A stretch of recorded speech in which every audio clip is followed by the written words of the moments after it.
family. Welcome to Lapeef Sunday. Let me go ahead and introduce the room. We got Ali, Janelle, their story to tell, Heath, Lady T, Biz, myself, and Lapeef. They are welcome to Lapeef Sunday. What's going on, family? What's going on? How y'all doing? Happy Sunday. Doing great. Hi, everyone. How the rest of y'all doing?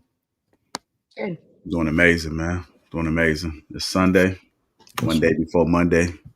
And Monday is always an exciting day for most people. So I could be capping with that. Nah, you could. You said I'm capping? You said Monday is a great day? Yeah, it's the most exciting day for most folks.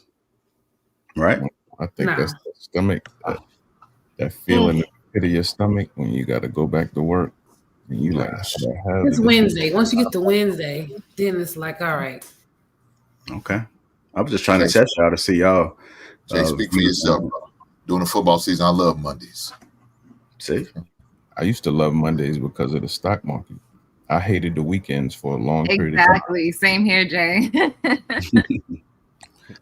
Y'all over here flexing, man. I got them big Bitcoins I see, huh? Shout out to Bitcoin. No, I'm not talking about that. I'm talking about Bitcoin. See, big. Oh, okay. Yeah. See, I was trying to see who was gonna catch it. I see it now. I tested y'all twice already within 2 minutes. Y'all have failed miserably with both of them, but hopefully you guys won't fail on these topics, man. We got a good show ahead for you guys. Let's go to get the housekeeping out the way. Shout out to the sponsor, Teach Handling Uncomplicated Skincare for Men. You get 40% off. 40% off along with a free gift. Let me go ahead and put the T's up so you guys can get an idea of what it is. Got a bunch of good products for your face and your skincare. Got the washed AM, PM. I like the AM too because it does have the sunscreen protection in there as well. We got the super serum. They also got a clay mask. They got deodorant, sponges, lip balm. You name it, they got it, man. But it's time for us men to make sure we keep our skin in order. And that's the way to go. And if you become a member, you get 20% off for life. That's 20% off for life. Also, we got some for the hair. If you guys are looking, when I say hair, I mean beard. But the one great thing about this, it is good for your hair as well. So for the brothers that have beards with hair, you can use this on your hair. And it's skin sensitive too, which means that you are able to use it on your skin. So whatever you got left over, feel free to rub it all over your neck and your body because it does smell good. So you're talking about an all-in-one care system. We got the skin. And we also have the products for the hair, for the beard. I meant to throw a pause in there. You ain't got to throw no pause in there, man. We grown over here, man. That's that Thursday energy, man, when they have all those pauses, man. But here, I think we're very comfortable in our sexuality here, man. At least I am. I speak for myself. I can't speak for everybody. So, yes, sir. You guys grown. Okay. Hit the like button. Also, make sure you subscribe to the channel if you want to become part of Green Gang. That link is in the description as well. I'm looking forward to this discussion, man. We're going to talk about the truth about masculine women and emotional women. Okay, somebody trying to turn up already. Who was that? No, but y'all like the. Bad, that was you, Hank. Okay, he trying to turn up, man. I'm trying to show accountability. Yeah, I'm trying to show accountability early. That's it, Okay, well that's a good thing, man. That's a good thing. Boy, I got a couple videos I'm gonna play. I do have Andrew Tate's and his brother. They spoke about the Secret Service, so we're gonna throw that in the middle just to kind of give a break from the relationship. So I'm gonna go ahead and open it up, man. We're gonna talk about, is this true about men who call some women masculine? I do like this perspective, man. I do periodically tap into tonight's conversation, and Trip does have some interesting perspectives on how he views these daily conversational pieces. So I'm gonna play this clip and we're gonna go ahead and get you guys reactions. Dynamic known as like parenting your partner, right? And I think unfortunately a lot of women, because of how they're taught, and then because we see single mothers so much, like we model this woman after a very harmful model, a model that's self-sacrificing, right? A model that puts everything before self. And so we don't ever really take caution when a woman is doing more for us than she do for herself. Matter of fact, a lot of times because we measure women by sacrifice, we'll say she a good woman. Right? Yep. When a woman died for me, she a good woman. You feel me? When she killed her dreams for me, she a good woman. You feel me? That's the type of shit we operate on. So you've not entered any type of masculine space. You've entered an authoritative space, a motherly space. And because we're taught to equate authority with masculinity, you're now being seen by grown men as masculine. What it actually is you mothering them, and some of them are stubborn children. You feel me? Because that's the new weapon against women, right? The same way feminine is the new weapon against men. You know what I'm saying? It's what I call you when I don't actually have the vocabulary to say what I want to say. I can't stand that women are cutting off pieces of themselves to fit into this box that are calling feminine now. Because it's really just controllable. That's what most men are saying when they say they want a woman that's feminine. When they want a woman that's traditional, they want a woman that's still willing to be controlled. I'm gonna go ahead and just play it back one more time. Sometimes when we watch these videos, people zone out where they may miss something that's key. So I want to give you guys a fair chance to be able to not come off as though you weren't paying attention. So this is for those folks. A dynamic known as like parenting your partner, right? And I think, unfortunately, a lot of women, because of how they're taught, and then because we see single mothers so much, like we model this woman after a very harmful model, a model that's self-sacrificing, right? A model that puts everything before self. And so we don't ever really take caution when a woman is doing more for us than she do for herself. Matter of fact, a lot of times because we measure women by sacrifice, we'll say she a good woman. Right? Yep. When a woman died for me, she a good woman. You feel me? When she killed her dreams for me, she a good woman. You feel me? That's the type of shit we operate on. So you've not entered any type of masculine space. You've entered an authoritative space, a motherly space. And because we're taught to equate authority with masculinity, you're now being seen by grown men as masculine. What it actually is you mothering them, and some of them are stubborn children. You feel me? Because that's the new weapon against women, right? The same way feminine is the new weapon against men. You know what I'm saying? It's what I call you when I don't actually have the vocabulary to say what I want to say. I can't stand that women are cutting off pieces of themselves to fit into this box that are calling feminine now. Because it's really just controllable.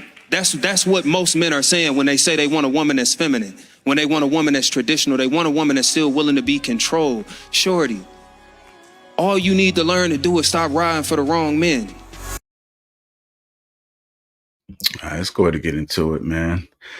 I see Lady T is nodding her head in agreement. Okay. I'm gonna go ahead and have you open it up first, man. What are your thoughts about what was said? Is some truth into it? Yeah, there's tons of truth to it. Like we've normalized like the self-sacrificing woman and demonized the empowered one, like the one that's self-assured, the woman that like is confident, the woman that realizes how unhealthy it is to sacrifice up herself to the point of it being detrimental to her. Those women are demonized. Like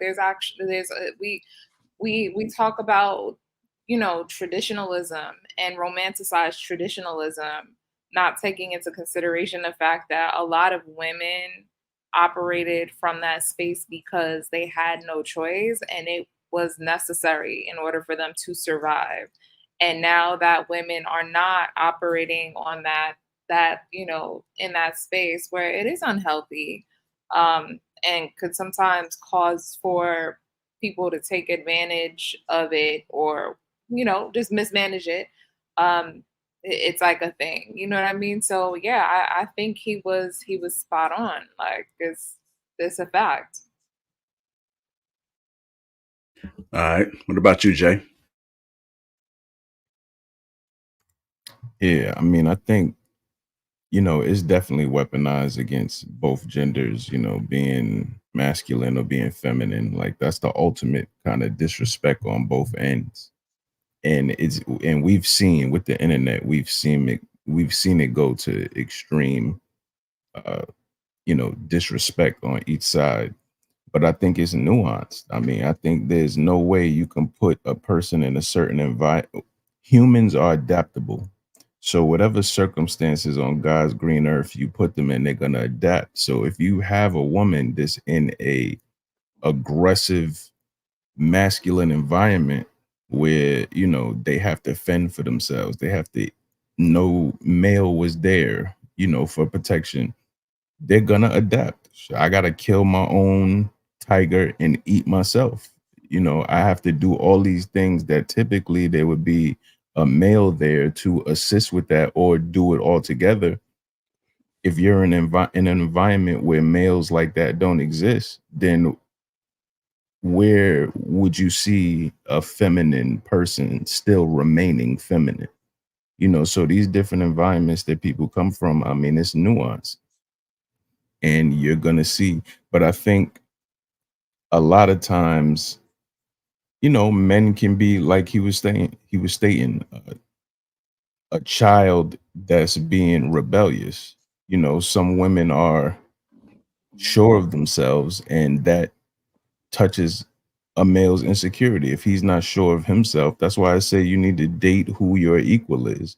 If you're dating someone that's beneath your equal and you're sure of yourself and you're comfortable in your own skin and they're not, that's going to serve as insecurity. That's going to serve as something that they feel they have to pull down, you know, to make it a level playing field, because that's what we're all looking for. We're looking for our equals in some capacity. So if this is too high, I have to pull it down. And that usually happens. Most people will pull you down before you pull them up. All right. Go ahead, Miss Allie. I would agree with everything that he said. I do think it's kind of sad when you see the relationships where the man thinks that him being overly masculine and running the household in such a way is okay. And I think it's a lot more common than people realize. I think most people have experienced or seen it, witnessed relationships like that. And it's just like the women who are able to come up out of it, I feel like as they emotionally mature, that's when those relationships start to end. I feel like it plays into that, what do they call it? The 7-year itch for those long-term relationships. That's usually what happens, is what I see, is people who are in those long-term relationships, the man is overly masculine, controlling the household, and then the woman starts to mature emotionally and realizing that what's going on in this household is not okay, and then she makes her exit. And I think that's something that we've all seen. All right, go ahead, Chanel.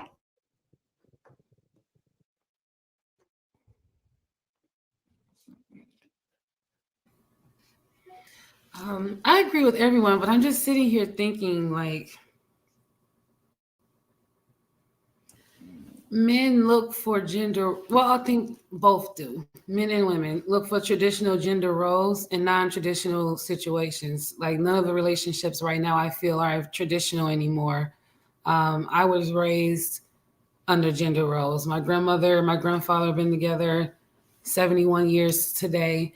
I've never seen my mother with another man besides my father, and they broke up when I was 6. I have an identical twin sister. So we grew up cooking, cleaning. My grandmother was the house mom. So she took care of the house, cooked. My grandfather worked in the steel mill. He would be gone for 3-4 days. My grandmother was fine. She was on the phone all day, cooking, cleaning, whatever. So today, when it comes to like what he was mentioning, control, today it's different because you have now not just a traditional housewife, but still contributing to the household and trying to keep that feminine side of being that woman to support the man. But now if a man is gone for work for 2 or 3 days, it ain't happening. Somebody's gonna have an issue. The woman's gonna want to know what's going on. So I think when it comes to women in their masculine energy, when you have different, because now I'm in a different place. I watched my grandmother, my grandfather took all the bills and everything, and my grandmother did everything she did. But now I see, when I was married, I was doing that and paying a lot of bills and going to school, and somehow he still wanted me to be barefoot and pregnant. And like Ali said, you know, when you start maturing, you start thinking like, and I was maturing. I married a 35-year-old man when I was 24. So, you know, I'm getting older and I'm just like, dude, what the hell? Like, you want me to act like a traditional housewife, but I'm still running around here going to work, going to grad school, and paying bills. And then when I started saying that, now I'm disrespectful. And now, you know, I'm not in a woman's place anymore. And then it's like, okay, well, where did that come from? Like, how is it that me saying something that I want to talk about, suddenly me stepping out of place or being disrespectful? And now it's defense, because now as a woman, no, I know I'm not crazy, you know? So now it just comes to that point, and now men look back like, oh, women talk too much. They don't know how to shut up. They won't just let it be. My grandfather, my grandmother, they got into it. If it was real quick. My grandfather got the last word. The next day, they was good. Now it'll be 2 days later, the man's still mad. I still got a problem about 2 days ago when it's like, I ain't never seen my grandparents go back and forth like that. You know, my grandmother, you know, my grandfather was confident when he said I'm done and the argument was over, he was confident that it was done. My grandmother understood what he said, and that was that. So, you know, you go into relationships, doing that, but then you start realizing then now you're trying to like talk to me like I'm a kid. There's a difference. So I know I'm rambling, but I'm listening to everybody's thoughts. But I'm in this space right now where I'm just noticing gender roles have been broken down on both sides because of the responsibilities that everybody has had to do. Single moms watching how they've grown up, and I think their past background has a lot to do with how they treat people today. All right, thank you for that perspective. What, Viv?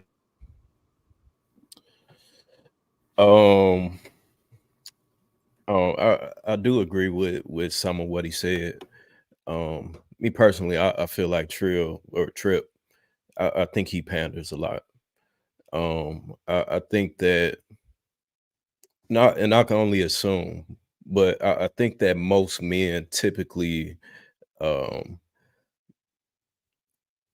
typically are more attracted to women. They have long-term relationships with women that are similar to their mother. Um, uh, I also think that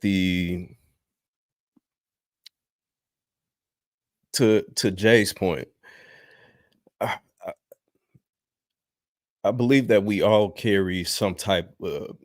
I all believe that we carry a balance of feminine and masculine energy. Of course, if a woman is in a hazardous, dangerous environment, of course, she's going to put on that masculine uh, energy in order to protect herself. I think that the biggest issue that most men have is that women don't know how to turn it off. You know, is is understandable to have it, but to know when to apply it, that's more, that's deeper. Even to Ali's point,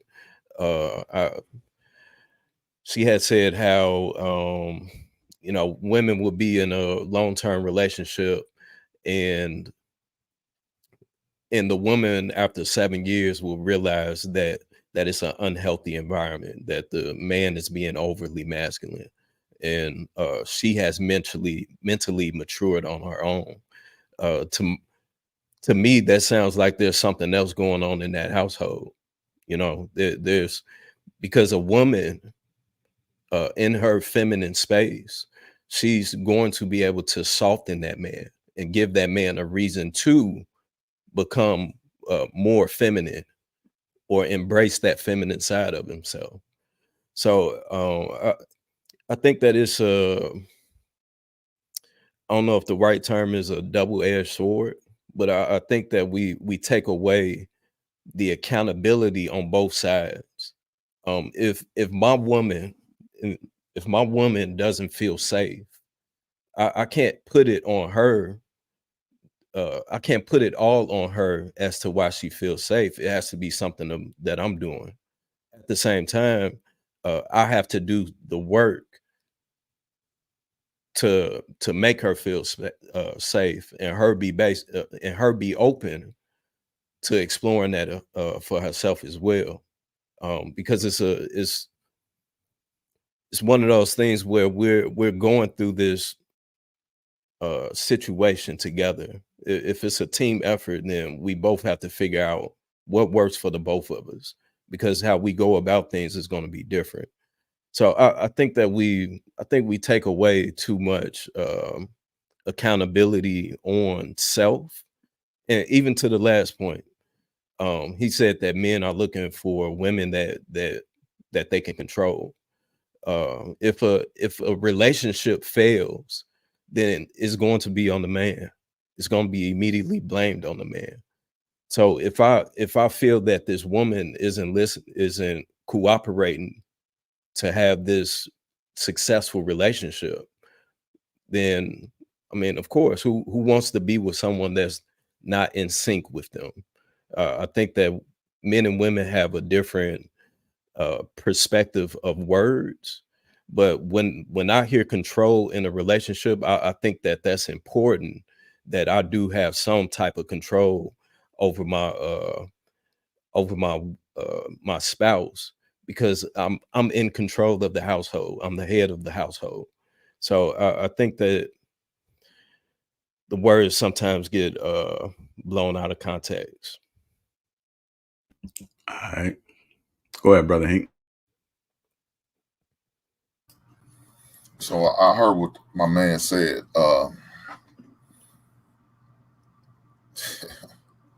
Look, man, if a woman acts masculine, she acts masculine, and nothing you could do about it. Now, unless there's something you into, fellas, don't get with them.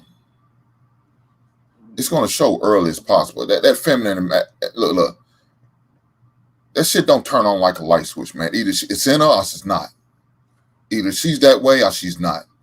She can front for so long, but that true, it's going to fall to that default mode. It's going to come out. It's going to show every time. Ellen J's going to take one situation, one scenario, one disagreement, or you don't do something where she wants you to do in the timely manner that she wanted done, it's going to come out. Now, when it comes out, one or two things you got to do, fellas: either address it or walk away from it. Leave her ass at the goddamn restaurant. That's during that courting period. Now, she shouldn't be your wife and she's still acting like this. If she's your wife and she's still acting like this, either you accept that and you okay with it, or you a goddamn fool for dealing with it.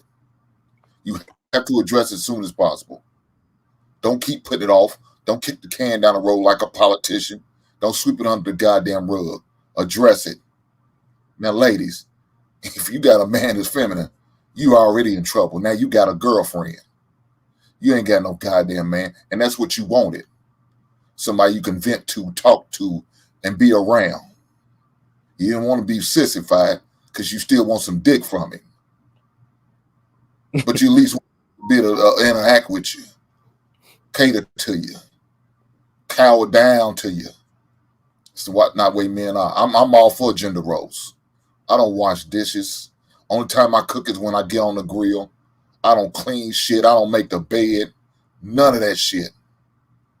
That's what my lady does. That's what my future wife does. Now me, when things kind of come for me to fix some shit, get some shit done, decision to be made, I got to do it. I also got to take that loss if we take one. But I want my wins when I get them. I'll leave it there. All right, so Hank, let me get to understanding. If you're with somebody, then those are things that she does, but it's just hypothetically used by yourself. Like you would make your bed up if you was home by yourself. Or you just don't make it up at all. No, where's she at? Is she out of town for a while? Or, but I mean, is it some reason she's not there? No, I'm just saying if you're single, let's just say that you didn't have anybody. Oh, no. If I'm single, if I'm single, I do what I got to do. Okay, I got it. I have to cook if I'm single. I mean, but once Mrs. Hink comes in the picture, she already knows. I'm gonna lay it out before we say I do. It's not gonna be a surprise. I'm not gonna gotcha moment. No, this is part of the vetting questions. These are the part of the questions we gotta ask. How do you feel about gender roles? Are you for them or against them? Is there a problem with them? Do you have a problem with doing these certain things? If so, then I adjust accordingly. Either you get left at the restaurant or you make it to the altar. I have a question, Hank. Could the same thought Sure you process do. also be used on the other end for men? So if you're on a first date with a man, you're asking and vetting these questions. If you see that he's overly masculine, I'm running this dictatorship type of thing, do we also leave him at the restaurant? Or So do as a we give man, him that grace? Or I'm do not we gonna, give him that grace to be more emotionally available as time goes on, nurturing that relationship? so as a man, I'm not gonna be dating another man. So I'm gonna answer from so you want to know from women. Okay, I got you. So with that being said, yeah, a woman should always have tough questions. Expect the question. If she's for gender roles and that's what she's looking for in a man to do certain things, then she needs to present that and give that man the opportunity to say yay or nay. Now, if he can't handle it and you can't accept that, then you keep it moving. But if you can, then good luck with your situation. Do you think that the majority of masculine men who come to the table with the things that you say know that they have to open up emotionally later on? Like generally, as the dating pool, are men who are masculine and have that thought process know that if they're going to have a long-term healthy relationship, that they have to be emotionally available to that lady? But what's a I mean, masculine man? asking a man got to do with being emotionally available. That has nothing to do with that, though. That plays into the question. These, if a man is being masculine, like, and he's running his household as he says, is Wait, he wait. cognizant So of the fact of how emotionally available he's going to be down the line with that lady? And does A he man, reveal a that? man's always so a man's going to be emotionally available regardless if he's overly masculine, or as you call it, or not. Why, Yeah, why wouldn't he be? He's and willing to and that's my listen, to question. cooperate, okay, and he's willing. A man's going to be willing to listen. Look, most time men do listen. Men listen more than they talk. In case y'all ladies didn't know that, men do a lot more listening and talk because y'all ladies love to talk. Y'all love to communicate. We the best listeners in the world. Now, y'all don't always agree with what we have to say, our opinions, if that's what you're looking for, or our feedback, because we're going to be logical, straightforward, straight to forward with you, more than likely not. Or you're going to have those with pandas and going to tell you what you want to hear. Now, that's some other type of men I was telling you about. I was explaining. But the masculine men we're talking about, yeah, they're going to give you their opinions. They're going to give you their thoughts and their facts and their feelings. They're going to share it. Now, are you willing and open to receive those? That's the thing. Are you going to create a space where a man can share his feelings and emotion? A lot of times, ladies are not. A lot of times, ladies won't allow that to happen because they can't hold water. Like I said, they love to talk. And sometimes they talk too much to too many people. So why is our business with everybody instead of in our circle of two? That's a problem. So when a man sees that, he hears that, what makes you think he wants to share? So the public could know it's not for the public. I share this with you in confidence and hoping that you can hold water. yeah, Right no, on. I I just think that wanted to goes back to that point, to that story that you had brought up with a overly masculine man running his household and the wife after 7 years uh maturing emotionally and then wanting to leave. It's even the usage of you saying a masculine man, I'm unsure as to what you mean by that. It almost seems as if a man being masculine is this detrimental thing. I think that the term toxic masculinity, um, I think came in and just ran a rampage on upon our culture. And what's crazy about it too, when I first heard about it, someone had called me a toxic masculinity, and it was a gay guy. It was like bro, what is this? And the fact that it's just a man being a man, and being demonized. I think that adds to the context of women demonizing this thought process of control. So what do you mean exactly by a masculine man? Well, Hank answered the question. So, yes, the majority of men who are laying correctly in their masculinity are going to be emotionally available for the relationship. That's what my initial question was. So he answered it. I think traditionally, Ali, I think traditionally men weren't as forthcoming with their emotions. I think our era has been probably the first that's been introduced with, you know, opening up a little more and communicating a little more, or even knowing how to communicate. Because back then, you know, they didn't even know how. Like, how do I say this? How do I even? Because you know, they were taught to not even complain. They didn't complain. You had dudes who was walking around with cancer, but still going to work, still like the family ain't know, then boom, all of a sudden he dropped dead. They didn't know how to communicate that stuff. Like, I went to the doctor and found out that this pain in my ribs is actually, they didn't know how to do that. You know, we are probably the first generation, you know, being, I would say, from like 35 to 45 that kind of actually were provided the tools with how to communicate, you know, Right. open up more.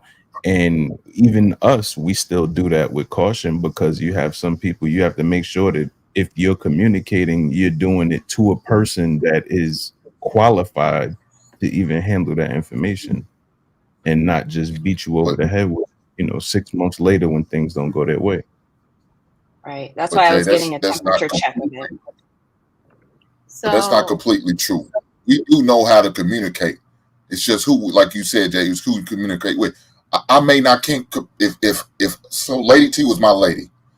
I feel like I can't communicate with her because I shared something with her prior to, and she let me down. But guess what? Who I'm able to talk to, Sweeney, man.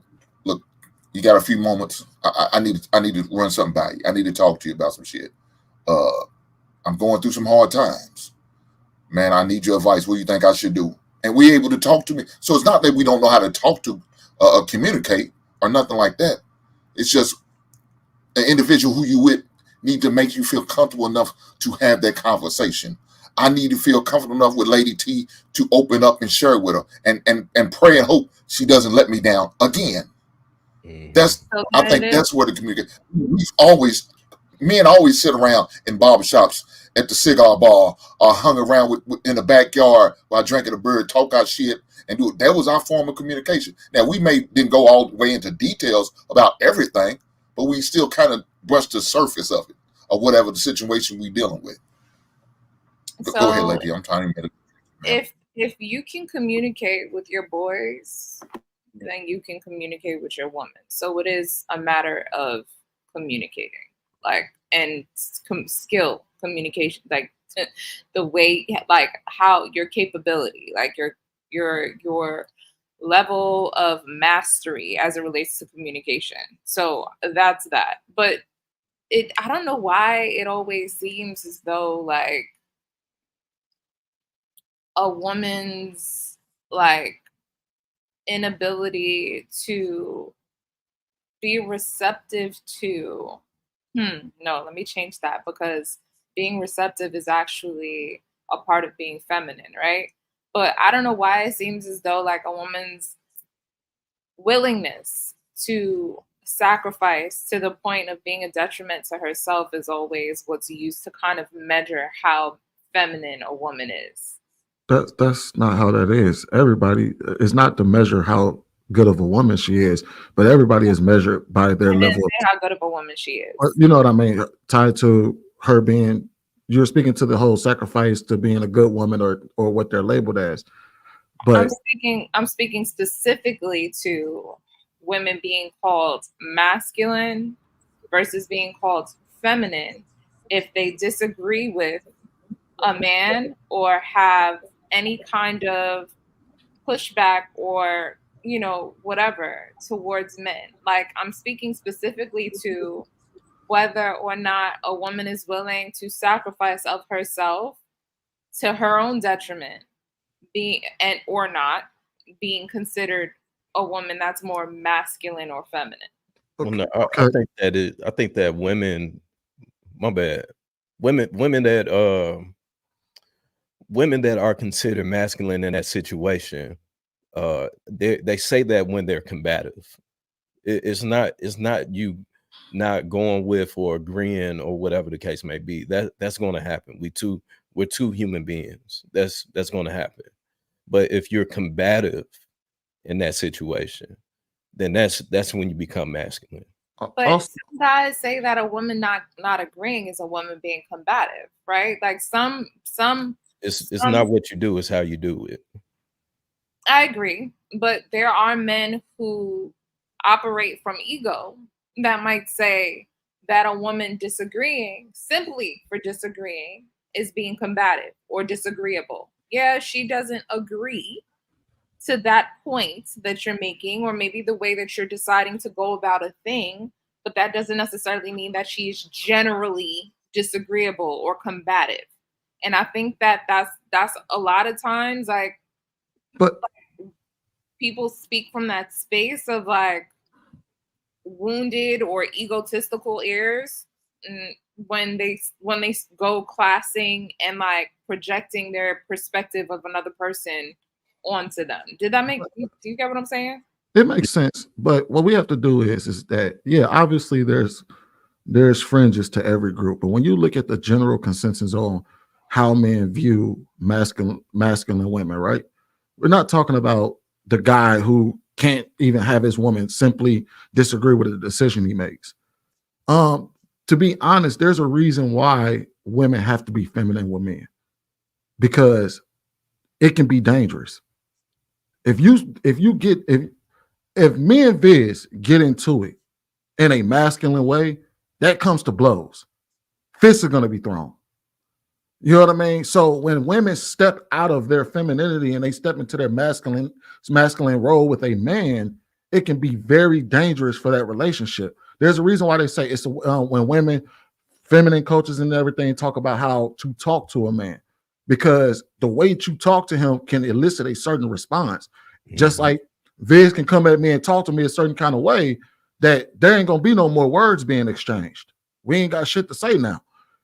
And that's the same thing. And then what happens is the reason why men need their women to be feminine is because we have to hold back ourselves from reacting the way we would normally react in that situation. When somebody gets beside themselves with us, I have to hold back that, man, if you was a nigga right now, I'd knock the shit out of you.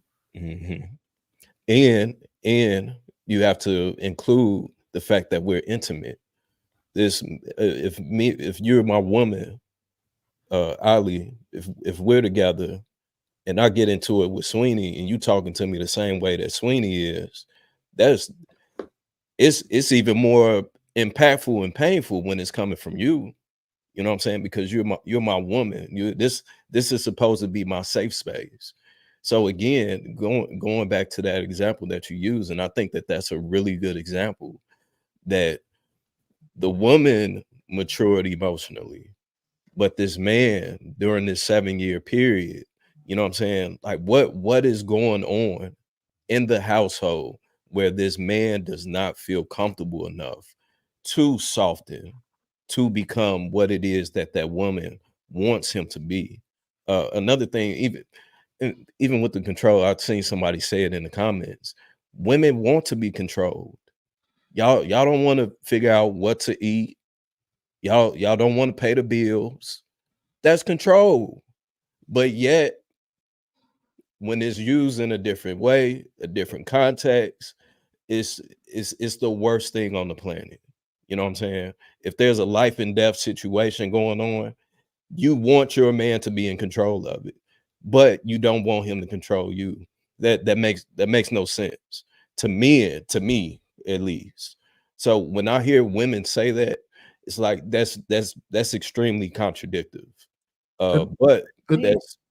And then also to add to that, even if you think about it from the male's perspective, when a man gets hyper feminine with you, that don't feel a little dangerous to y'all?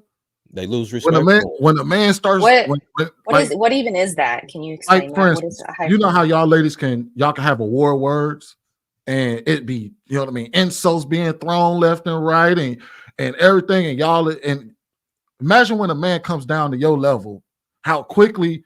And the same goes for y'all. If your homegirl starts talking too crazy to you, you'd be ready to smack the shit out of her too.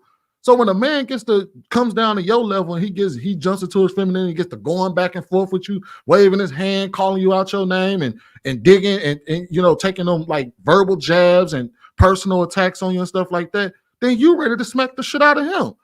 It gets really dangerous when we both stop operating outside of the way we're supposed to communicate with one another. That it gets is extremely chaos. dangerous. That is chaos. That's two like masculine energies or two feminine energies that are like bumping heads, right? Like that's why it's necessary for men and women to balance one another out. Everyone has both masculine and feminine essence, right? So I like, you know, when men get to talking about the fact that the majority of the women that they deal with are masculine, or complaining about the fact that these women are out here being masculine, I'm left to wonder if that means that you're just too feminine for those women, because why are you always around masculine women? Well, Masculine essence is attracted to feminine essence. It's balance. It's nature. Like this. Mhm. I don't Mhm. Let me think give an example real quick. Let me give Oh, it my okay. fault. Finish. Yeah.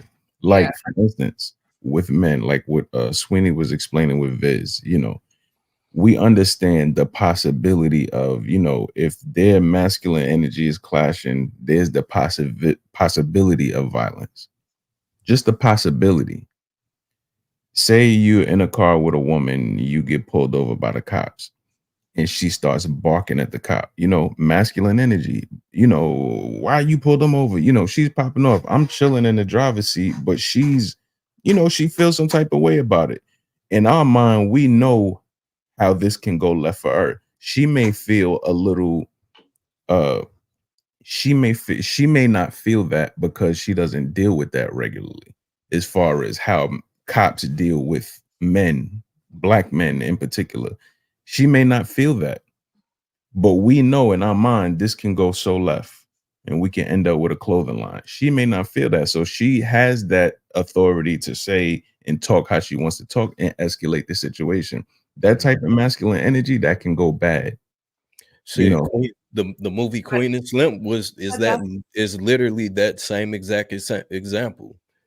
Queen and Slim, they got pulled over by the police. Dude was, you know, trying to just play it cool. She popping off. Even get out. Same thing happened. He trying to be cool. She popping off. You know what I'm saying? So we know this, we see it. You know what I'm saying? So it's, again, it's not men just saying that women are acting masculine. Is no, you being combative. You're not even in line right now. Combativeness is masculine. Being combative is masculine. Like that. Like if we're bringing this back to nature.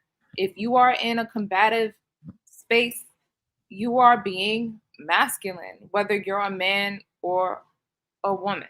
Like there are ways that you can be catty and combative, and people will try to say that that's feminine, right? Because they're trying to shame men for reacting in a way, right?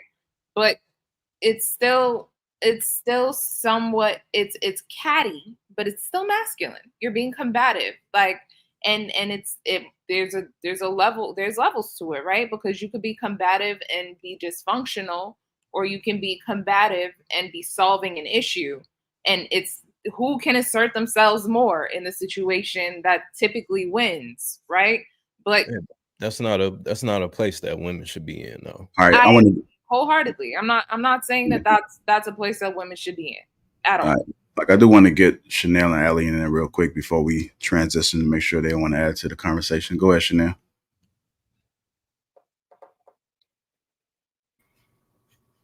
Well, I was agreeing with Hank and Sweeney, where, sorry, my dog just.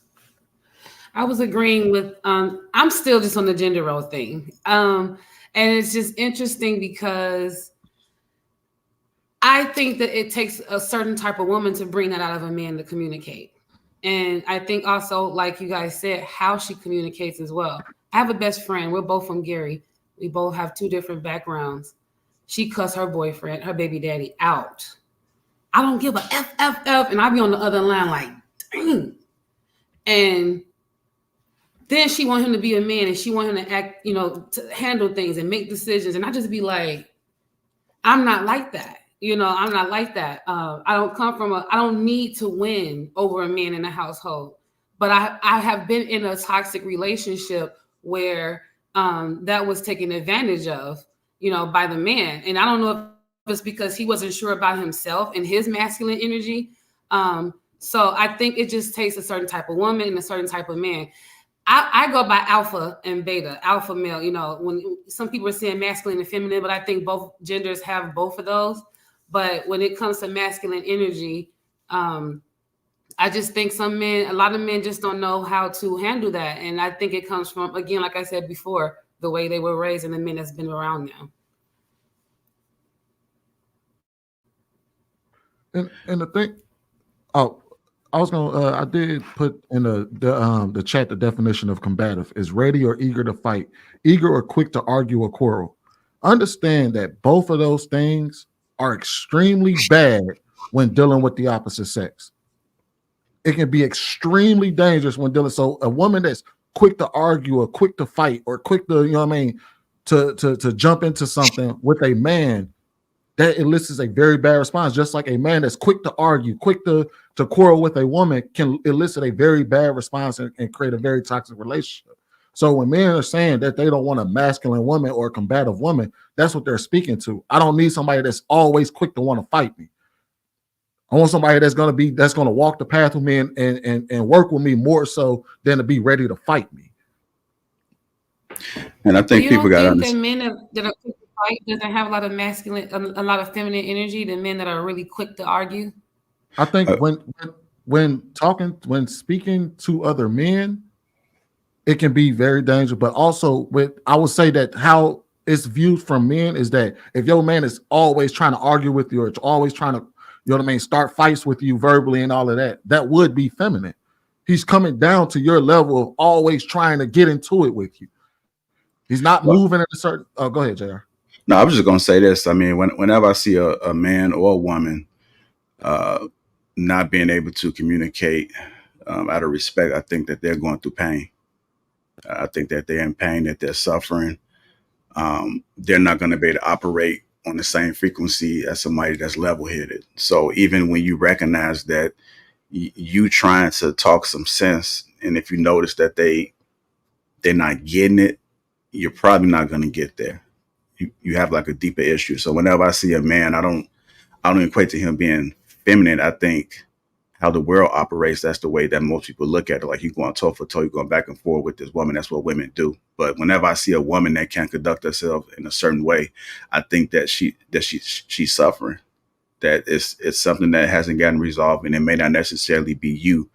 So you can either add to it or you can either walk away. If it's something that you invested some time in, then maybe you might want to go through that healing process, but something has to be done.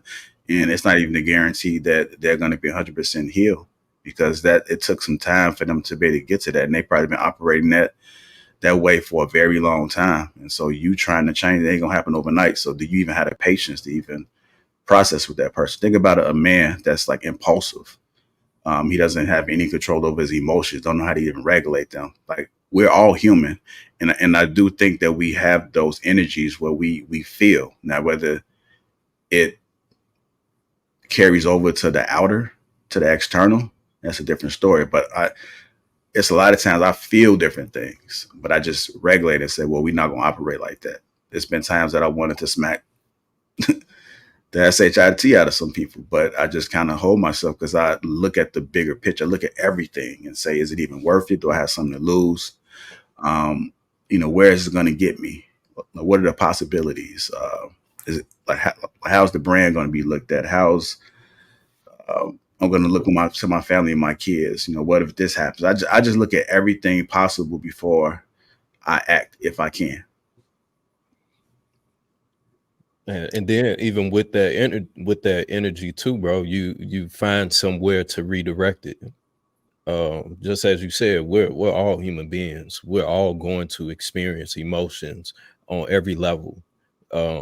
Men, of course, we typically hide more of the emotions than women, or place it in a different place.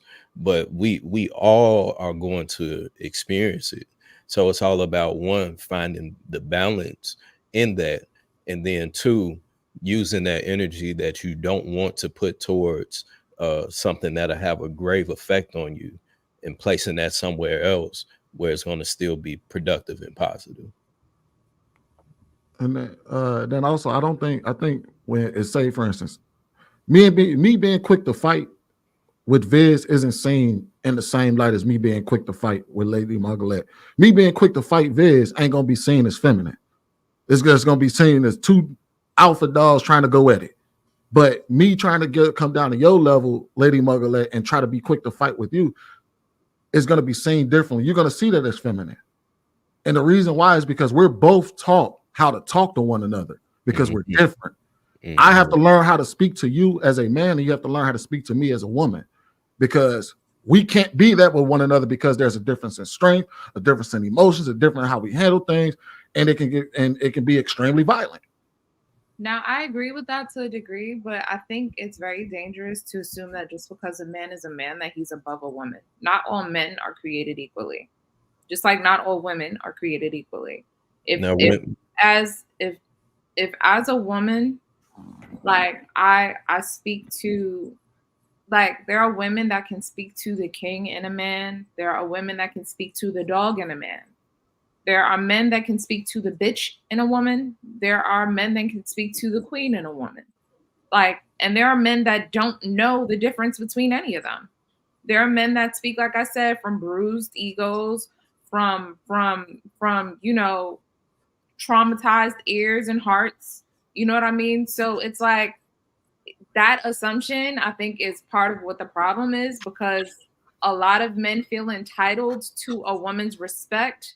And if they don't get what they deem as respect from that woman, they will call her masculine. They will call her combative. They will call her all sorts of things. And sometimes a lot of these men are operating in their feminine essence because they are ready to fight and argue with other women in ways that they are not willing to or able to argue and fight with other men. So this whole thing is nuanced. Even if that is the case, the problem is that regardless of how ignorant that guy may be, you jump into that ring with him, it can be a very dangerous situation for you. So it's a more of a, your femininity protects you more than it hurts you. So if you jump into a ring with a guy, even if he's being extra feminine, he arguing, he ready to go back and forth, you don't like what the hell he's saying, he being ignorant, combative, all of that, right?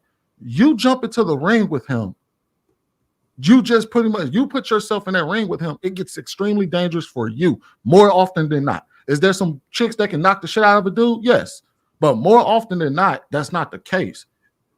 And that's how, you know what I mean? So that's where it's more, it's not saying that a man is above you. It's saying that because we are different and I hold the monopoly on strength and I have the ability to kill you with my bare hands, it's safe for you to be more feminine with me, because the thing is, if you don't jump in the ring with him and you use your femininity, other men come fight the battle for you. Facts.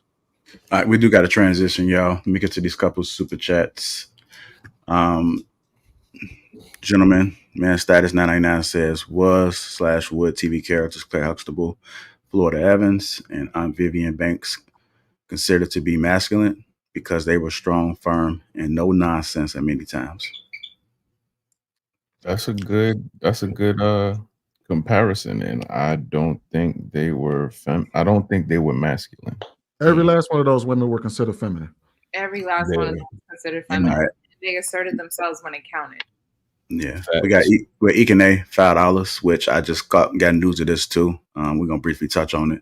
It wasn't a planned topic, but it's something that came up on here. You guys' thoughts? President Joe Biden has dropped out of the presidential race. He endorsed Vice President Kamala Harris as the presumptuous presidential nomination. What do you guys think about that? So I did see that. I did put in the back chat that he announced he was dropping out. I guess this is the letter that came up. My fellow Americans, over the past 3.5 years, we have made great progress as a nation. Today, America has the strongest economy in the world.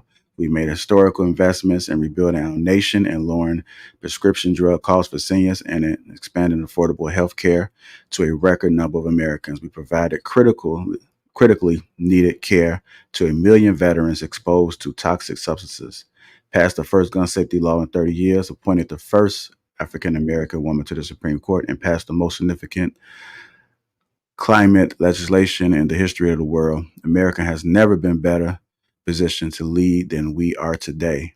I know none of this could have done without you, the American people. Together, we overcame a once in a century pandemic and the worst economic crisis since the Great Depression. We've protected and preserved our democracy, and we've revitalized and strengthened our alliances around the world. It has been my greatest honor of my life to serve as your president, and while it has been my intention to seek re-election, I believe it is in the best interest of my party and the country for me to stand down and to focus solely on fulfilling my duties as president for the remainder of my term. I will speak to the nation later this week in more detail about my decision. For now, let me express my deepest gratitude to all those who have worked so hard to see me reelected. I want to thank Vice President Kamala Harris for being an extraordinary partner in all this work. And let me express my heartfelt appreciation for the American people, for the faith and trust you have placed in me. I believe today what I always have, that there is nothing America can't do. When we do it together, we just have to remember we are the United States of America. All right, so there you have it, man. He dropped out, man. Just want to get you guys' thoughts real quick if you have any. Apparently, he's endorsing Kamala Harris. I'm not really sure how strong that is going to be with America, seeing how most men do not want to see a woman lead our country. And I'm just speaking just basically what I hear and what I see. Not saying that she can't, but this is what I'm hearing a lot of people say. So what are you guys' thoughts about it? I mean, the democracy hasn't been preserved. This is tyranny. Trump is going to win. I don't think I think that's all I have to say on that. Yeah, that it. I mean, I just want to speak on the wordplay, because I do pick up, my parents' prescriptions, take them to their doctor's appointments. So if it's the $35 for the prescription drugs, he crammed that in there and made sure. But see, what they don't tell you is this $35 price, right? So say if your dad has diabetes and he gets 10 vials of insulin, okay, it's going to be $35, the same price. We lowered this price. But now what they're doing is they're limiting the quantity that you receive for $35. So now you got to go back twice. So now you were once getting 10 vials for $35. Now they're giving you 4 or 5. Then you got to go back and it's 35 again. And you go back and it's 35 again. So he'll promote that as, I'm discounting the prices of prescription drugs for senior citizens. But in reality, no, they're lowering the quantity. So the amount of times that you come back for those drugs are more, which essentially you're not really cutting nothing, It's just wordplay. Absolutely. I I think we should stay on the topic, though. I was gonna say this is a heavy squandering of the Democratic Party right now at this point, because y'all knew. First of all, having Biden run in 2020 was already a bad idea to begin with. We already knew his age and the things. We knew what was coming down the pipeline. So having him run then was already problematic. Kamala Harris has worse polling numbers than Biden right now. And the reason why he has to endorse her is because there's nobody else. And they squandered that opportunity because even during the primaries, y'all never put anybody out there to be a competitor for the Democratic Party outside of y'all tried to ride the Biden train. And y'all rode it right into a brick wall. So unfortunately, and I'm mostly Democratic, you know what I mean? So unfortunately, Y'all didn't run on any policies. Y'all didn't run on anything other than the other side is bad. Y'all ran on trust us, just trust me, bro.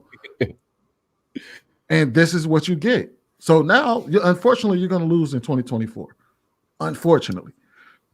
That is next time, maybe you should run on something better than I can't be much worse. I'm not worse than Donald Trump. That is a fact. This has been going on. They've been doing this for the last 12 years. So let's just be honest. It's the last 12 years the Democratic Party has been messing up, screwing up, and doing this shit. It's been the last 12 years. So the 4 years of Biden, saying they didn't do it. Trump won because we didn't have competent. You didn't have competent representative Democrat, and then even during a time when Obama was there, y'all didn't start to bring out somebody else relevant that could probably even really run and win. I mean, Trump won the fact that smart. You said what? He won because I was going to say that Trump won. I mean, he's not even a politician, and that's why he's a businessman, and America is a corporation. And nobody wanted. He dealt with the market. He knew what side to play. The black folks. You know what I mean? He did everything that he needed. He set his ducks in a row, like Trump, because he knew what he needed to do. First, Trump was on the. Literally about to be all hail King Trump, because that man is going to be a king, not a president. That's not how the Constitution works. I mean, I get it. It sounds good, but there was a bill passed a little while ago. I'm pretty sure no one was paying attention to it. That pretty much said that every crime that I understand. I get it, right? It may not be how the Constitution works, but there are things that are happening right under our noses that people are not paying attention to because folks are so busy, focused, tapped into things that mean nothing in the grand scheme of things. He got pardoned for all his crimes while he was in office, and that kind of set the tone for every other president that comes into office. Get pardoned for? All right, hold 1 second. Can I just want to finish. Well, Lady T, I thought you was done. I thought you was out of it because you said you was out of it. I was starting to speak, then you cut in and just took over. You know what, Hank? You're right. Go ahead. You got it, beloved. I forgive you though, because that's the type of man I am. So, all right, and I apologize. That's the type of woman I am. You got it. Right on. So for the last 12 years, the Democratic Party has been ruining this shit. Even the last election with Obama, he wasn't able to do anything. They punked his ass. They punked the shit out of his ass when they allowed him to do anything. They told him he wasn't gonna do shit, and they held to their word. So now we didn't have nobody to run in that next election. We had Trump, and then you had Hillary. Hillary wasn't going to be a factor because people was tired of Hillary when he was in there with Bill Clinton. Makes you think Hillary's going to really win. Now, what they probably should have, we did as Democratic, they probably should allow Bernie Sanders. I would have been okay with that. I would have been okay. Bernie Sanders instead, we didn't have that. Yeah, I know, but that, unfortunately, we didn't have that. So we got what we got with Donald Trump. Like I said, Donald Trump was smart. Yes, he was, because he was part of the Democratic Party. He was rolling with most of the times. He said, but I guess what? I can't win over here, but I can win under the Republican ticket. And so that's where he went. That's a smart move. And now guess what? He's going to get reelected. Even after all this bad publicity, even after all the bullshit he's supposedly done, he's going to get reelected. I don't care if Biden was healthy, as strong as a horse, he still would have lost. Because he sold a lot of dreams he never lived up to. I voted for his weak ass, and I apologize to the American people. That's part of my fault. I voted for his weak ass because he's talking about student loan forgiveness. He came nowhere near having student loan forgiveness. Not even close, bro. Not even close. Well, that's his bullshit. Hold on, let me finish. I'm almost finished. I know it. I got you. I'm almost finished. You could debate me and prove me wrong in a second. He didn't do that for me. I didn't see it. I didn't see the benefits of it. He's also challenged me, my blackness, if I don't vote for his weak ass. And guess what? We all fell for that bullshit. What man out in the street gonna sit there and challenge you, talking about you ain't black? Man, we've been ready to say cut you out and don't have nothing to do with him. But not us. He went in there, pulled the lever, and voted for his ass anyway because he challenged our blackness. Come on, people. We got to do better. And I'll tell you this: as far as student loan forgiveness, the only thing that he did, because the law that was there was always there. And I worked in student loan collection, so I knew about this. The law was always there that after a certain amount of years, your student loans get forgiveness, or if you work in a public service, your student loans get forgiven after 10 years. All he did was push through all the people that were supposed to have their loans forgiven based off the law that was at hand. He didn't run on I was just gonna uphold the student loan forgiveness program that was already in place. He ran by saying, I'm going to forgive all y'all student loan debt. That's what he ran on. He didn't run on, oh, we're going to just uphold the current laws that are in place as far as student loan forgiveness. And that's what, and like Hank, that's what I was expecting. I was expecting him to come through and be like, all right, we're gonna forgive all student loan debt. That ain't what he did. He just basically said, okay, well, let's just make sure the people that qualify for their student loan forgiveness get their student loans forgiven. So, for instance, that was people who were public service up to 10 years. That was people who were on IDRs for 25 years. And that was people that were victims of cash schools or something like that, and then also people who were on disability. Those are the people that got their student loans forgiven. Outside of that, no, what he promised us was not what we got. And what Lady T was speaking to, which I believe he was speaking to, was the Supreme Court passing a law that if he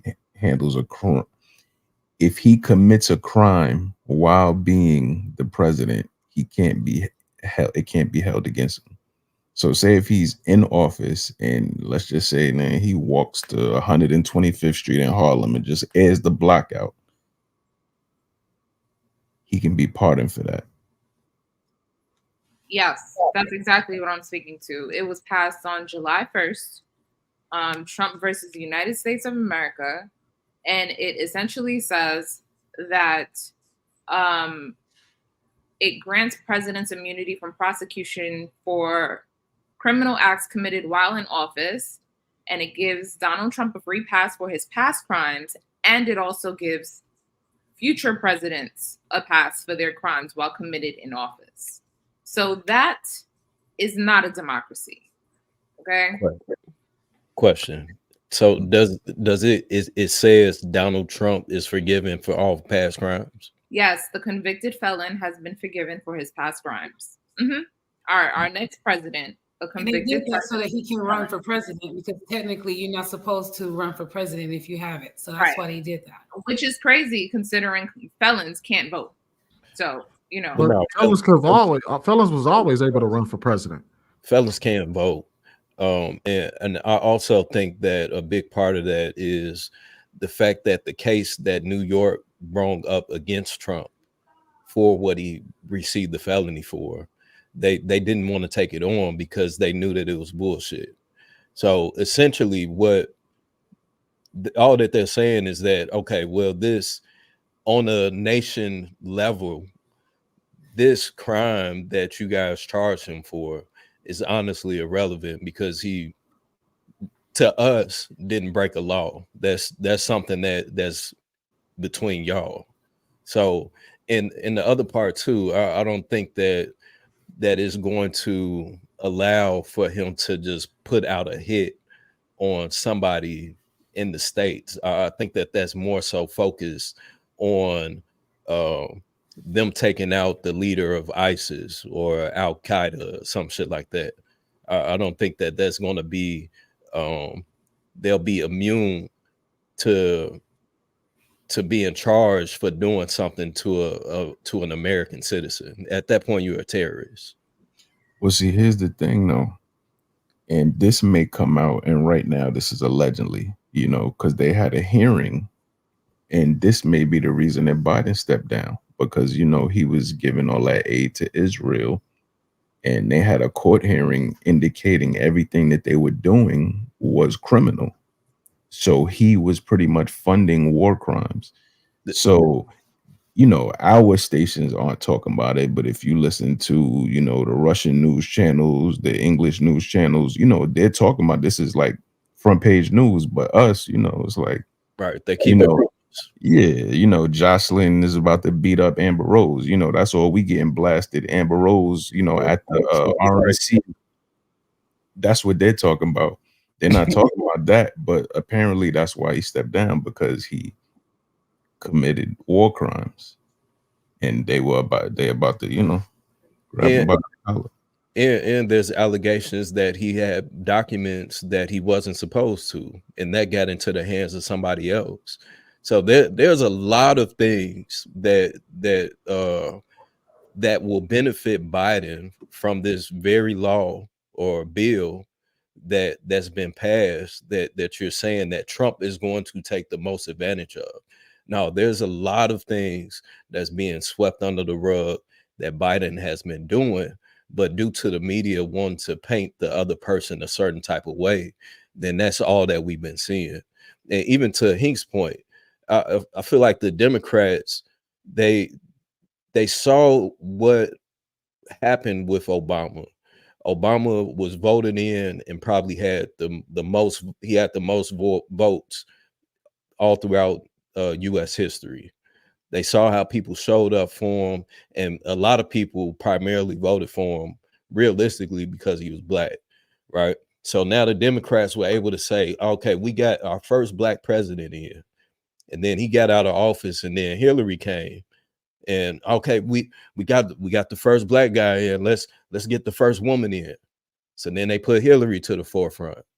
That of course fell through, and then they got Biden and was like, okay, well, everybody already knows what Biden is. Biden was with Obama, so let's get him in and use him to, you know what I'm saying, to push. So it's both sides play off of emotions, but I feel like the Democrats, like they just so boldly pander to us to strictly just go off of emotions, and knowing that we already solely vote for them, regardless of what benefits it is that we see. They just got us in the bag, and we just gonna follow. It is. Ain't it crazy how much they do for the black vote? Meanwhile, the black voters don't realize their value themselves. It's just a constant. It's a constant thing. Like, we allow this country to tell us who we are in the media. We perpetuate the same things over and over for them. Right? We allow people to tell us that our vote don't count. Meanwhile, they're spending millions and millions of dollars. No, not millions of dollars. I mean, not. They're spending tons of money to get the black vote, right? They're doing so much. Say again? More than millions. More than millions. You're right. Right. Like, they spend a lot of money trying to appeal to us and get our vote. But so many of us aren't really like grasping how important it is for us to get on one accord. Like, I've been saying this for forever. Like, it makes sense for folks to join locally in your cities, in your town halls, have town halls, and decide what officials you guys want to put in. We want to put in office. Try to actually decide and put like majority vote toward one person, and not allow for them to come in and tell us who. No one wants to do it. And it's evident they find more value in us than we're finding in ourselves. And that's not just when it comes to politics. It's just across the board. In general. And honestly, that's why I come on here and go against a lot of what people say. Like, a lot of the narratives that I hear being pushed on panels and on podcasts are ones that is of limiting belief. And we've been so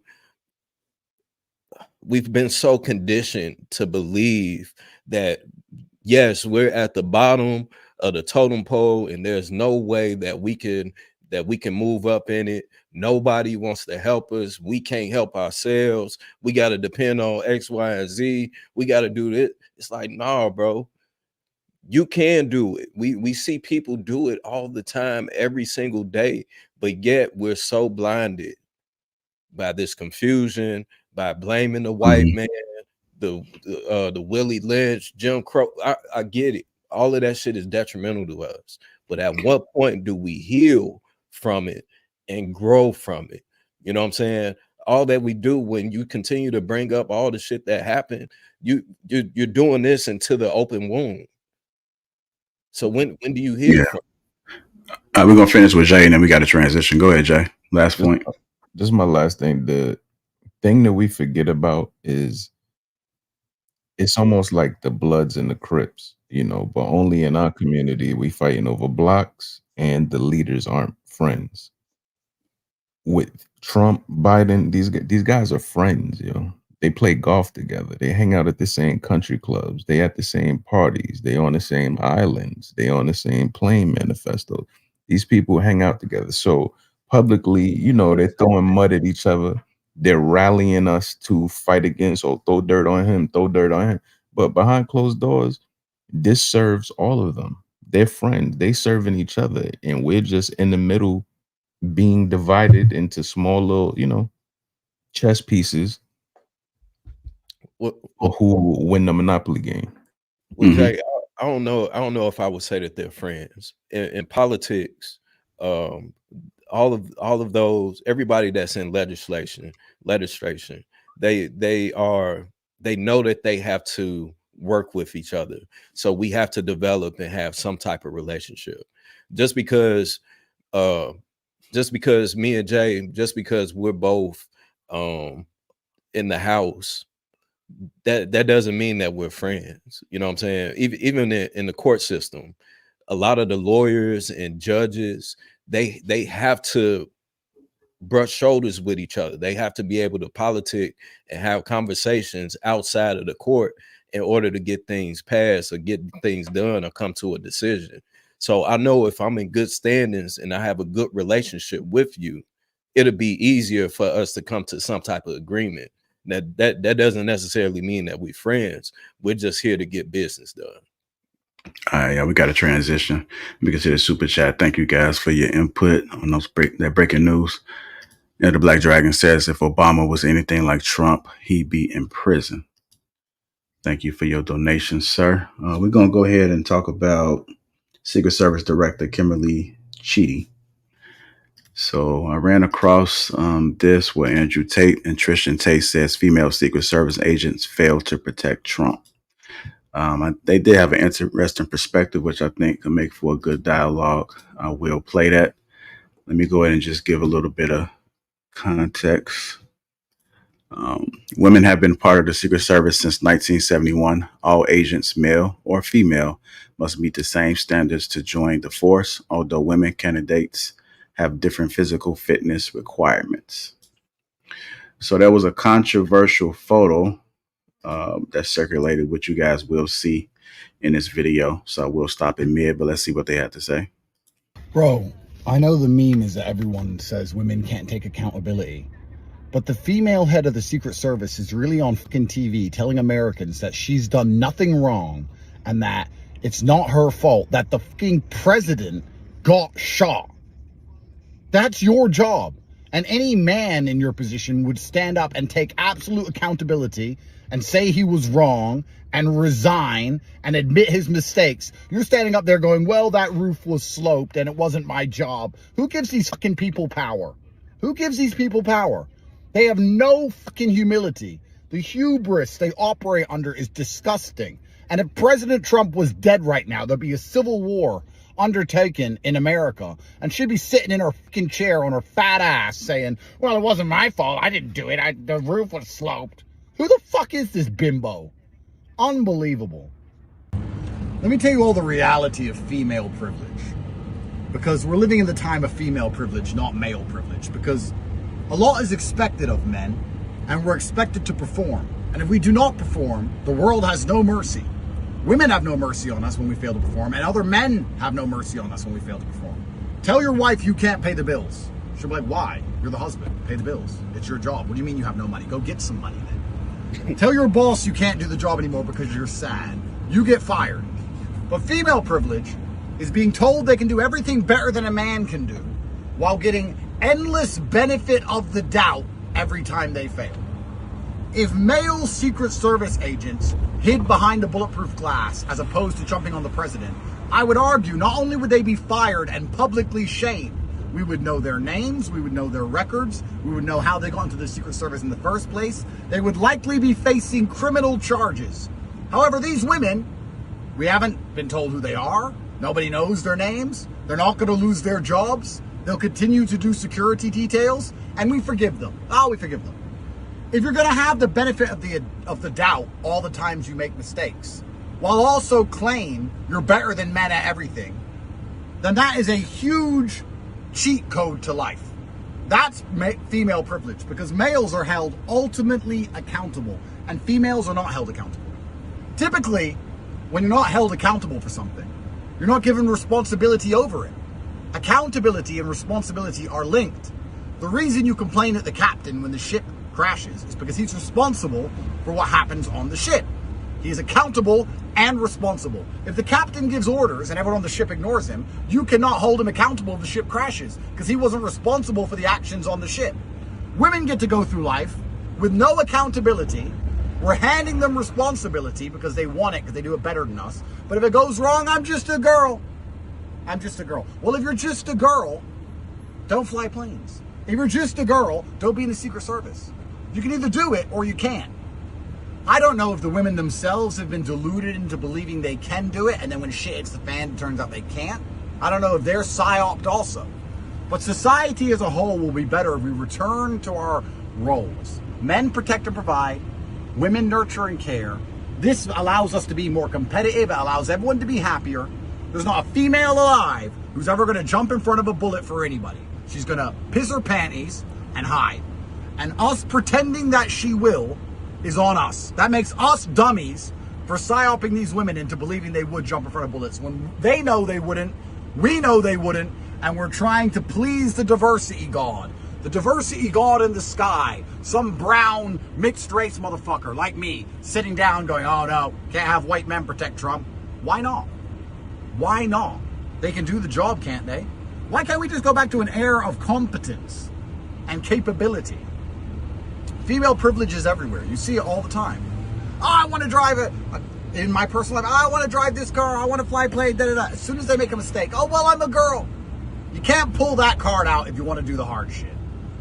So I saw at Trump's next outing he has an all-male security team. I also noticed Putin has an all-male security team. I think we should stick to all-male security teams. Our security team's 25 deep. How many women work for us?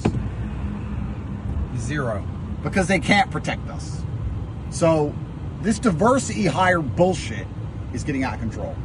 And at risk of sounding misogynistic, women panic under pressure. That's what they do. Men don't panic under pressure as easily. So in a scenario where bullets might fly or planes might crash, etc., where pressure might appear, I think we'd all know deep down in our hearts that we want a man in charge.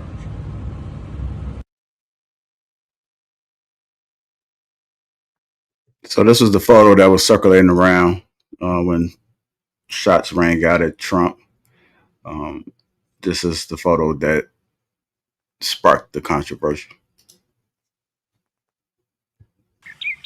After Secret Service Barbie, a highly trained member of the Secret Service, removes her weapon from its holster for the very first time in her career. She struggles to return her pea shooter as though it's her first day on the job. Fortuitously, her skills from a previous life as an amateur actress come into play, allowing her to convincingly mimic the swift draw of the weapon and scan the horizon for threats. Chewing her gum nonchalantly, she attempts to exude a tactical demeanor, reminiscent of a fusion between the Blues Brothers and Rosie O'Donnell. Despite her efforts, our agent's attempt to return her wireless hole punch to its home results in another failure. While she may have faltered at this most basic of tasks, she certainly looked cool while doing it. Shout out to every one of those motherfucking Secret Service agents who dives on top of Big Donald Trump. Respect to each and every one of you. That was some G shit. They were too slow. That's those guys. Oh, okay, fine. I mean, they were too slow. Yeah, okay, they were slow, but they still dived on top of him. One didn't. What did she have that was different from the rest of them? There was something different. Supposedly. There was something different between all the dudes who jumped on him and that one chick who didn't. What was it? Well, here's the world we now live in. So I don't want to keep ranting about females, but the point is we're now living in a world where they are forcing you to accept women at every level. And women are stuck in this very difficult conundrum, gentlemen. It's hard to be a chick, right? Because we're putting them into male spaces where they have to compete with men, where they can't. They can't secret service as good as a man. They can't do a job, no matter what it is, as good as a man. Police, farm. They build, you name it. They can't do anything as good as men, besides have kids. So forcing them into male spaces is actually unfair, because when you put a woman in a male space, she just becomes a short, emotional, weak man. Weak, usually broke man. By females' own standards that they hold for men they date, 99.9% of women are short, weak, and broke. So if they were men, they'd be hated by women themselves. So they can't compete with men directly, but they don't want to be excluded from the decimation they face by competing with men directly, because then they think that it's a patriarchy, it's unfair. Yeah, so they say, we want to do that too. And we say, guys, just let us do it. You just stay home and have kids. No, we want to do that. Cool. We're going to let you in with the men now. Then you lose. There's a reason you have to have your own sports. There's a reason you have to have all your own shit. Listen, I don't hate women. I'm just a realist. And these women shouldn't be in the fucking Secret Service. But like I said, we can't tell them that because it's the patriarchy. So we have to say, okay, come on, bimbos. And then we know they can't do it as well as men. They know they can't. Everyone knows it, but we're not supposed to say it. We have to sit there and go, she's just as good. She's a real fierce one as this chick. She passed the training. She's a real fierce chick. She did 13 push-ups. Fuck the patriarchy. Bruv. When shit hits the fan, she'll piss her little fucking panties. I stop it there. You can take a picture. Okay. Wow. So he had me up until where he said men don't panic under pressure. Like, with great power comes great responsibility, whether you're a man or a woman, right? I do think that women who are taking on roles such as the Secret Service need to not, like, you're a Secret Service agent. You're not a man or a woman at that point. Your duty and obligation should be to the job that you decided to, that role that you decided to fulfill. The problem is people don't know themselves and they're not real with themselves, and make it seem as though like all women are created equal. There are women that can do Secret Service positions. There are women that can be firefighters. There are women that can be police officers. I think it's crazy as hell. Yeah, that was crazy. She's obviously not one of those women, right? And I honestly can't take anyone seriously who would hire an overweight Secret Service officer. She's already betrayed herself. She's not in shape. Like, it's levels to this. This country is comical at this point. But aside from like the woman hating rhetoric, the like that stuff making it seem as though everyone's created equal and that there aren't any women that are capable of doing those things, I agree. You know, I definitely believe in equity over equality all day.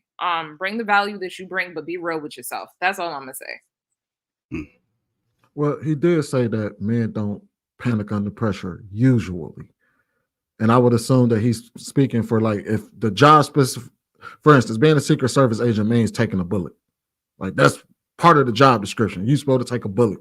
So if you have 10, if you lined up 10 Secret Service agent men, probably 9 out of the 10 men would be willing to take that bullet. But by his logic, what he's saying is if you lined up 10 Secret Service agent women, out of the 10 of them, maybe only 5 of them will be willing to take the bullet, which makes for a worse outcome for the person who's about to get, you know what I mean, for the person that's supposed to be getting protected.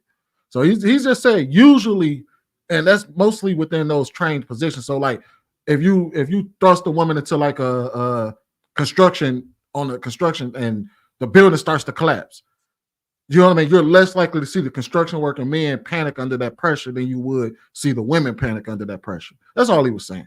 Is that the reason there's a reason why men take on majority of the dangerous jobs in the world. So that's just. But that's also the reason why we die long. That's the reason why our life expectancy is lower. Also, we are also more likely to take risk than women are. we are most likely to hit something head on than to look for help. We're more likely to be the help. Go ahead, Allie.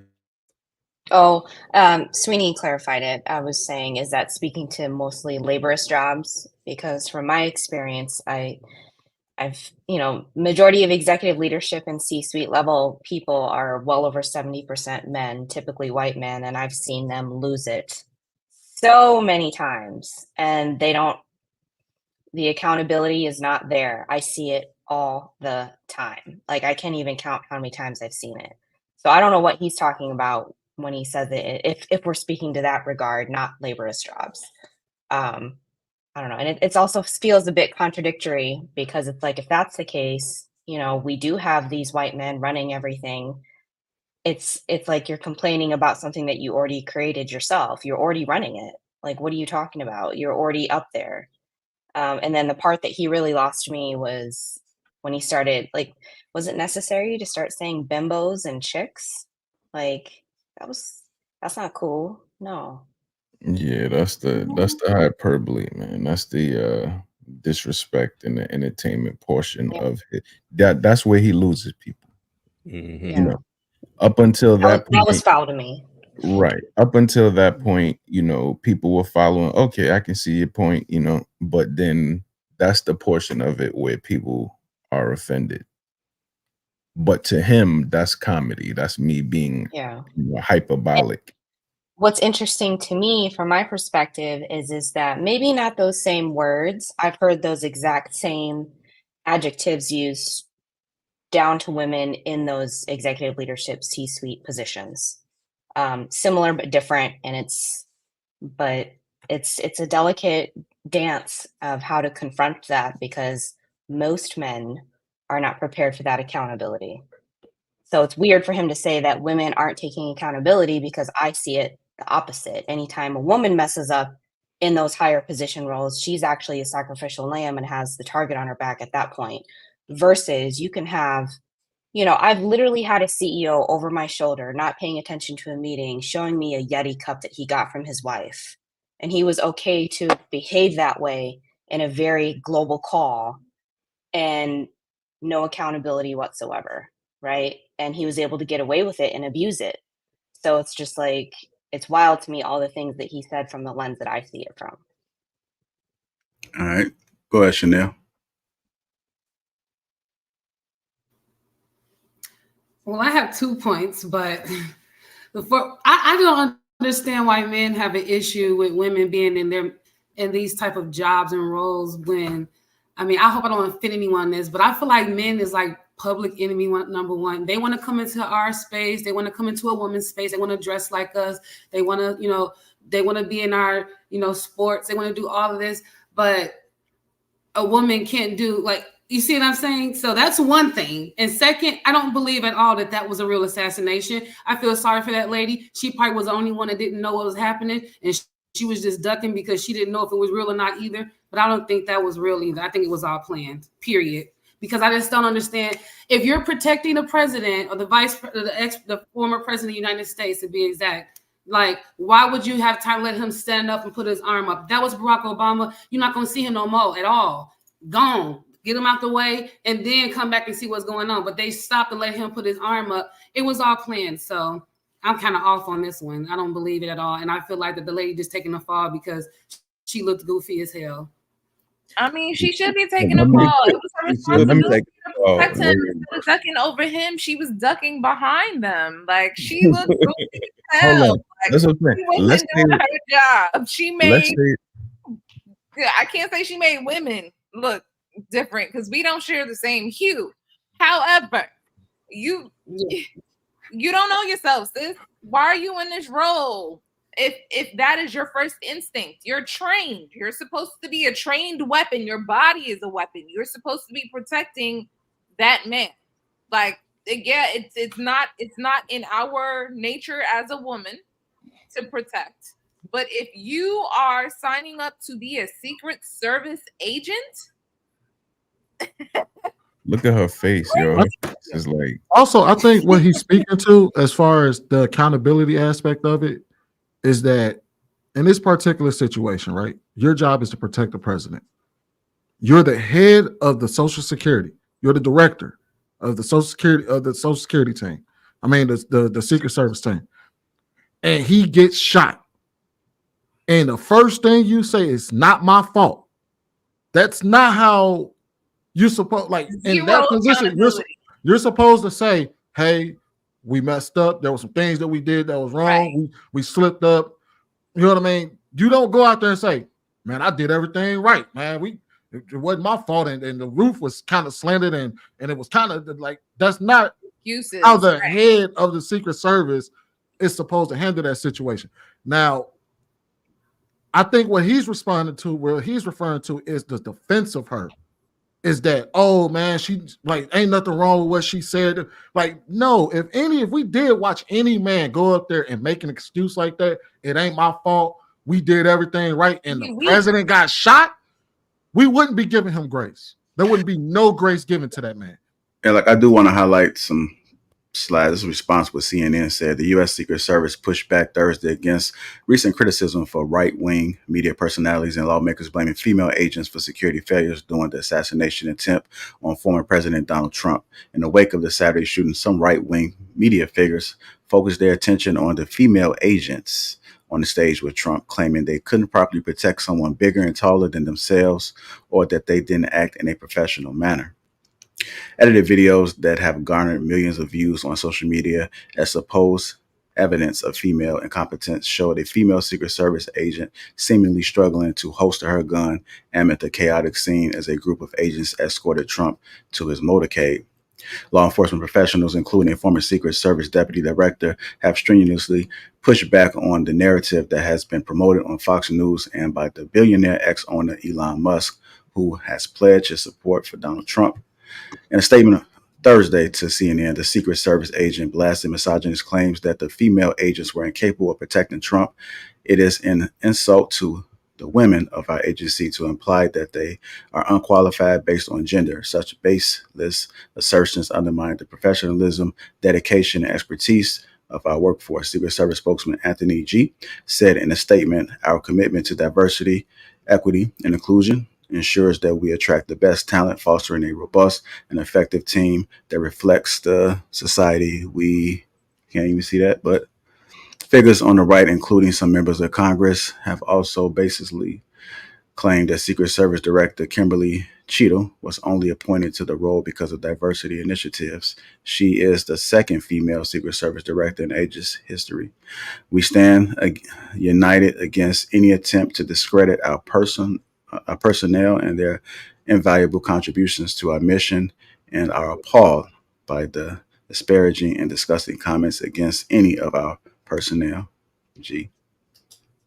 Okay, respectfully, these women did not represent properly as Secret Service agents, and especially not as a director of the Secret Service.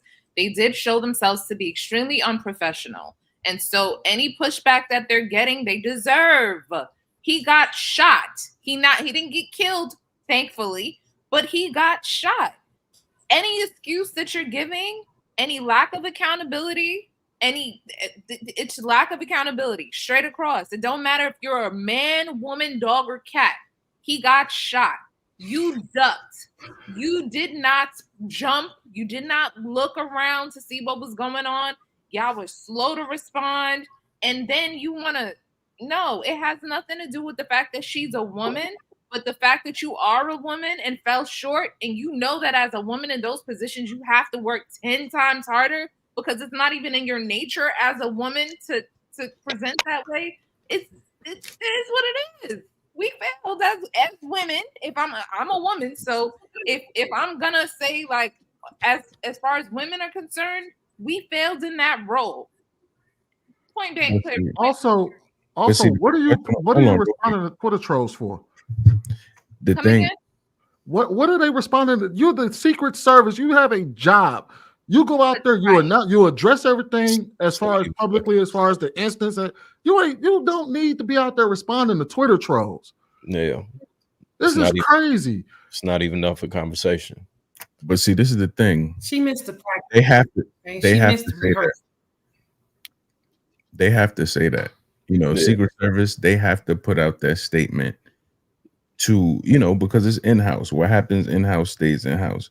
Meanwhile, all the guys, they're sitting around the water cooler, you know, drinking coffee like, man, this goddamn DEI, man. I'm telling you, you seen her out there, you know, they're talking smack. They're like, yo, this is pissing me off. You know, a lot of people in those arenas, the company is gonna push back against it.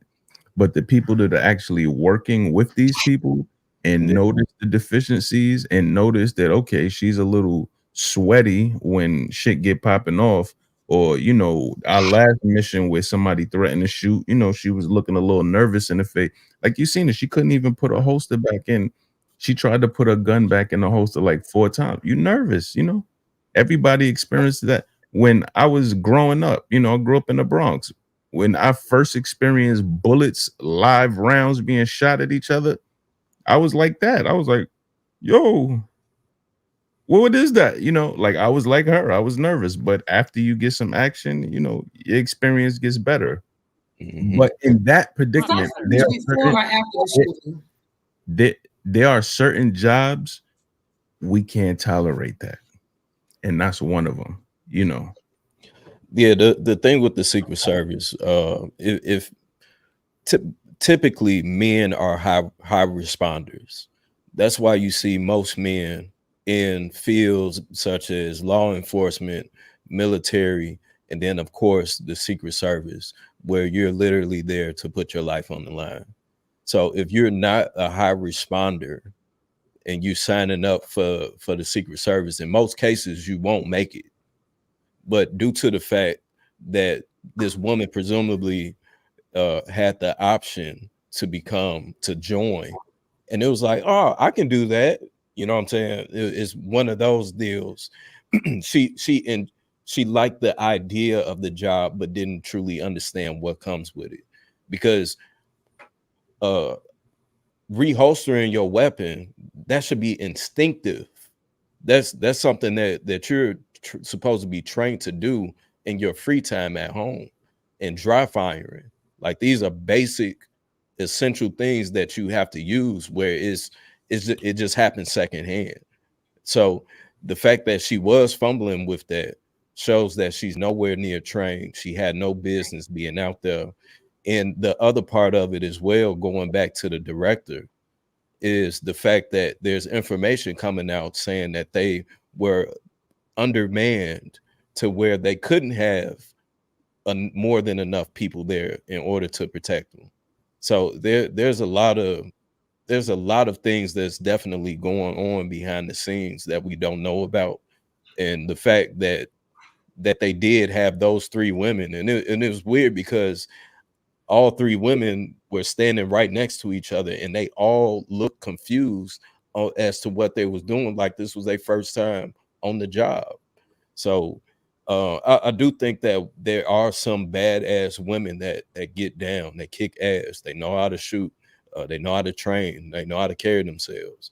But that's a very special type of woman that would need to be in that position. And just physically looking at her, she definitely didn't It's fit not. here. That's why I'm like, this whole thing is it's so crazy to me. The fact that they even made that statement, like, yeah, there's a lot that's going on behind the scenes that we're unaware of, but there's not enough going on behind the scenes for America to be making statements about such lowbrow shit. Because the fact remains, like, why are you addressing certain things? Like, it's evident. Like, you guys are just trying to now protect your people from themselves, and it's making us look even worse as a country. Like, there's no reason. People in law enforcement have to, at least I know with the correction officers, I know they have to go to the range I think it's like once a month or once every few months to touch up on their shooting skills. They have to requalify. They have to do certain things. You would think that a person you going into the military, you have to go in and get tested. You do your training and do your physical tests and all that at some point throughout the year. Why isn't that a thing in the Secret Services? How do you have a director of secret? Your director is overweight and obviously overweight. and not in shape, not able to holster the gun. Like, it's a joke. It's a freaking joke. And I liken this Is to, this y'all before remember or after the shoot? that was afterwards. That was after. Okay, okay, now that makes sense. It was after.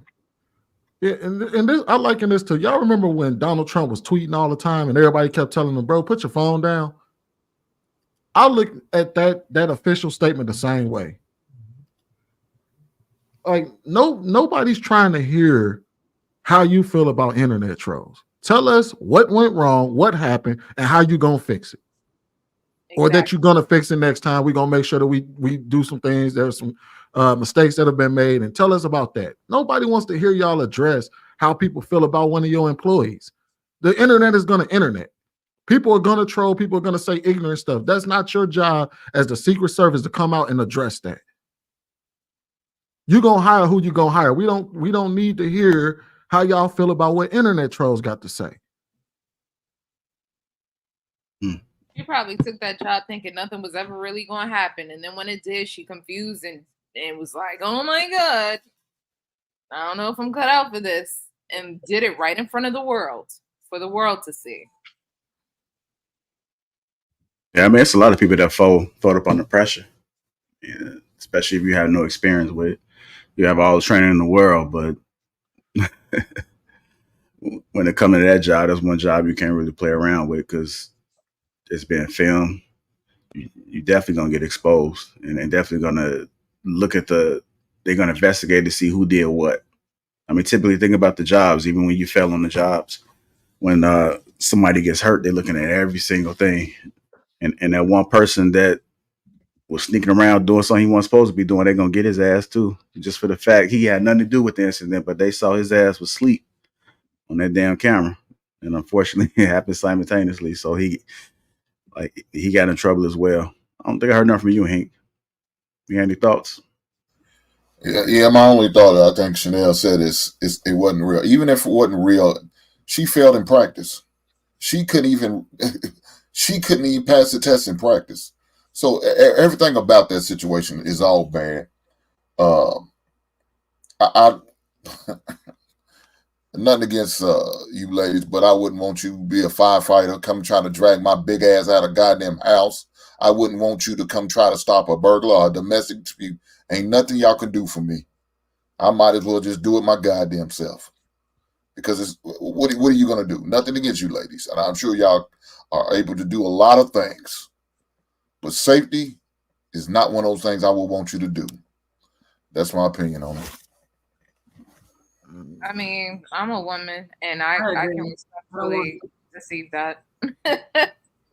It is what it is. We all have our strengths. I agree. Well, at least we know y'all wouldn't sign up for the job, so I guess it's sure wouldn't. And it's like a lot of us to do it. And this is not to say, because men do fuck up on the job too. We've seen countless police officers fuck up on the job. My main concern again is y'all more concerned with addressing the internet than the fact that the president got shot, or a presidential elect candidate got shot. That's what your focus should be on. Just like if anybody was messing up in the police force, we'd be talking about that. Not, oh man, the internet told us that he shouldn't be in the job and we need to talk about. No, talk about what actually went down. Nobody cares about what y'all think about internet, about what the public is saying.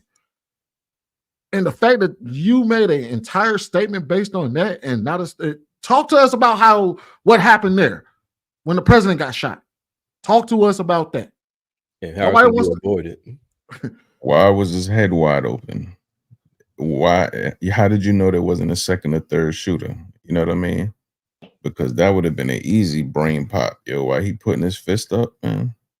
Somebody could have been somewhere like, oh, his brain is open. Yeah, so from a training perspective, and I can only assume I of course am not in the Secret Service, but from the training that I have had in security, I can only assume that they got the thumbs up. Okay, well, suspect is down. And once they heard that and they knew that, okay, we can move them, they assumed that there were no other subjects that were hostile. So I think, again, in that moment, and I said this on the other panel, I think in that moment, Donald knew that he can utilize this to his advantage. And okay, let me get my shoes, because this is the type of man that he is. I'm not finna be looked at as some man that got shot at and I ran off the stage and left my shoes. Hold on, let me get my shoes. Hold on, let me do this. Let me rally. Let me take advantage of it. So I think that in that moment, the Secret Service that was piled on top of them, they were speaking and was like, okay, all right, he's clear. Suspects down. Let's get him moved. Let's get him moved. Trump heard that and was like, all right, let me get my shoes. Let me kind of get myself back together and then move on. And I'm gonna take advantage of it in that moment. Making my Steve Maddens. The fact that if Donald Trump said, "Wait, let me get my shoe," that's what you and and the thing is, if we was all a part of the Secret Service, right? Me, Jr., Viz, we'd have yanked Donald Trump up out of there, but ain't no way we wouldn't have talked about him in the lunchroom. Y'all heard what this idiot said while he was getting shot at, talking about, "Wait, let me get my shoes." I mean, he's never been in a situation like that. So you gotta remember, this is a man that has been in a position of power for quite some time. I'm sure that he's had security throughout his lifetime. Maybe not on the scale that the Secret Service is, but I'm quite sure that he's never been in a situation where he's been shot at. That ain't gonna stop us from cracking jokes. We gonna still crack. I'm all with the cracking jokes. Hell yeah, we gonna Joan his ass highway. We gonna be in the lunchroom joning this shit out of. Yeah, that nigga was trying to get his Louis Vuittons off the ground while getting shot at. Man, we out here. I mean, if you ask me, that sounds like somebody that's not really bothered by the fact that he was being shot at. That's why he like, let me get my shoes. They done shooting now. Might as well get my damn shoes. Right. That's what I'm saying. Yeah, like, and to Hank's point, I'm a woman. I'm glad. I don't want to protect. No, I would never act like that. You know what I mean? I'm here to be nobody's firefighter, CIA agent, Secret Service agent. I know how to bust my gun and protect my household and protect my man. That's all I need to do. And a lot of people, I think that's a problem. Like people are walking around and again, I said this already, and it just came back to me that I said this already. Know yourself. Know what you're capable of. Stop applying for positions and roles, whether it be professionally or personally, that you know you don't qualify for. You know you're not cut out for. That's why we're in the position we are in now as a country. People that are incapable of doing certain things are trying to forge and fake the fact that they're capable of doing things. And we're looking crazy out here. Okay? Crazy. It's nuts. I mean, well, to be fair to her, she has been in the Secret Service for 25 years. So, you know what I mean? She might have been in shape about 20 years ago. And, you know, y'all know how it is. Shit, once mother get in position, they supposed to have a desk job. They start getting fat. And her ass just so happened to be out there in the fray of things. Like, but she has been a part of the Secret Service for 25 years. And, you know, I would assume that comes with military background. Like, you don't called out. No, it don't. You can't let yourself go in that role. No, I've seen you can go on Indeed and they had applications to become a Secret Service agent. Get the fuck out of here. Yes. Nah, man, you can't just walk on Indeed and just walk into what's wrong with these people? I was on there looking. So just because she's been in the agency for 25 years, that doesn't mean that she was detailing a high profile person. She was probably on detail for some local judge or for, you know, some legislator in Maine or some shit like that that's not going to see that's going to not be in a real life situation where things are going to be getting hectic. It's just an easy ass job. She put on a badge and firearm. Wow. You know, I didn't know that, Viz. I didn't know you could just go on Indeed and just get your Secret Service. Like because I'm gonna be real with y'all. Because the way that TV make it seem, all the Secret Service agents be having military backgrounds. They go up through the ranks and stuff like that. I didn't know that you can go on Indeed and be like, yeah, I think I want to be a Secret Service agent today. Like, what? What the fuck is that? You wonder how the president got shot? Now again, it depends on what level it is that you're coming in on. So they're not just going to let some random person come in as a sniper in the agency. They're not going to let just some random Joe Blow. Well, they used to not let some random Joe Blow defend and be detailed to the president. But of course, with the change of times, where they have to appeal to everybody, we got to have women on board. We got to have trans people on board. It's just one of those things where, all right, we're just doing this so that we can appeal to people and not get and not catch any backlash. I've done some stuff personally in the past. I'm not planning on doing that this time, and that includes, not endorsing either of the candidates. Now, look, I mean, there's obviously a lot of crazy stuff going on in the world. I mean, the historic events over over the weekend. And I mean, on a personal note, it's, seeing Donald Trump get up after getting shot in the face and pump his fist in the air with the American flag is one of the most badass things I've ever seen in my life. But look, I mean, it's, and I think, look, it's, at some level as an American, it's like, hard to not get kind of emotional about that spirit and that fight. And I think that's why a lot of people like the guy. Yeah, I mean, they're creating a martyr out of him. Like, that's it. It's been a come on, y'all. Between him being a convicted felon, and now him getting shot at, like, who y'all think he's trying to appeal to? I just whatever. Which makes me further believe. Wait, so I've always been, ever since this happened, I've been confused on that perspective.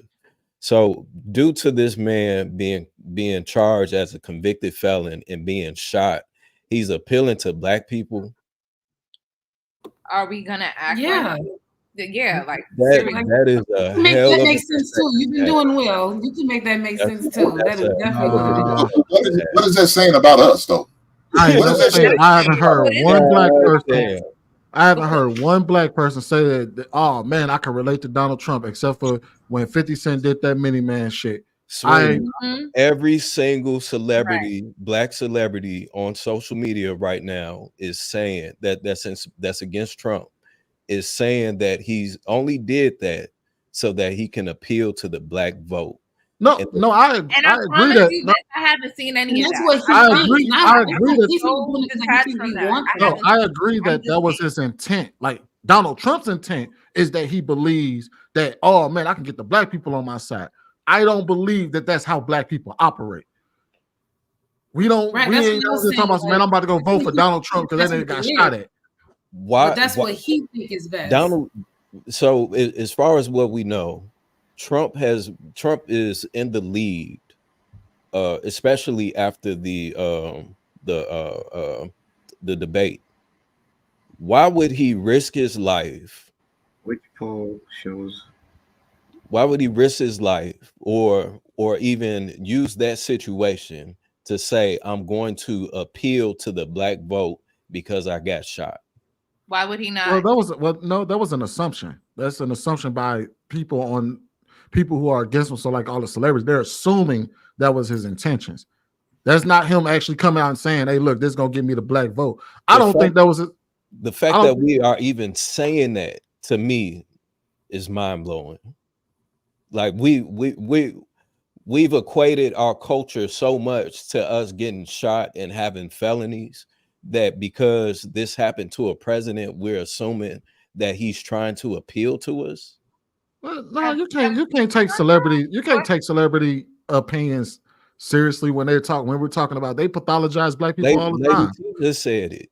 Well, no, she Okay, said. but have we done that, or has like the media done that? Right? Like, has that not been what's been perpetuated? Has the stereotypical has like that not been like an issue that like even when it comes to the police brutality, right? And why they say certain black cops stereotype and stop and frisk our men.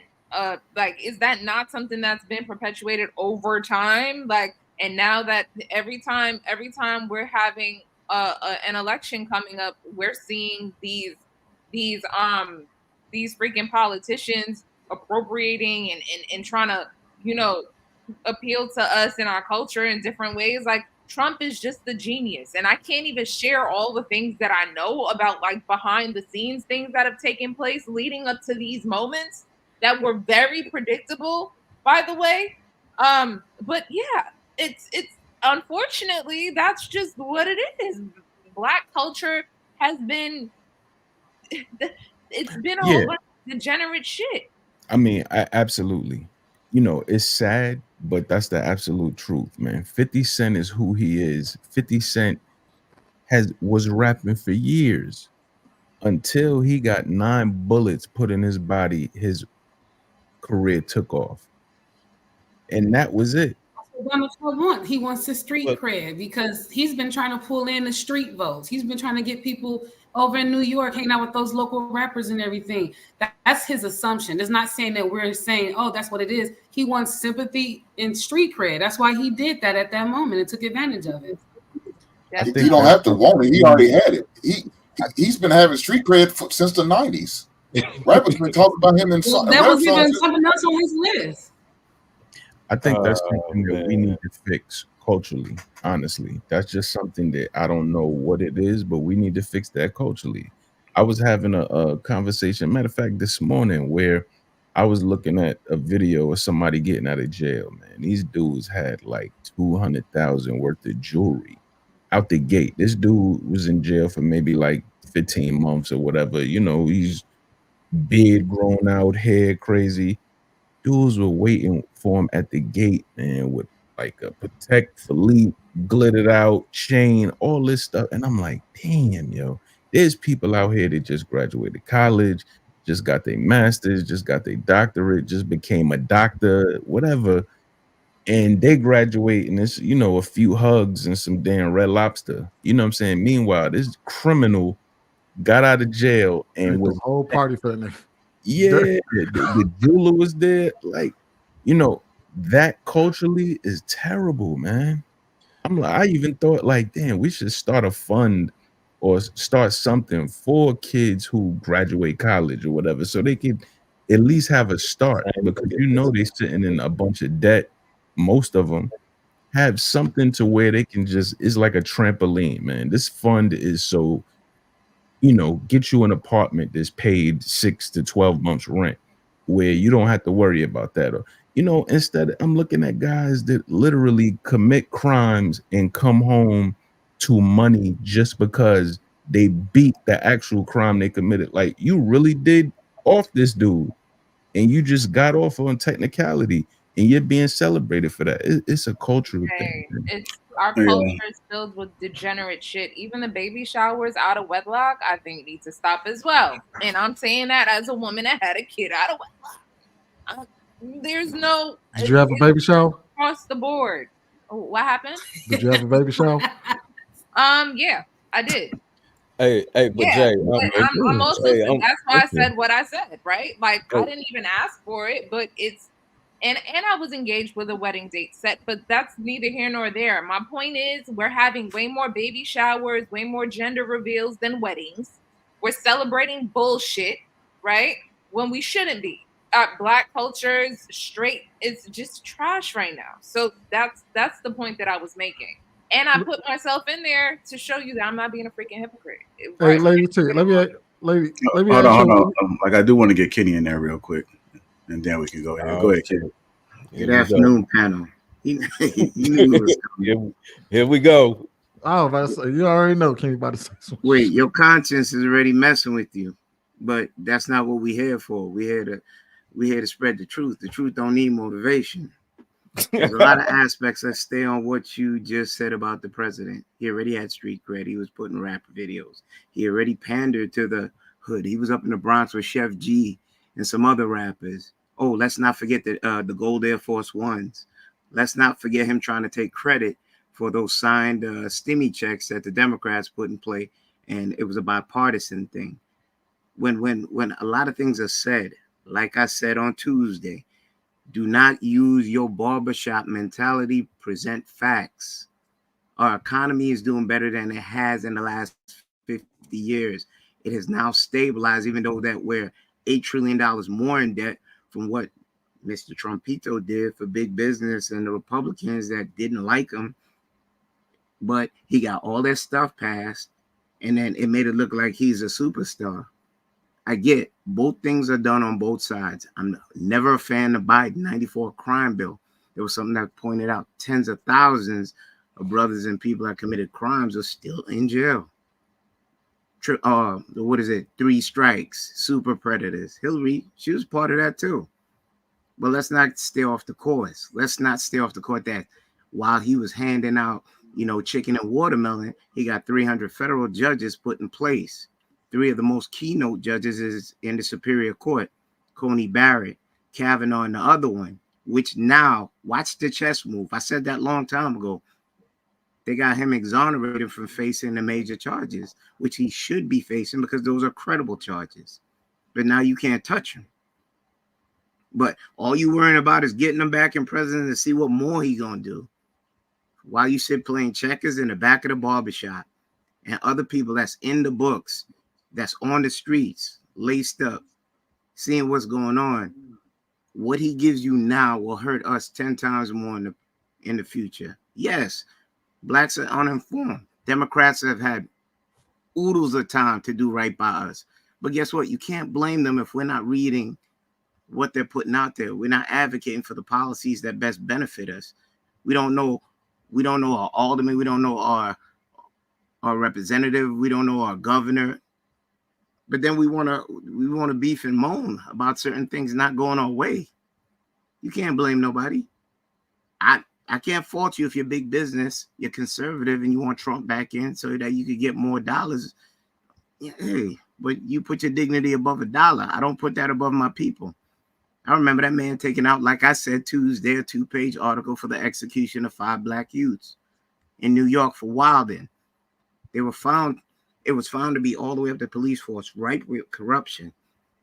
When president, he was asked when they were exonerated, would you offer them an apology? He said they probably did something.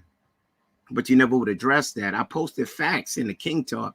You don't want to broach on those either. But here's what you do, which is cancerous to our community. Certain people come up here and expound on points, knowing that it doesn't help us. It just further your ego, sticking out your chest with no facts to back it. I digress right there. How y'all doing? You can't say how you doing, then you gonna burn my man Vic's ass, man. I mean, how you do that, Kenny? How you know it was for him? I know who it was. He ain't burned nothing. You ain't shit. You know how I know it burnt you? Because you took a snipe, and that's why I wanted to be up here. Don't be a coward. I respect you as my brother. You part of the fellowship. Don't do the cowardly way out. Stand up and take looking like a man. Come on now. You know damn well I ain't never took the cowardly way out. Come on now. I said I respect you as my brother, but sometimes we do misstep when we're human. Hey, we just got 2 different perspectives, and there's nothing wrong with that. That's right. I got facts. You got feelings. Well, can I just clean up what I said? Assuming that the economy is doing better when inflation is through the roof is absolutely insane, bro. Hi, Miss Chanel. Hi. Come on now. Like I think Chanel wanted to say something. Go ahead, Chanel. What I was saying about Trump getting street cred, I'm talking about for the new votes. I'm not talking about us older ones that we know what he's done. 43% of Barack Obama's votes that he won was because of 43% young new voters. Donald Trump trying to get street cred from these younger people that already been out here you know what I'm saying, doing riots, all that stuff. He's trying to pull that vote in. That's what I mean when I say he's trying to get street cred. You know, the celebrities that's talking about him, we already know what he's done. And you're right, there's some people that just want him in office for a check. But that's my thing on it. I think he wanted to be cool and give votes, the new votes, so that they can go in and vote for Donald Trump. At this point, by default, he's going to win, because part of the reason why he was leading is because they don't want Kamala in office. Now she's the main one. So at the end of the day, he don't have to do any more tricks that I think to get into office. Chanel, I'm gonna give you a real quick. Him getting shot was not going to move the needle. Just answer her real quick. Why I think he's not going to win? He took away your rights to your body. There's still a lot of women that feel some type of way about that. And last I checked, the women's vote is what got the Democratic Party back in office by their push, the last I checked. And if your women in groups point out, like you pointed out earlier, you feel some type of way that, you know, those that wish to live the illusion of women coming and taking your rights, dressing like you, and that does not stand for heterosexual men, you're watching your women's rights be stripped away. And guess who put those people on the watch to do it?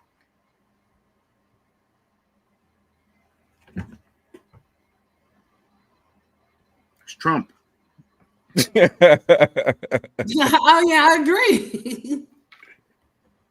But I don't know. I don't think as long as Kamala, if they pop up with a new candidate, well, she's gonna have to pick a vice president anyway. That might be the strategy with the Democratic Party to see who they'll pull in, you know, to be her vice president. And that might be a strategy that he won't win. But he's doing too much. He's teamed too much, and he's doing everything possible to you know, we're watching him be above the law. So was there anybody else that was there anybody else that he could have chose? Like besides no. When nobody. Okay. No. That's why I said the Democratic Party. That's why I said the Democratic Party squandered that opportunity because they didn't bring nobody to the forefront in the primaries. They didn't bring nobody to compete with them. They thought Biden got this in the bag, and they also, I think they might have assumed that Donald Trump wouldn't run based on his the trials and all of that. So they thought it was going to be an easy route. There wasn't going to be nobody really from the right that was going to be able to compete. They didn't expect Donald Trump to run, and they didn't. So they didn't put forth no other candidate to go against Biden. And now they're scrambling because Biden is obviously at this point not qualified to continue to run. I mean, they knew that Trump was. So then who's going to be the big leader? See, that's why I sat there and said I think the Democrats felt and they dropped the ball. I don't know why they thought. The man felt like he got cheated out of the election. So you don't think that man was going to try to fight his way back to get reelected?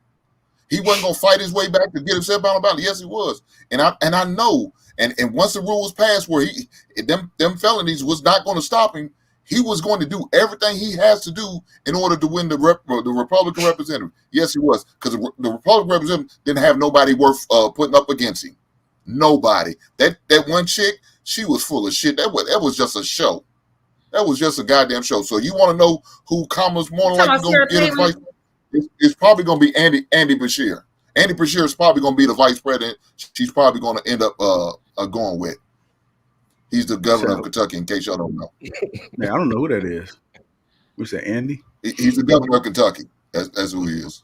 If Bernie Sanders would have won back in 2020, if they would have actually made Bernie Sanders the front runner for the Democratic Party, we would not be here. Sweeney, to be a president, you have to be able to make a deal with the devil for the further good. Nobody that steps in that office is doing the right thing 100% at times. They got to eat. They got to eat sin so that they can get the majority of what they want pushed forward. That's a fact. Agreed. You think Obama was a horrible president when he has at least a stack of papers this high of stuff that he did want to pass for us, but most black people won't read in because they thought black first rather than country? So he had to eat the thing that pushed the alphabet people, their views first.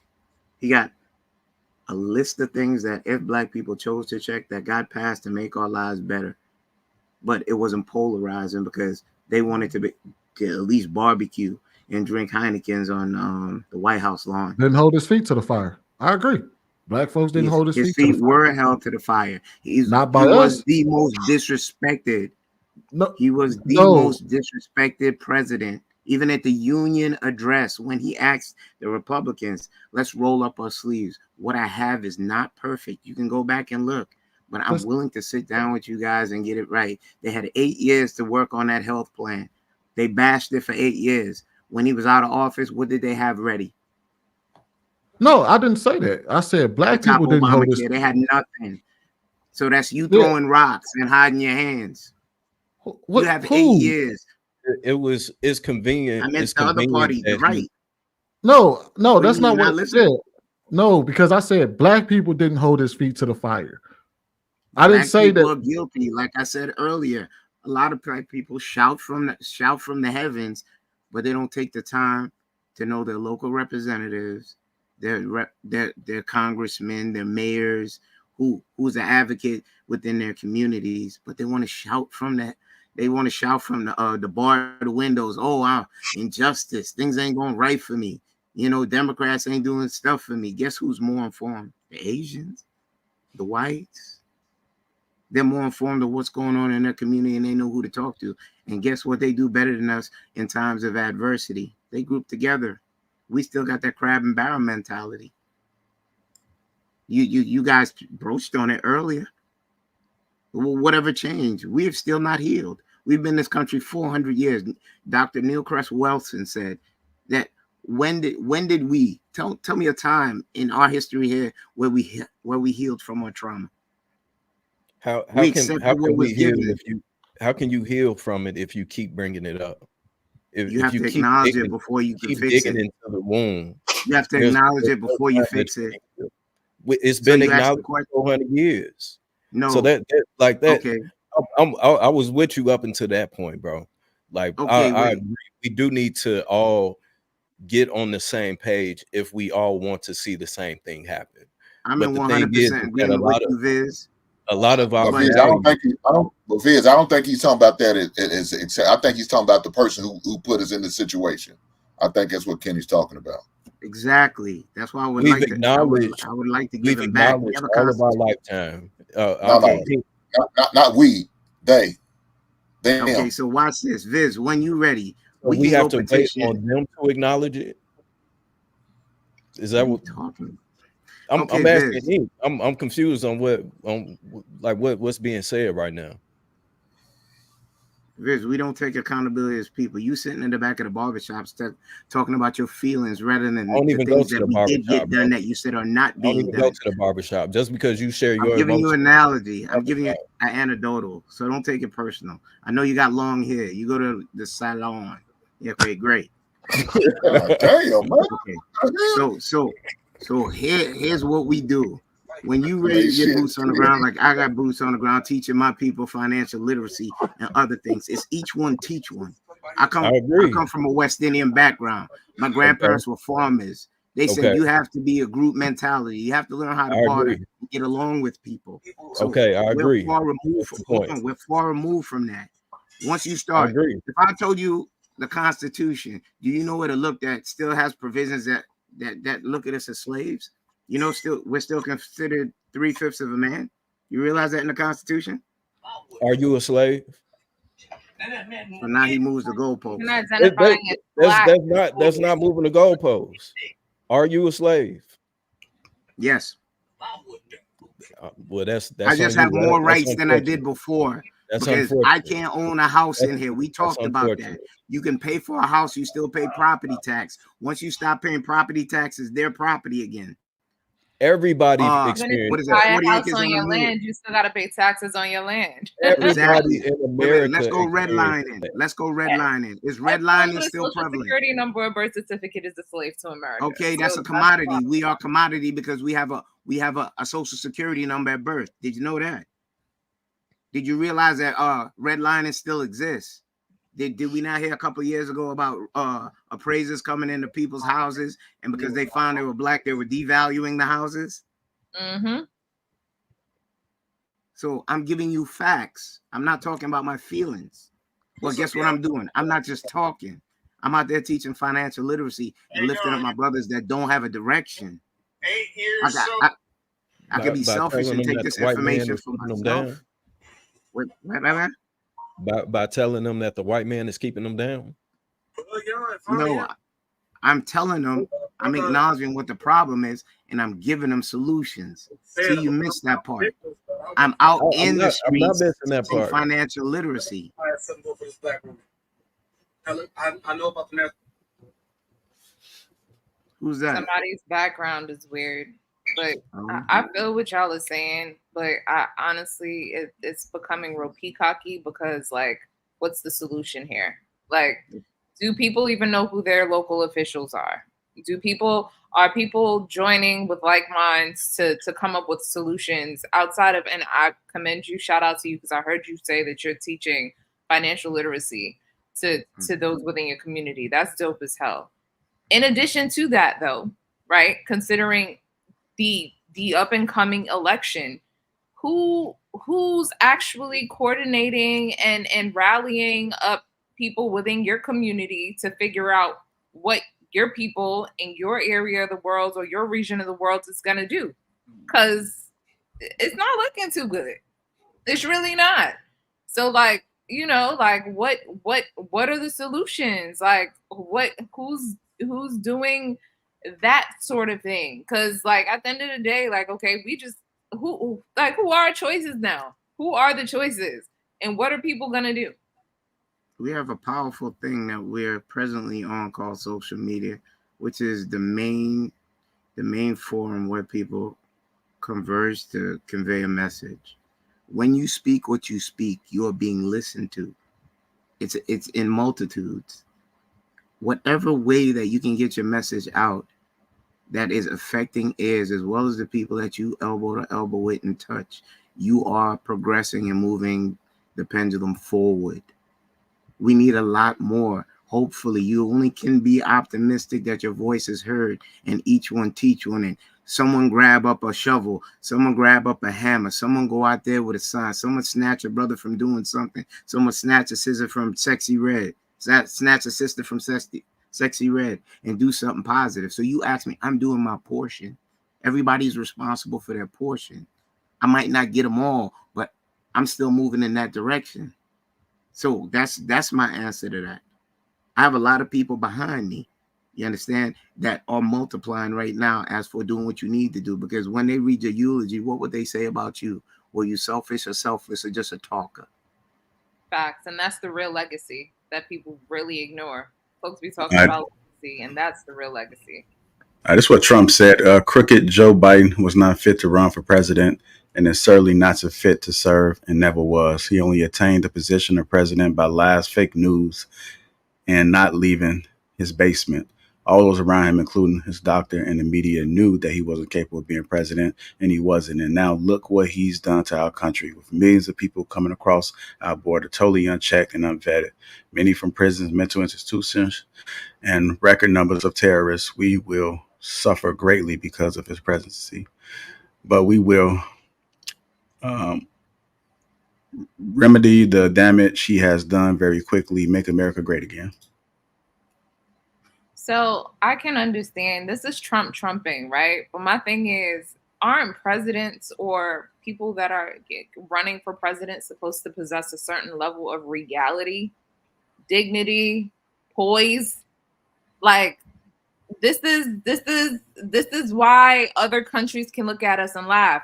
Shut the hell up sometimes. Less is more. Everyone does not need to know your stance on certain things. I don't know, y'all. I guess I'm done. Says Viz has every right to criticize Biden. Biden is unfit. I'll give him that. The man is fault. He's there. Freaking, I'm like, and then Cole changing the whole subject, and I'm like, and truth be told, them is not the ones running the country. They have a whole set of people behind them. You just have to be a figurehead like most companies. Most figureheads say one or two words and let the educated people do what they do. Okay, this is going to be in our best interest. Just go out there and church it up. Both of those men lie in some way, shape, or form.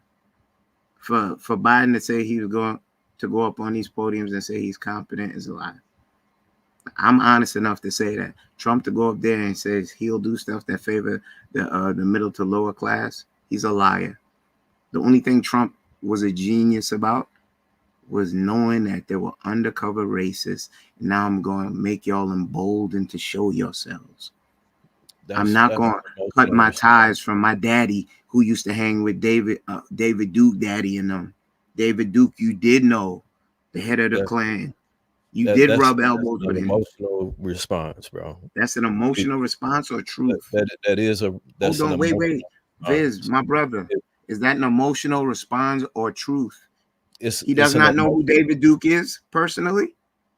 So are you going to ignore that Biden also said that he was best friends with a grand wizard and spoke at his funeral? Okay, I said both of them. But when I speak about your candidate, I also point out. No, it's not just you speaking about my candidate. It's leaving out the other part of the candidate that you support. So that's my Biden. Wait. I spoke on the majority of stuff he did. His biggest crux is the 94 crime bill. Him calling us niggas in front of Congress. Him aligning with the 3 strikes. I did point that out. Did I not? You didn't point out what I just said. You went to the fact and used that he was empowering undercover racists. You know what I'm saying? So when you do that, that's involving emotion into it, much rather than us talking about what it is. Okay, my emotional stance is the fact that there's racists so allow me to answer what you just said. Don't go on a monologue. I can answer. You just did a whole monologue, and I'll let you talk. I ain't say nothing at all. Pose the question. Go ahead. Okay, so for you to say that is, since in your lifetime and my lifetime, have you seen a president able to embolden the Oath Keepers, the Tiki Torch Boys, what's the other group, the KKK, to just blatantly do things to people, and he will not disavow that behavior at any point in time, which he is yet to do? When he was president, the Tiki Torch guys, he didn't say anything. He said there were good people on both sides. Did he not? So there's not good people on both sides? No. If you're saying blood and dirt and blood and fire, I don't see any good people on that side. You know where that came from? That came from the German Reich. That's against Jews and all other people. There's no good people that can stand there and use that type of language. In Germany, if you were to even show or call somebody using those types of language, you get put in jail. You know that, right? Yeah. So you're gonna defend people that if they caught you in a sundown town, you think they'd be friendly with you, Viz? Those are those same people, the Oath Keepers and them good old boys. There still are sundown towns. Have you been through any lately? And then say, I like Trump too, and see how they care about you? Let me tell you something. I've traveled all across this nation. I've traveled all across this globe. And the only person that has ever disrespected me was a person that looked like me. So I hear what you're saying, and that's cool. Yeah, I'm not saying that that there aren't racist white people out here. Of course. And I agree to what he said, is that there are good people on both sides. Everybody has their side. Everybody is clicked up, whatever the case may be. That comes with life. But just because I have a viewpoint that goes against yours, because you're assuming that I'm going off of emotion, much rather than me going off of what I'm experiencing, what it is that I'm hearing, and what I stand for, I think that's a problem. And the fact that we ignore something that somebody does in our face simply because we want to paint him out to be a racist, ignoring what's really going on, that's the part that I'm not in agreement with. I know there's other people that have a voice, and it's fair that they get their time to speak. But I don't know how you see that, but maybe one day you'll catch an epiphany and see that I'm not what you just said I am. I digress. Yeah, I think JR's probably ready to move on to the next subject. But man, y'all did a great job for sure.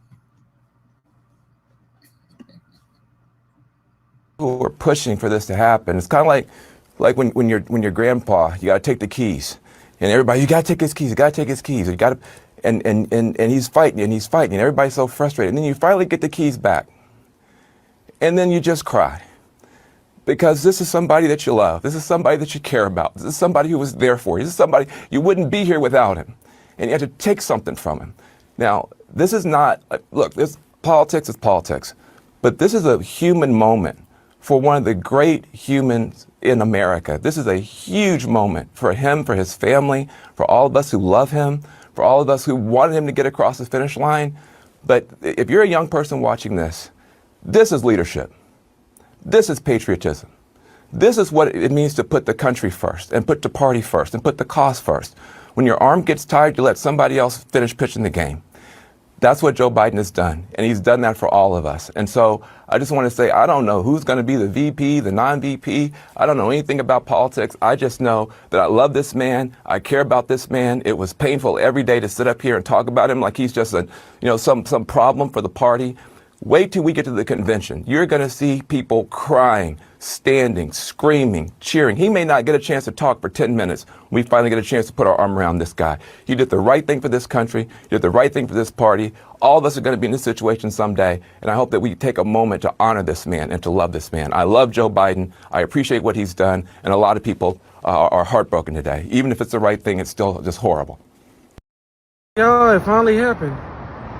Joe Biden dropped out of the presidential race. And I hate to say it, I hope it don't sound ridiculous, but I went from, I really don't got a plan to vote, to let me get my ass up and vote for this black woman. Now look, I know about the mass incarceration when she was a prosecutor. I did 3 years myself. I'm not fond of that. I also know that Dr. Umar is going to have a cow talking about her husband. And I know that I don't know all the facts. So I'm going to let y'all tell me all the facts in the comments while I get my ass up and vote for this black woman. And I'll review y'all comments and we could talk about this again in 4 years, but I'm gonna get my ass up and vote for this black woman. So, it is what it is. I know y'all gonna talk bad about me in the comments. Yeah, so that's where we at with it. Let me make sure I'm registering all my stuff together.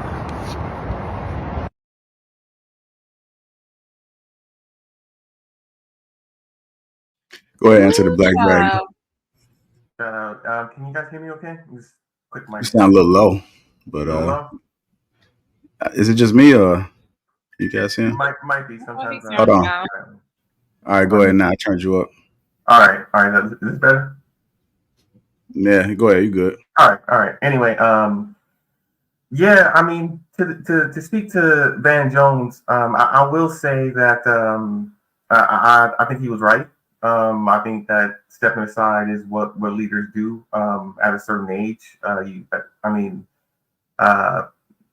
The job, the task is bigger than one man. It's bigger than it's bigger than one's pride or ego. It should go. If you're talking about running a country with more than 300 million people, with multiple communities, necessities, needs, that's probably going to be more important than what you think you're capable of at your age.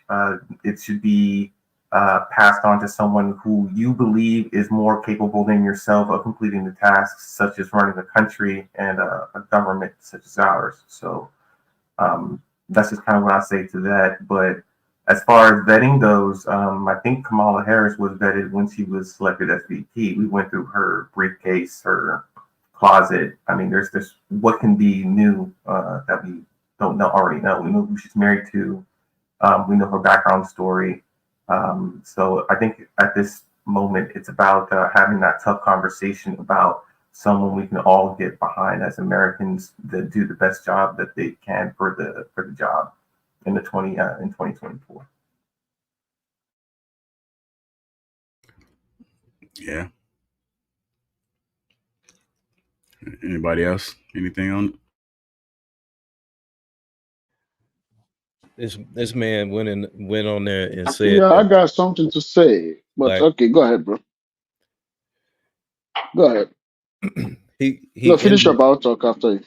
he ended the that video saying that he's going to go and vote for this black woman. Like that, like I get it, but this woman has not. I mean, there's so many blotches on her resume towards black people and what she was doing in California. So again, we by default push this, and I get it. We all want to stand together. We all want to have someone that looks like us be in a position to potentially help us. But in a lot of cases, that's not what's going on. There are good people on both sides, and just how there are good people on both sides, there's terrible people on both sides. And to vote for her simply because she's black, that's terrible. That's his choice. And I dislike that you just did that. I was pointing out a specific group of people, and you tried to make it all like I was saying white and black. There are good people on both sides. There's no good people in no damn KKK. There's no good people in the oath keepers. There's no good people because they don't favor you. So apparently, you could tell me that you've been all around the world. So and move the goalposts. I asked you if you've been in a sundown town. I kept it specific. You like making this thing general. When I give you direct things that we can have, constructive conversation, you go all around the world. And then you try to polarize. I wouldn't dare vote for no black. Now listen, I was raised by black women. I got a grandmother, I got black sisters, but I wouldn't dare put no black woman in no mother position of the White House. The commander-in-chief of the military, a black woman. Not only that, a mixed black married to a white man. Her pH balance is way off with that white dick. Man, you can't make me believe. Hell no. This man, Kamala Harris got a white boy. Her pH balance is off, and her mental stability got to be off. A hoe would have thrown off pH balance unless she's sneaking in. Now, if she's sneaking in a nigga, then we might can let her be vice president. But there's no way. America, I'd rather for black people to go back to slavery than let a black woman run this goddamn country. Don't do it. Say, listen, man, I'm against anything with a black woman running. Mother, you get your ass back in that bedroom and in the kitchen. But the White House, America, we can't do this here now. Hell no. Hell no. I'd rather have another civil war before we let her run this mother. Got me fucked up. Go back and get Barack, if anything. Find another mixed baby. But don't put no in there. The man is a walking contradiction. He has a Mexican wife. You know what? I'm just gonna be quiet. He has a Mexican wife, so he has interracial kids. He's the one that got convicted of murder, and he said it's all. When I was young, it was all right for me wanting to go over there and grape white women. Okay, guys, how you guys doing tonight? Hey, Happy Kenneth, Sabbath. what's up? Yeah, I'm doing good. How about you guys? Before you guys start bringing on your guns and shooting guns, this is what it says. Joe Biden endorsed her for president. That doesn't mean she's automatically the nominee. She still has to go through the process because there's already an election that happened, which is the primary. So what happened is that they're going to go to the floor of the convention. It's an open floor. She's not a presumptive nominee. She's just endorsed by Joe Biden. Now, all those Joe Biden delegates, right, are open. So Andy Bashir of Kentucky and Gavin Newsom of California are the two front runners right now that might get into the ring against her.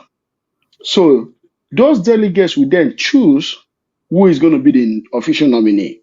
So she's not the official nominee. She's not even the presumptive nominee because she wasn't voted for through the primary system. So guys, she's the vice president of the United States, not the presumptive nominee. But then beside that, I got to tell you guys this, right? Based on political system of the United States, I've been here for 20 something years. I've voted for almost all the elections throughout that period. And I've also gotten into a whole lot of election discussions. I have family members that are in the US Senate, in the US Congress, and they understand how the process, and we do discuss the process all the time. It's going to be very tough, very, very tough for her to beat what's his name? Trump.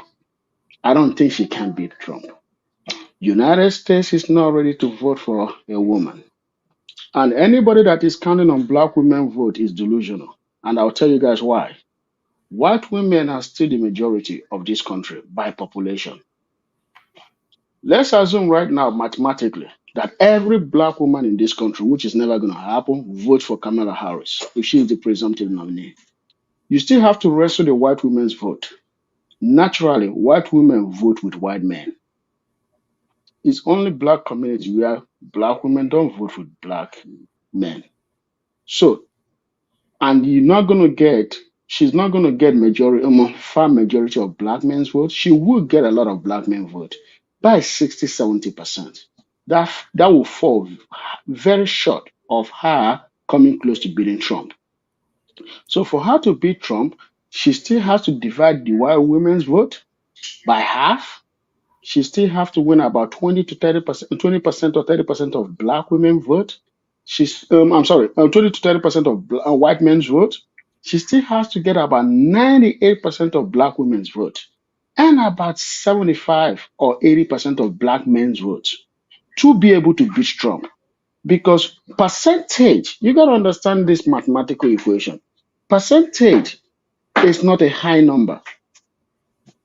You're talking about 100 and something million white women's vote. 50% of that is about 75 to 80 million, right? Okay. Then you go to black women's vote.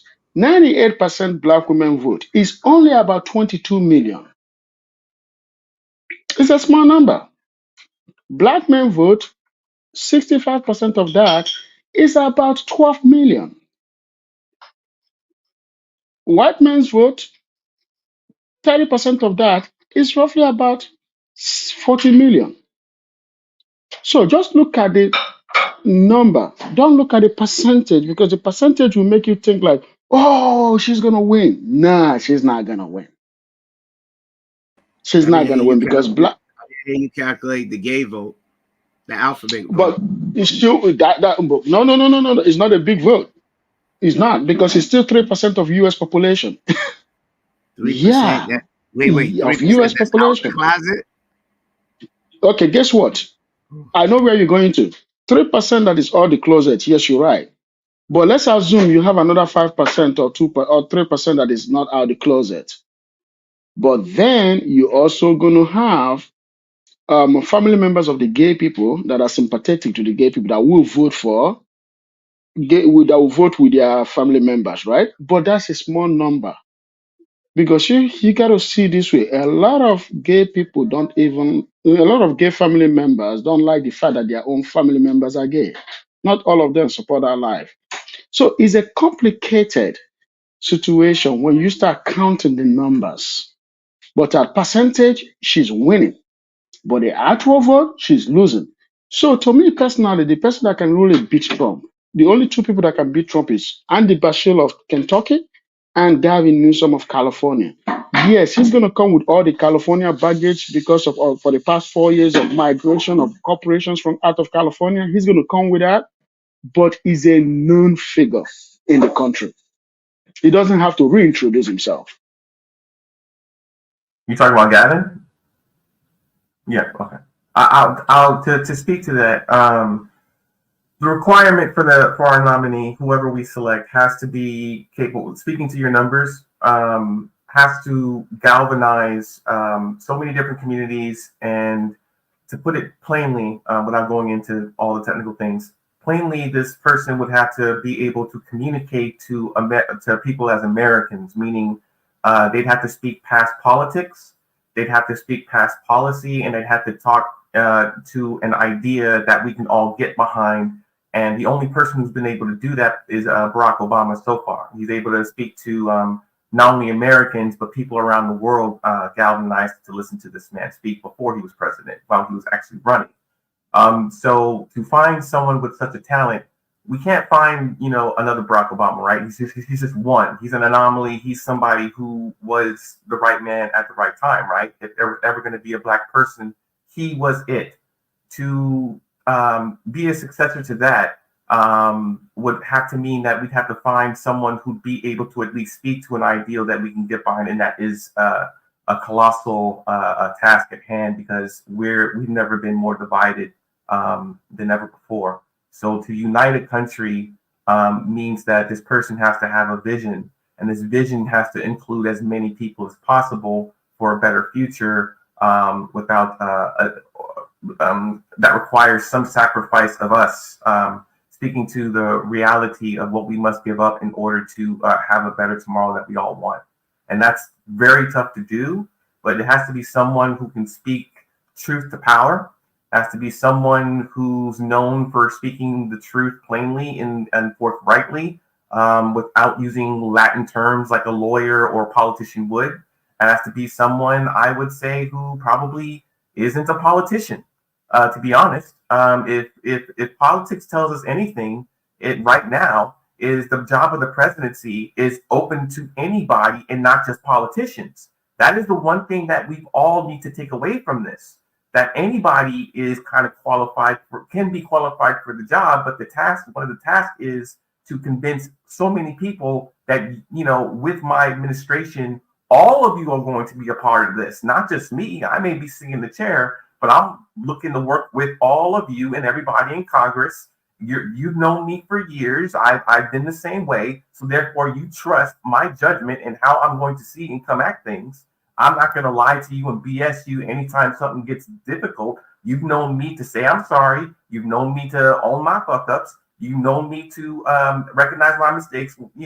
It has to become with that level of trust to put someone in that position and for Democrats to all get behind. And that is a monumental task, and it's going to be very taxing. It's going to be a very long, painful process and conversation, but that's what's going to require to win the White House from Trump.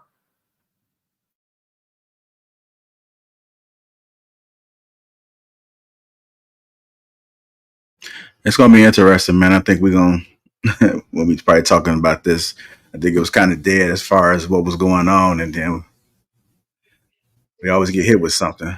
I was looking at Brandon Tatum's Instagram, and he had put the news out there, and then somebody was like, like, what are you putting that misinformation out there for? And he said, trust and believe. If I'm putting information out there, it's because I got an inside source. And so his theory is that the whole COVID situation was just strategic, as far as it was a sign that he was actually dropping out.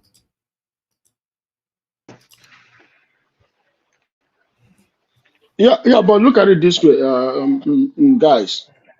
There is another thing that we're not talking about. When a white woman came out to run for president, America rejected that white woman. She won the majority vote, but she lost where it mattered, right? So, what makes you guys think America that rejected a white woman's vote will vote for a black woman to be president? Think about that. Let's just be honest. Let's be candid. It's a big climb. If Trump beats her by 2%, that is game changer. So to me personally, she's not going to be vice president to anybody. It's not going to happen, because if she's not the president, she's going to step down. She's not going to be vice president to two candidates. If Democrats want to win this election, we got to all swallow and vote for who the nominee will be beside her. That's it. That's the only way Democrat can win it. And they got to rally behind that person. And I got to tell whoever thinks that Trump is going to win this election is also dreaming if the right candidate is there. I will tell you why. United States does not want any older man to rule this country. They don't want that.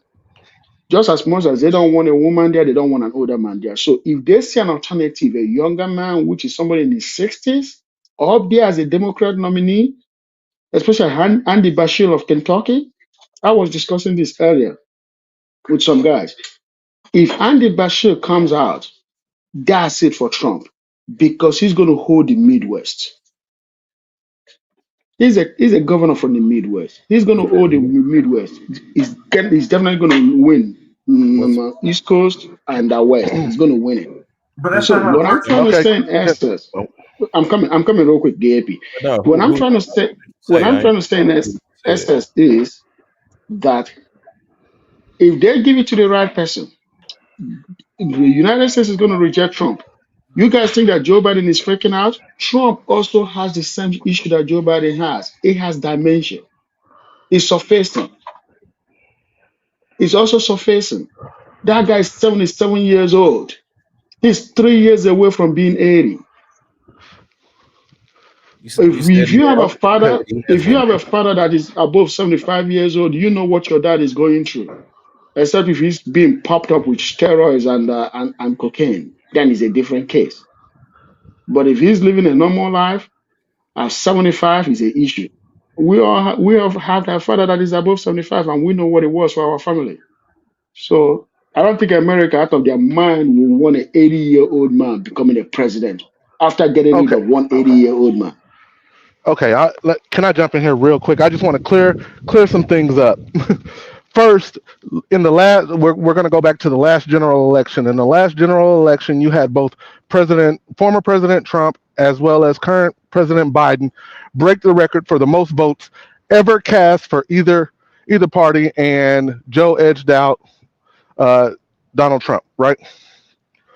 You would, as a Democrat right now, you would have to have that same type of turnout to beat a Donald Trump, because his base is going to turn out that he's going to have very similar numbers to what he had last time, and those Republicans that flipped votes will very likely not flip votes this time because they've seen what happened over the last 4 years. That's the number one thing. Ikene, you were absolutely right when you were talking about the percentages. The problem is, for the Democrat Party, there are only a couple of people that can actually keep the same type of turnout. One of them is the last name Obama, or some real big figurehead like a Tyler Perry, which we know neither are likely to happen. So they're not going to get the same type of turnout, because I don't think that Black women will turn out in the volume that they did. I'm not saying that they're still not going to go 97% Democrat, but they got to turn out in that same type of volume while getting out the vote to get everybody else. And that's just simply not going to happen with the current climate, especially with the way economics is. Kenny and both of you guys, in my opinion, in the previous segment, were partially right. However, we lost context with when Trump said good people on both sides. That was never about the tiki torches. That was about the protesters and the anti-protesters regarding the statues in that West Virginia, I forget the name of the town. It was never, not once, about the tiki torch guys. So let's remember, when we're having these conversations, let's try to paint the full picture. And I thought, Kenny, I thought you did a pretty good job of it. I thought you did a pretty decent job of painting both sides where their flaws are. Pretty good job. And I'll stop there, because I'm all about the context and making sure that we're informed the right way. So AP. Yes, sir. Tiki torch guys, did he denounce them? He has repeatedly denounced any white supremacist organization. Now, whether he believes it or not, I don't fucking know. I can't say if he does or if he doesn't, but he's repeatedly denounced white supremacist groups. If you could point me where that is, I am willing to look at it and then concede. Until such time, I've never seen it. I've seen him do the word salad. I never heard him say I denounce them. I will look for it, and as soon as I find it, I'll put it in our chat, and hopefully Jr. can get that to you. But I understand because he's done it maybe 6 times total. But if you say you are fighting for the common American, anytime it's brought up, that to me is an opportunity for you to denounce it head on right there on the spot and then keep going. That's just my opinion on it. Oh, there was one more piece. I forgot what it was, but it'll come back to me. I say if I Riley, think one thing we probably need to do, man, is put an age limit. Maybe we need to get a law passed for age limit. I mean, we already have a requirement for they have to at least be 35. How about we get one requirement say they can't be over 70? If you're over 70 when if you are running for president, yeah, you won't be. You're eliminated because you're too goddamn old and see now. No idea what's going on anymore. You're out of touch. Sorry, I wasn't trying to cut you off, Hank. Well, you make a very valid point, but I think about it like this. This is just my opinion, no fact behind it, right? But my opinion is if you are fluid in the mind and you can actually do the job, I think that 65 to about 75 range is about the right range. And the reason I say that is because you've lived enough life. You shouldn't make those knee-jerk reactions to things that are happening. The younger you are, the more likely you are. And we've seen that with the Department of Transportation, Pete Buttigieg. We've seen that with crap. There's the Department of Education where they make these knee-jerk reactions and just do stuff and the shit fails. I think that part of it is being smarter and understanding the history of things. And I just think that I think Obama was a little premature. I would have given him like another 8 to 10 years before he ran. I just think that you need a little season under you in order to make what I would consider better decisions in office, because you've had the time to see what bad decisions look like and what good decisions look like, and you're not going to be in a rush to make any decisions. So, but the minimum requirement is 35. So, say if they 50 Correct. or 55, I think they got enough seasoning right there. As long as they have the political experience and their age, I think that's plenty of seasoning. I mean, I don't know how much more seasoning they need. 65 and no. I mean, look, if you're 65, that better be your second term. It better not be your first term because you ain't gonna goddamn make it. Yeah, Hank, to add to what you just said, I agree with you. 55 to 75 should be the cutoff man. Because remember, when it was 35 was because people then were only living 50 years old. The life expectancy in the United States then was about 35 years, 40. That was the life expectancy. But today is 85. No, today is 82. So it's huge difference of 200 years or 200 and something years. So they should take it up to 55. Yes, you're right. It took Obama a whole time to get his bearing because the guy was young. The same thing with Clinton. Clinton first time he was in the White House chasing women. He didn't even know what the hell he was doing. The same thing with JFK. JFK didn't know what they were doing. All these guys becoming president at such a young age is not good for the country. They're going to be used because America love a rubber stamp. America Corporation love rubber stamp president. You can't say that about Obama if he's asking to have a bipartisan meet at the table and things that he did not know, which he addressed in the State of the Union, and they were unwilling to meet him at that. Then I also pointed out that they had 8 years to find something that's better than Obamacare. They spent 8 years bashing the plan, but when they took office, did they have anything in place? No. Kenny, let me say this. Kenny, let me say this to you, Kenny. Kenny, let me say this to you real quick.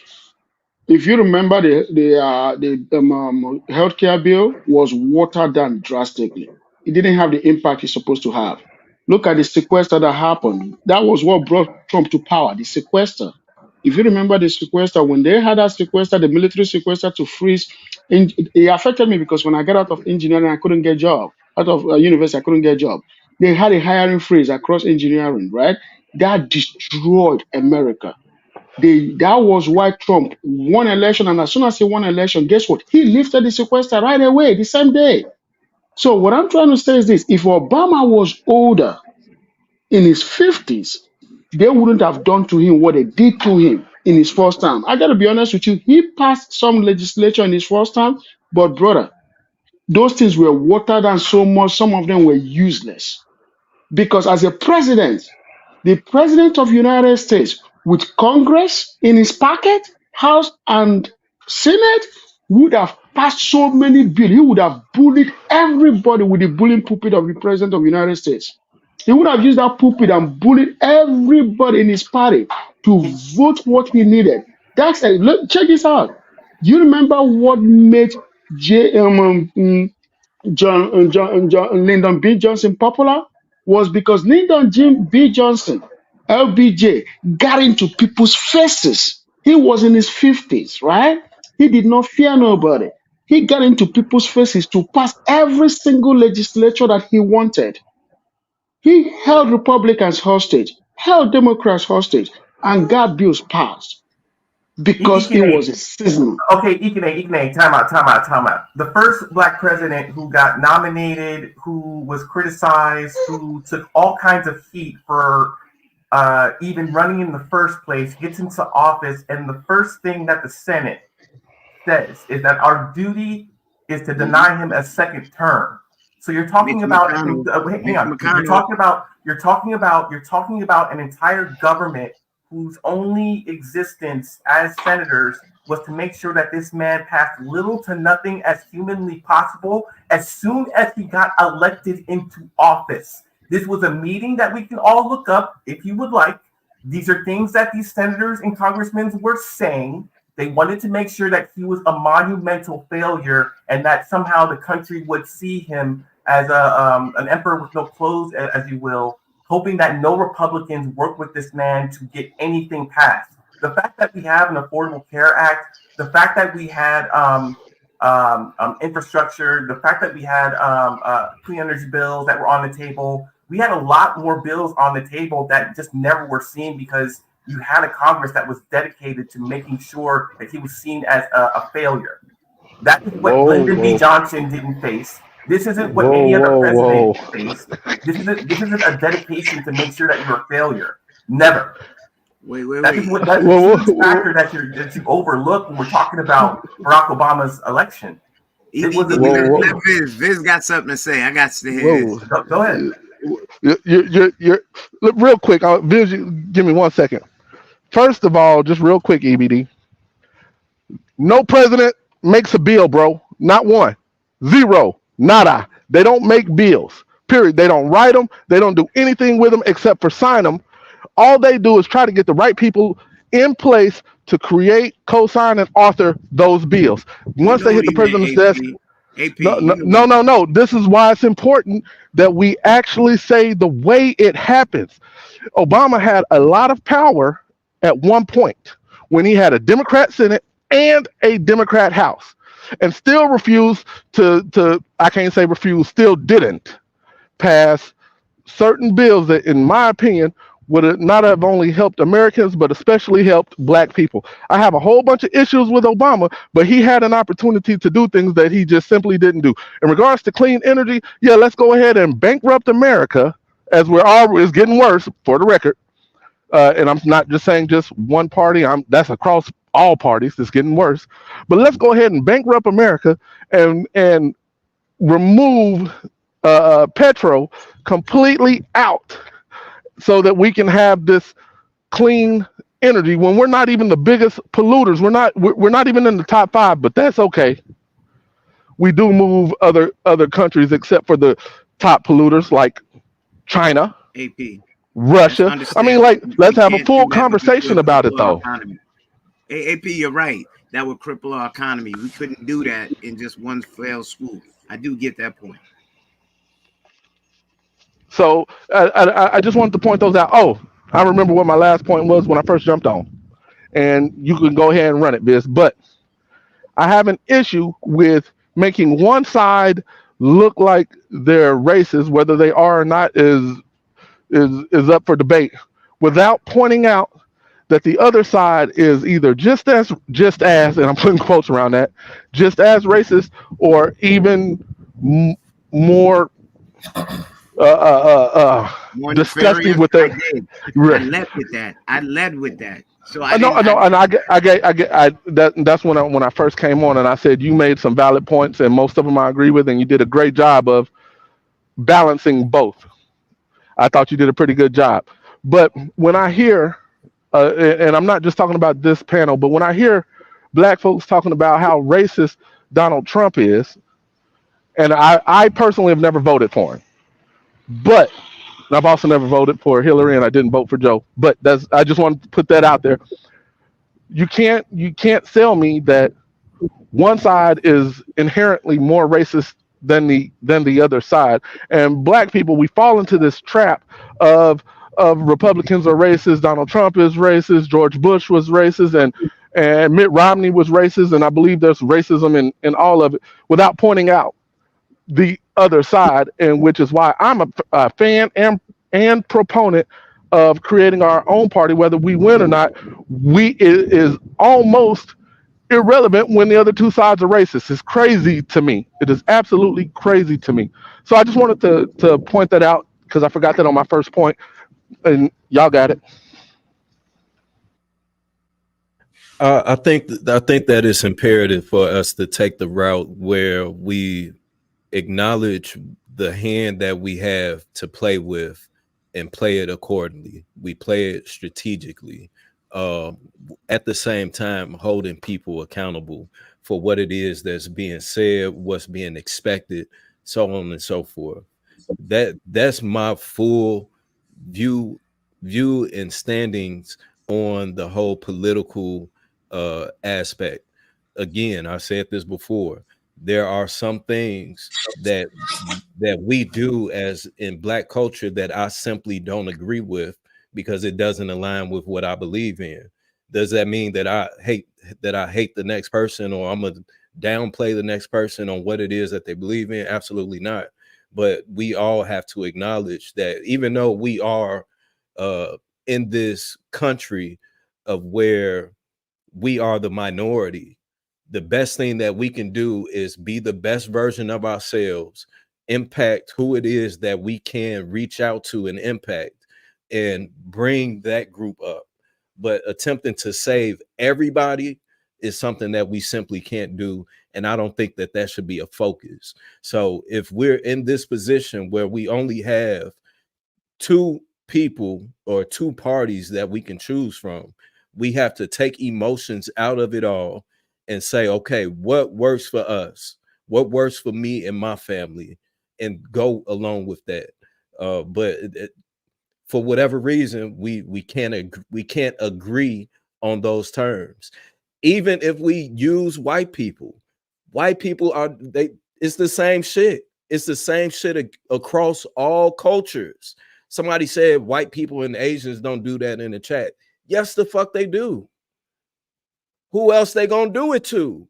It's going to happen amongst each other. So I think that we're so blinded, and that's the frustrating part. We're so blinded by the shit and making it out of emotions, much rather than looking at what is in front of us and taking advantage of what's being presented. And until we make the decision to potentially be and go into office and do the right thing, then that's when we're able to make the change, because that is a thing. If it wasn't, we wouldn't be seeing the progression that we see with the alphabet people, with the Asians, with the immigrants that's coming into the country. Everybody else is getting what they're asking for, but we're not. So it's like, at what point do we wake up, smell the coffee, and make the best decisions for our family, so that hopefully we can now start a trend to where we can build up some type of momentum. I gotta say this real quick, right? Anybody that's saying that black people should go from political parties just is just gonna make it so stressful because you know what? Forming a political party is not easy, especially in a system like United States, where you have two parties that have been here for over 200 and something years. Just like the Jewish, just like the Italians, just like every other people, just like the Chinese. When they came here, they know forming a party is not going to be the solution to them getting what they want. They formed lobbyist organizations. That's what black people need to do. You don't have to have a big lobby organization. You can have your business lobby. You can have your baby mama lobby. You can have a engineering lobby. You can have a whichever lobby you choose. You call friends of like minds. That's what every other organizations do. That's what every other race have done, and they're all doing it. What we got to do as black people, Africans do it too. You just have to have form lobby organizations. Each organization will raise money. Each organization will donate those money to a particular candidate or from both parties, and then force them to do your bidding. And if they don't do your bidding, then they will pay the consequences through another primary election that comes next time. So what we got to start doing, just like everybody else, is raising funds and picking and choosing, just like they pick and choose. They all pick and choose. They pick. In fact, nobody's elected in this country. Everybody's selected. There is no election. You vote who they select. That's what you're doing. They call it democracy. I call it a sham. You vote for who they select. They've chosen two people, and then they ask you go and elect any of those two people. That's it. And how do they do that? Through their money. Your mouth is where your money is. We don't like to spend money for anything except shoes and clothes and weed and alcohol and hairs. Let's start putting money into politics. Let's start doing that. That's how we get this thing solved. So anytime somebody comes up and say, "Oh, let's do this and let's form this political party," it takes 20 to 25 years to make a political party strong in America. Independent parties, they top tier, is the top tier. They haven't even done anything in the last 50 something to 60 years since it's been created. They couldn't even elect more than 3 people in the Senate. So what makes sure that black people can make a difference? What we got to do, just like the Jewish people have elected. In fact, I got to tell you right now, there are about 20 something Jewish members in Congress. And Jewish is not a Jew. The Jews are not even a race.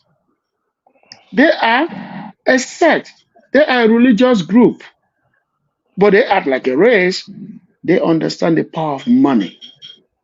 If you like it or not, money answereth all things. This world is, especially United States, an enterprise. It's not even a country. It's not even a nation. It's an enterprise. A group of people came and formed a company and called the United States of America Corporation. That's what it is. So you treat it as a corporation, you raise money, and you do what you got to do. All right, let me get Simon in there. What's going on, Simon? How you doing? I'm doing fine. What you got, brother? Salute to the panel. No, it's just kind of interesting. I really like the conversation. The thing is, when we're talking about politics, and black people being involved in politics, it's kind of interesting because everyone's got like their own perspective, but it's not really that difficult. Like if you want to apply yourself. But the thing is we don't have peers. This is the thing. Like there's a system, and most people don't want to adhere to the system. They want to go outside of the system. They want to be cool. You know what I mean? It's a distraction. Okay, cool. But it's based on your own premise. It's like at the end of the day, all of us as black people on this panel could be in power. We could all be in the Senate right now. We could all be making moves and making decisions that's actually going to make a difference in our lives. But the thing is we want to debate amongst ourselves and we don't want to make moves. So, Oh, we're gonna bring up a challenge or something like that? No, because we ain't got time for that. Because most black people are in certain set circumstances where they're not being supported. Okay, cool. Right. Now, what do you want to do? Are we going to keep talking about this? Or are you actually going to make a move? Because, at the end of the day, like, there are black people that are successful out here. Without a doubt. When you talk about being in office and this, that, whatnot, I had to strive, struggle, scrape, you know what I mean? Throw rocks, all this sort of stuff just to be in the position that I'm in. Now I'm making the damn choices that you can't make. What about that? But I'm still here, bro.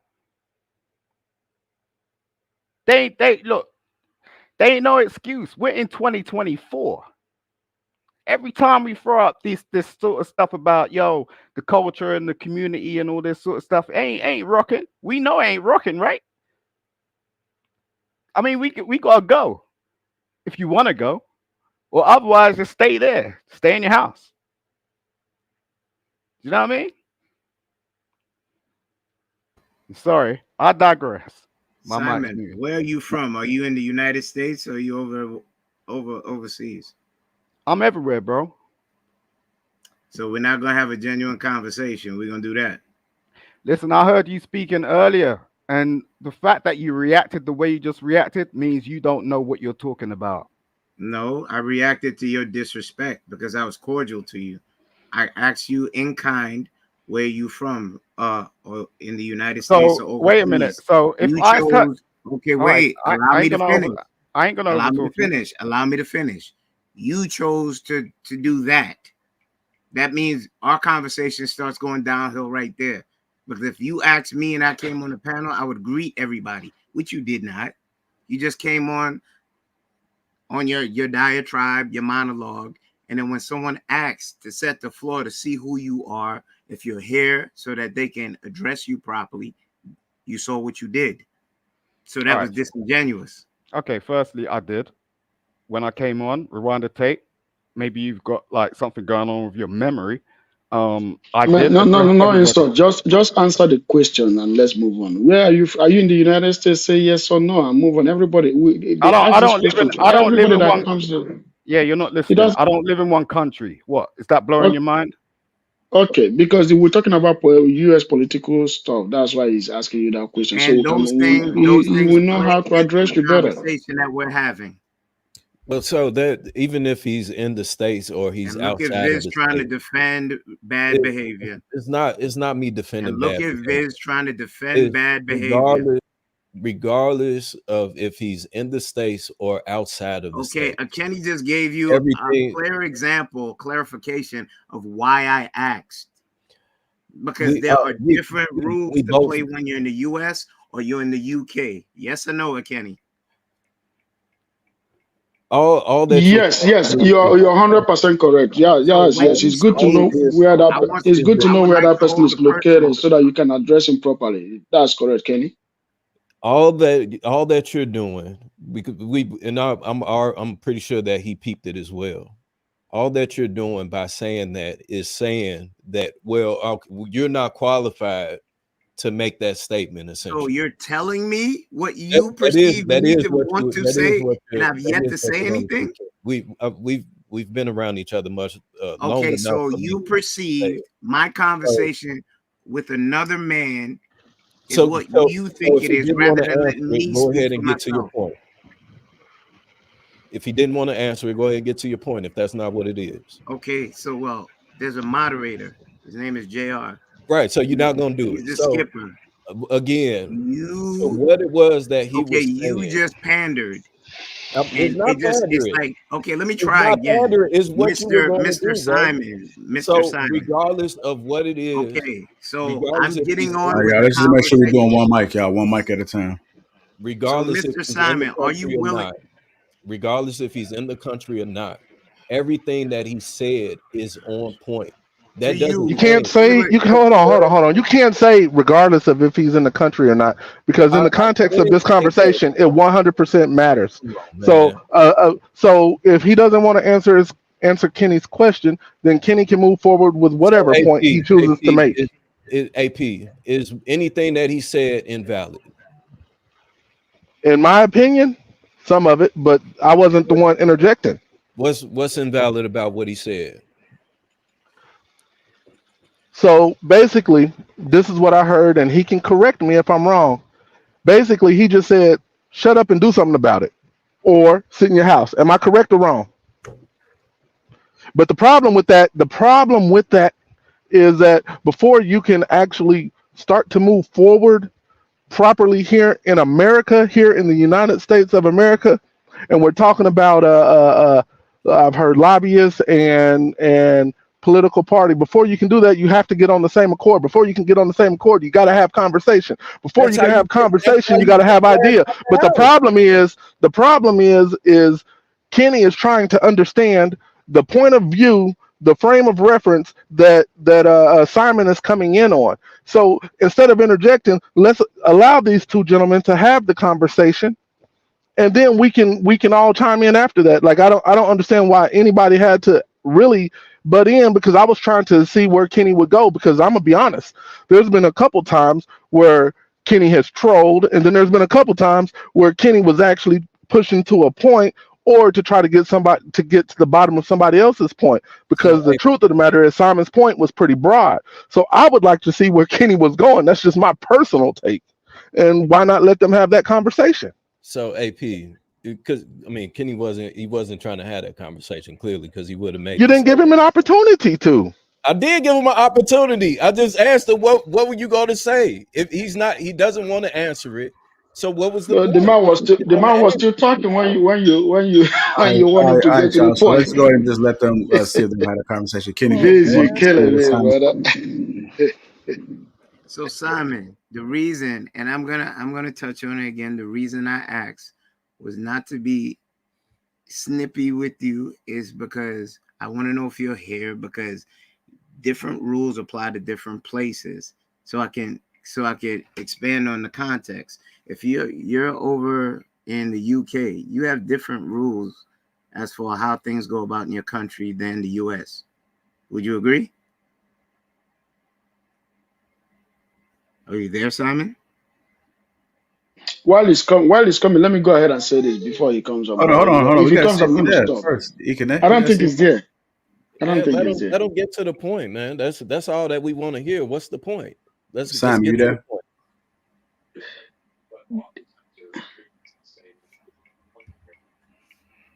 So he just came up just to be polarizing. There is something I want to say. There's something I want to say. Hold on. Before you say something, let me just get Smiley in there, because these people have came up. So let me just get them involved in the conversation. Go ahead, Smiley.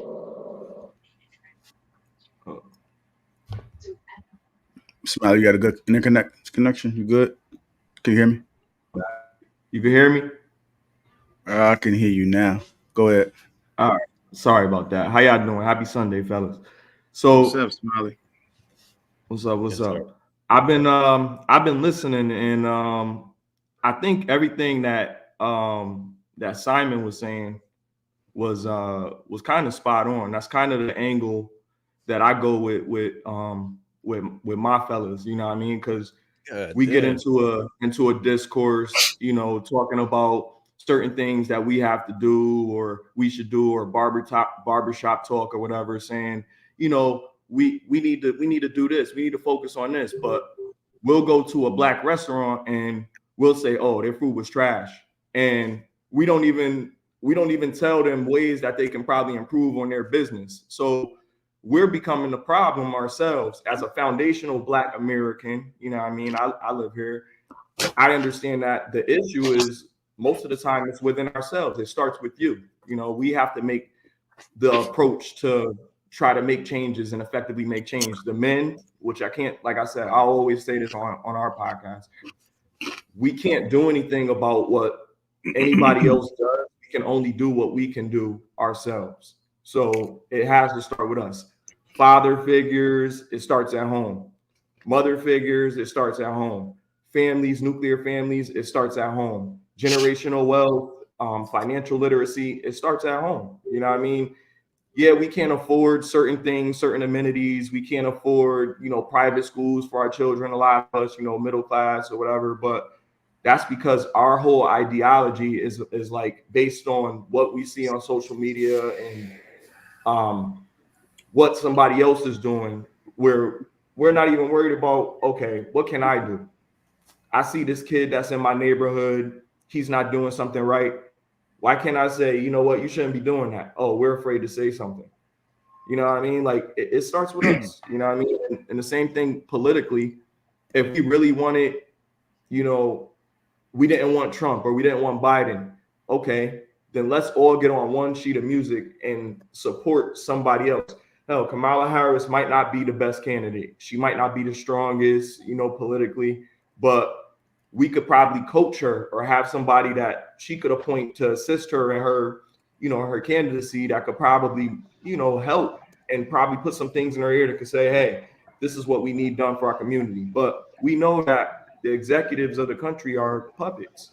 You know what I mean? The main people that make a difference are the people in our communities, our legislative branches, things of that nature. Those are the people that can really affect changes. And if you come from a Democratic state or a Republican state, what do you think is going to be the overall vote? You know what I mean? It's whether you want Biden or you want Trump, it's going to end up being that way. That's what's going to happen.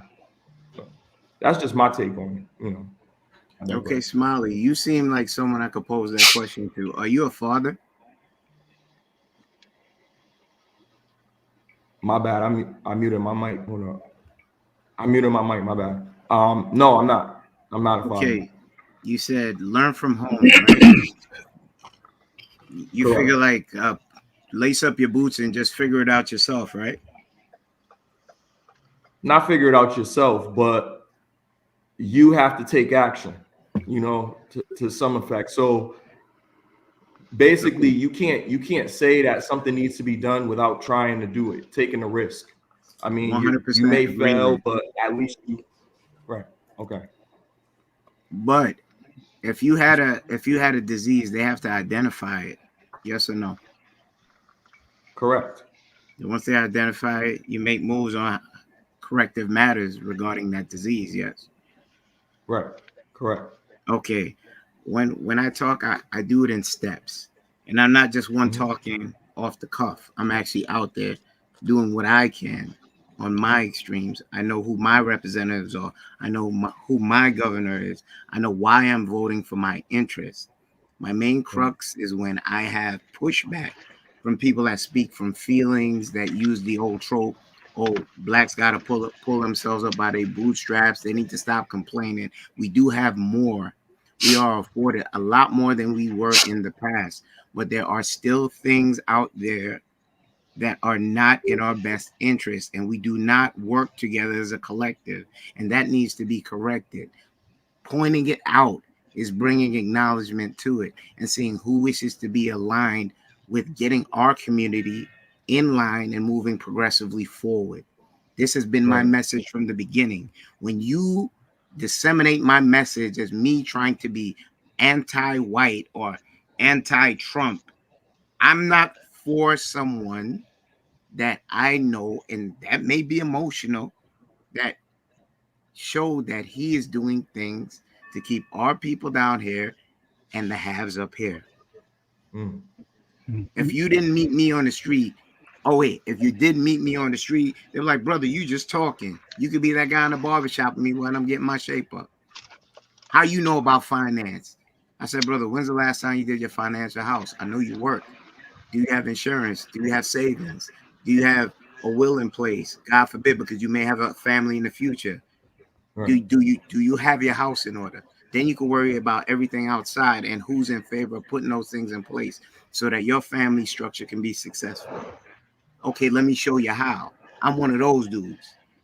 And when I challenge other dudes that just have feelings and they wish not to listen and digest and see if it has validity, they just want to listen and overtalk you because they feel that point is so strong. I pointed out facts. I put down our GDP, 50-year high, market stable. We're still $8 trillion more in debt from when the prior regime was in here, meaning Trump. Biden, I pointed out the pros and cons. I'm actually glad he stepped down because we all know he wasn't healthy. We might have questions with Kamala. Is the country ready for a woman? Or, in fact, a black woman? Let's not talk about her record for putting criminals in jail. Okay, Right. disparity, white, black. You did a crime, so you served time for it. It might have been odd more blacks than whites, but they did crimes. Is she the best representation for our country? I have questions on that. I'm open to have that conversation with people. But you have to be open to facts and not just your feelings, and then trying to downtrodden and try to flag people that just lean to your interests and they don't have any basis behind it, because then we're not getting anywhere. We're actually falling back in that slope, grabbing a barrel mentality, and that's what I'm trying to get away from. Because I think every man up here has a voice. Just be truthful with it. We're not gonna get nowhere. It's not no slap boxing match. Right. If we're given the medium by JR, we can be wrong. But our goal is to push the message forward. What is in our best interest? It's not the same. The lines is not same for us. In the Constitution, we're still regarded as slaves. They're still redlining. It's not fair for us. Under Trump, he emboldened racists to show their face and take off their masks. That's my point. Would you prefer you didn't see it coming? No, I prefer seeing it. But now I know what you are. So now it gives me a gauge. It's like if Smiley, you walking down the street and somebody got beef with you and they hiding in the bushes, they can sneak up on you and hit you. But if you see them coming, you could take preventative actions. Yes. Right. You're right. I digress.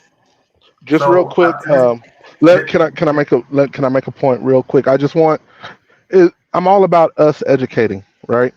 So Kenny made a very valid point about how the debt grew under the previous regime. You cannot, no one can dispute that claim. However, prior to COVID, were we debt neutral, debt positive, or debt negative under that regime? I want everybody to look into that. I'm not going to give you the answer. I want you to go research. Second, we still were under the hold on. I'm not. So you're right. We were in the negative, and it was going to take a long time to get out of it. But were we moving in the direction of debt neutral, debt positive, or debt negative? That is really important. Now, look into some of the things that the previous regime did and how that debt grew when we're talking everything from PPP loan, and I'm putting quotes around it, to stimulus, to Operation Warp Speed. All of that contributed highly to the debt. So look at the full picture and not just part of the picture, and then you can understand the direction of the country under the previous regime or the regime before it, or when you got somebody that you have a record on, definitely look into their record. Let's quit blindly voting for people without knowing who we're voting for. And that's the only thing I wanted to add. It wasn't to disqualify your point, Kenny, because you know that I've had issues with some of the things, some of the points you made in the past. So this right here, I'm just saying, folks, educate yourselves. Okay, let me speak to that real quick. Let me speak to this thing that I just heard and I keep hearing over and over again. What I keep hearing from black men, or specifically black men, panel, whatever, is that when it comes to every economic community, every community, whoever they vote for, the men, the woman, whichever, they're allowed to have that vote. Every time when it comes to black people as a community, all I hear is the Democrats have taken us for granted. Black people, educate yourselves on politics, as if we're all sheep. We're all less intelligent.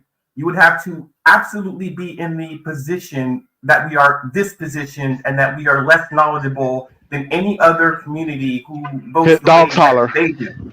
So when we keep talking about how why it is that the black community votes the way it does, we keep making up excuses and presumably saying that, oh, my dad did it or my grandpa did it.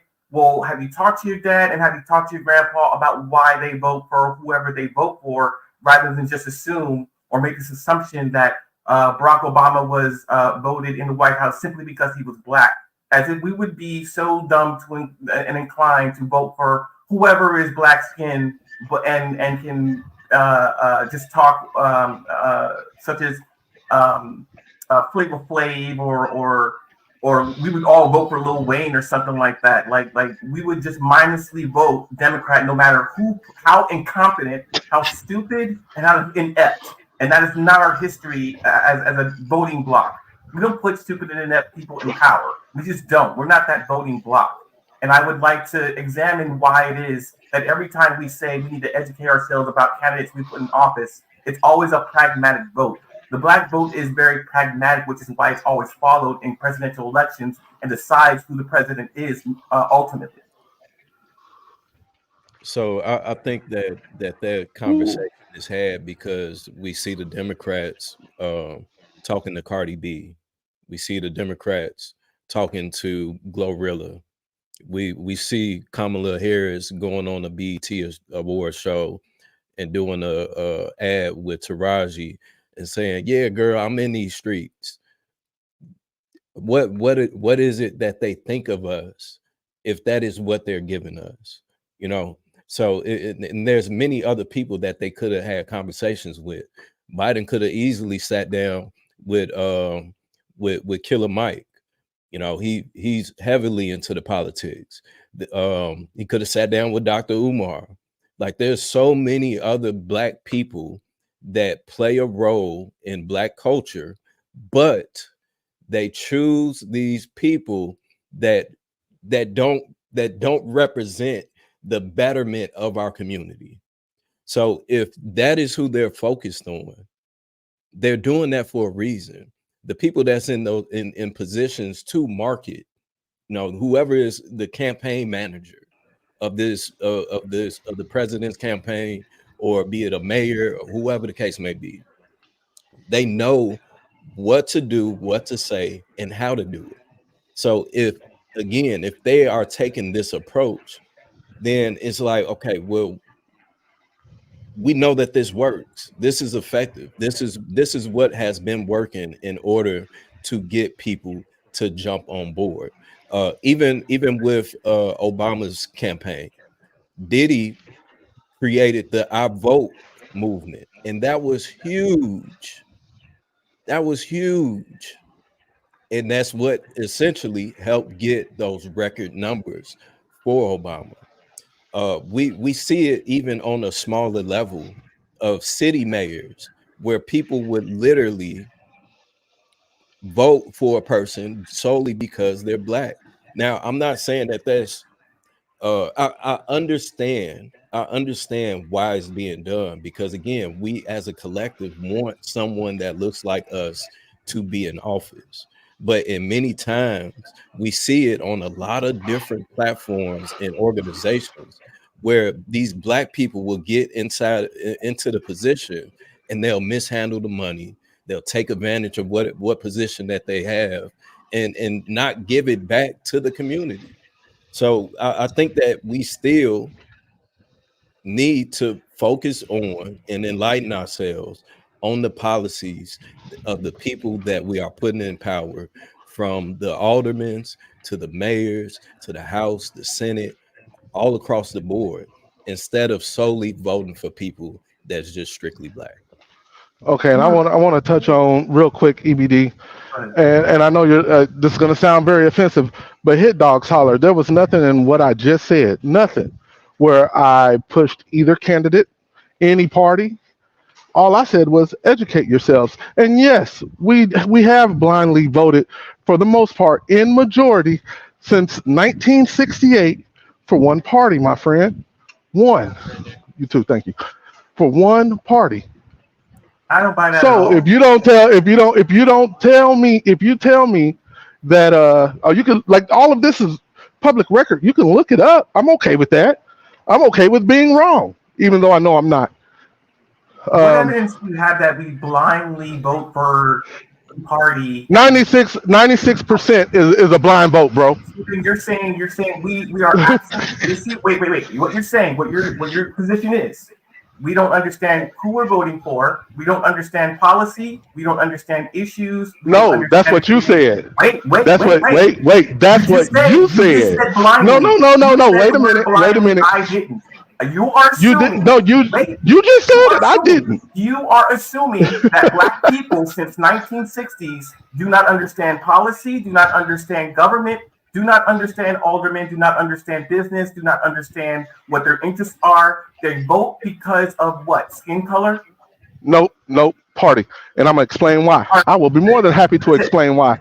We can't even agree at a 96% clip if reparations are good or not, would be a good thing for Black America. We can't even agree on that, bro. Okay. At a 96% clip, we agree on one thing at a 96% clip. One thing, and it's one party. We beat up Ben Carson when he tries to run, so we know it's not black. Come on now. You follow the logic. You follow the logic. I don't see. This is what I'm saying. I don't. Go ahead, Kenny. Go ahead. Are you using Ben Carson that they put at the head of housing, the neurosurgeon? No, we beat him up. We beat him up during the primary, bro. We destroyed him during his primary. Slavery? It was a choice. Didn't he say was that? Wait. Let's back it up. Was that during, before, or after primary? No matter when he said it. It does matter. No. It does matter. See, there you go. There you go. It does matter when you say it. AP, I agree. It does matter when you say it, but it gives me an idea of what you are, post or pre or post. I can agree. I can agree with that. Go ahead. I'm just saying I can agree with that. I'm listening. He said it when he was alive. Does that count? See that's again one of those. He said it when he was alive, and we had a Democrat. Wait. So we got a president that said we can go in the. I don't want to desegregate the schools because I don't want my kids in racial jungles. So like what are we really saying? But we still voted for him at a 93% clip, and that was pre. That was pre. Wait, his run. I'm gonna ask where's the research on that? I did hear you say 96% of black people vote blindly. You did say that. Yeah, I'm on my phone. If I was on my laptop, I'd actually pull it up. 96%. But I think last year was 93%. Last general was 93. So AP. So you're saying on the curve, 93% of black people are dumb, deaf, and blind. No, I didn't say that. I said we vote blindly. We're not dumb. I will never. Oh my God, I'd never claim us to be dumb. What about black people who vote for Republicans? Are they voting blindly too? At a 7% clip, I wouldn't say so. I'd say a lot of it's educated. I guess I don't know. I don't really vote Republican. So those who vote Republican, you use the word educated. For those who vote Democrat, you use the word blindly. Hold on, my phone's connecting. Hold on. I'm sure it is. So at least with these questions, I understand his disposition, right? Which is where I'm coming from. If his opinion is his own, right? I'm not going to say he's out of bounds or whatever. He has his mindset, and I'm glad that he's able to express it. But I need to get a point of view as far as perception and how we see ourselves versus how other people see us. So I don't see 96% of us voting blindly for whoever it is that's Democrat. As long as you got a D, you got my vote, right? If that were the case, you can have a bunch of Klansmen running as Democrats. You can have a bunch of fascists running as Democrats, running as governors, mayors. They would be inept. They'd be unintelligible. They would be either miseducated or lie to us all the time, tell us what we want to hear. That just isn't the record of what the Democrats put up as far as That's a lie. leadership or congressional leadership or even presidential leadership. We don't do celebrities. We do competence. That's what Democrats seem to do well. That's where you're not completely being you're not being honest again. Yeah, so I'm who being honest. who This is was my perception, wait. but this is my No, perception.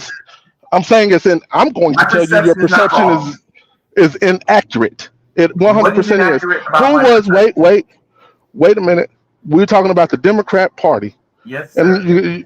it sucks because it's going to sound like I'm defending Republicans. However, who was Hillary Clinton's mentor? He's dead now, but who was in office for over 40 years? Who was best friends with the current president? The guy's dead now, So like Robert but were Byrd. best friends. You're 100% correct. Now, when we look at that, there's actually been 4 others, but I'm not going to go down the rabbit hole at the moment. The majority of Byrd's district, what race was it? Don't worry, I'll wait. You can look it up. Sure. Go ahead. I wasn't sure. Go ahead. It's black. Okay. So you mean to tell me we don't blindly vote when we're obviously voting for a a former Klansman? I'm going to put quotes around the word former Klansman. We are not blindly voting when Hillary Clinton got a shit ton of votes, but her mentor was a former Klansman. Joe Biden, who broke the record for the amount of votes taken for any presidential candidate. We're not blindly voting when we truly vote at a 90+% clip. We do our research. Yeah, I don't think. I think you have to Those judge. Hang on, I think you would have to judge the people who voted for Robert Byrd. I think you'd have to judge the black voters in that district that got him elected, and I think you'd have to judge Robert Byrd, the person. Hillary Clinton and Joe Biden, you have to, account. They're accountable for their actions. I don't hold them accountable for what somebody else did, by association crap. I do what I vote, and I would assess a person based on their capability to best serve the job, and the job serves everyone, not just themselves. All right, great point. I'm glad you do that. So go ahead. I'll be quiet. Go ahead. So Black Dragon, how old are you? Well, I'm gonna just go straight. I'm just get straight to the point. Go ahead. I like when people do that. So just from assuming, I'm assuming that you may be 35 plus. 42. Okay.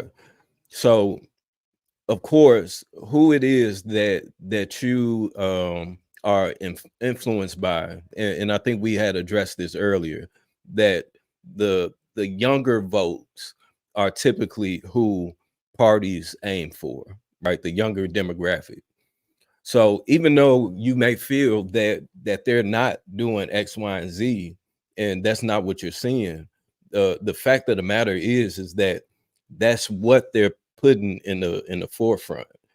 Again, if they are choosing to pander to us in a way to where it's essentially appealing to the younger generation, where this younger generation is going to vote off of emotions, then that's where the biggest factor comes into play. Are you trying to say this is wrong? I think that is wrong to pander in that form. Absolutely. In that form? Like, Yeah. So what form of pandering is acceptable to you?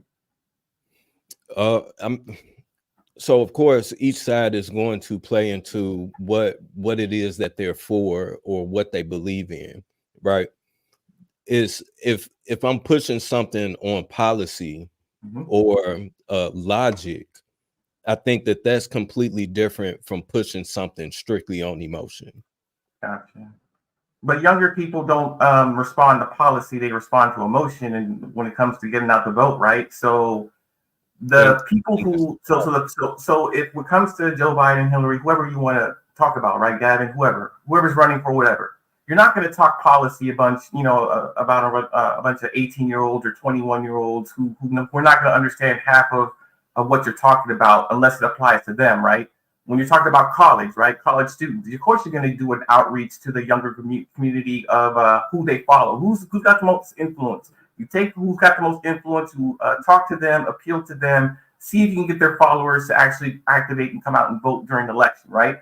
How are they going to be interested? Well, there's a policy that's going to appeal to them, and you kind of do some messaging behind that, right? That's the pandering, but yeah, and younger people are more apathetic than older people, because older people know that they had something to lose, and they know that their vote actually means something. So you have to. It's all about self-awareness and knowing your audience, right? But to say this side does this over here when it comes to us, okay, that's fine. But the other side, what you're doing over here, I don't hear they do this and then they over here do that. I'm hearing one people are trying to outreach and the other one I'm not. I'm hearing crickets. You know what I'm saying? What you mean? Like so what I'm hearing you say is like this is what Democrats do, right? They to appeal to a younger demographic, they talk to Cardi B, or they're trying to come at us through our hip hop or some other culture that may not represent the majority of us who are middle class and average and don't follow all that. But they're trying to actually galvanize through that, but it's only going to reach a certain percentage. But I don't see anything on the other side. On the other side, what am I seeing on the conservative movement? What am I seeing on the Republican movement? Am I seeing some, movement that says, hey, we're going to get all of y'all more money. We're going to get all of y'all more businesses. We're going to forgive your debt or whatever it is that you have. Or we're going to expunge your record, meaning, hey, our who we're supporting. Here's something. We're supporting a felon for president. So if he can run for that job, how about we expunge all felons' records so that they can apply for any job that they want to? That would be at least something that you can hang your hat on as a person who wanted to support for this candidate who is who is a convicted felon. That would be at least something. You wouldn't be a hypocrite if you said that, right? We think he's qualified for the job. Felons who are locked out of society because they made a mistake or whatever, they should be forgiven. They should be at least have that same grace. But we're not even hearing that. That's my biggest problem. No, that's fair. I mean, and depending on what state you're in, you can get your felony expunged. But we're not hearing that as policy as far as the other side. That's my point.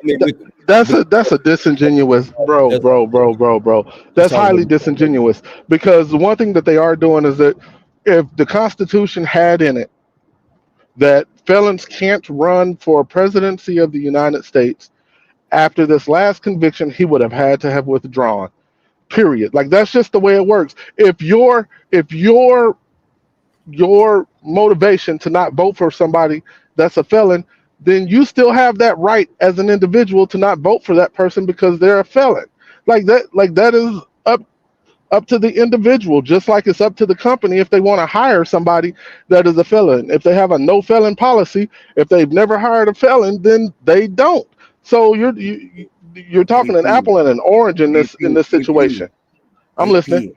Are you really doing that after he went up there and he's like, yeah, I put y'all in office, so I'm gonna need this to pass. So I can't get tried for nothing. Let's act like that didn't just happen. Come on, AP. Need what to pass? This might be something I'm out of the loop on, and I need to be educated. And I'm okay with it. Let me say it clearer. Cohen Barrett, Kavanaugh, and the other one, they made it so that he could not get charged. Is he not responsible for getting them in office? He was. I mean, whoa. So you're talking about the Florida case. In the Florida case. Oh, we're gonna get into the minutia, and I don't know if y'all really want to. We don't have to, but he got offered a certain protection. It was a quid pro quo at its lowest form, and you know that. And the same way I disagree with that is the same way I disagree with cops having I forget what that particular protection is. However, yeah, thank you. I disagree. I disagree with them dropping it as much as I disagree with cops having the qualified immunity.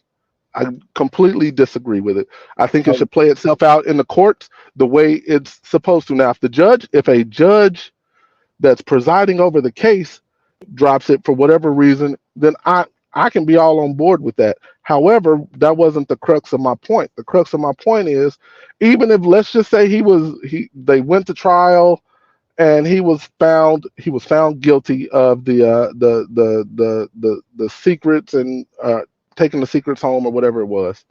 Let's just say he's found guilty. That doesn't prevent him from running for president of the United States.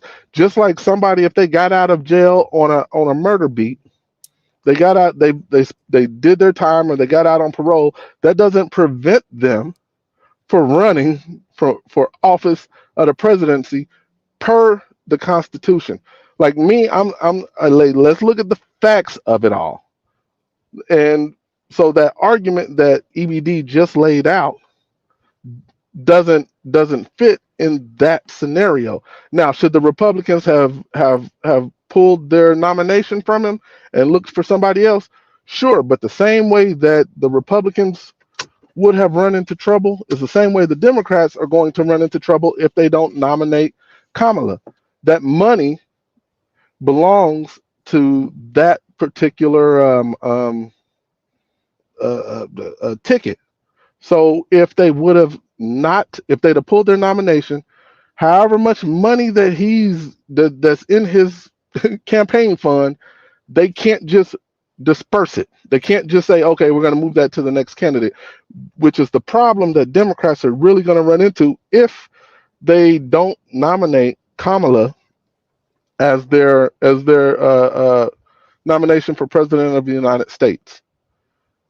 And at the end of the day, when it comes to those folks, it's definitely follow the money. The money is where the truth is at. That's just that I would say that's an opinion, but it's not. I find that to be quite factual.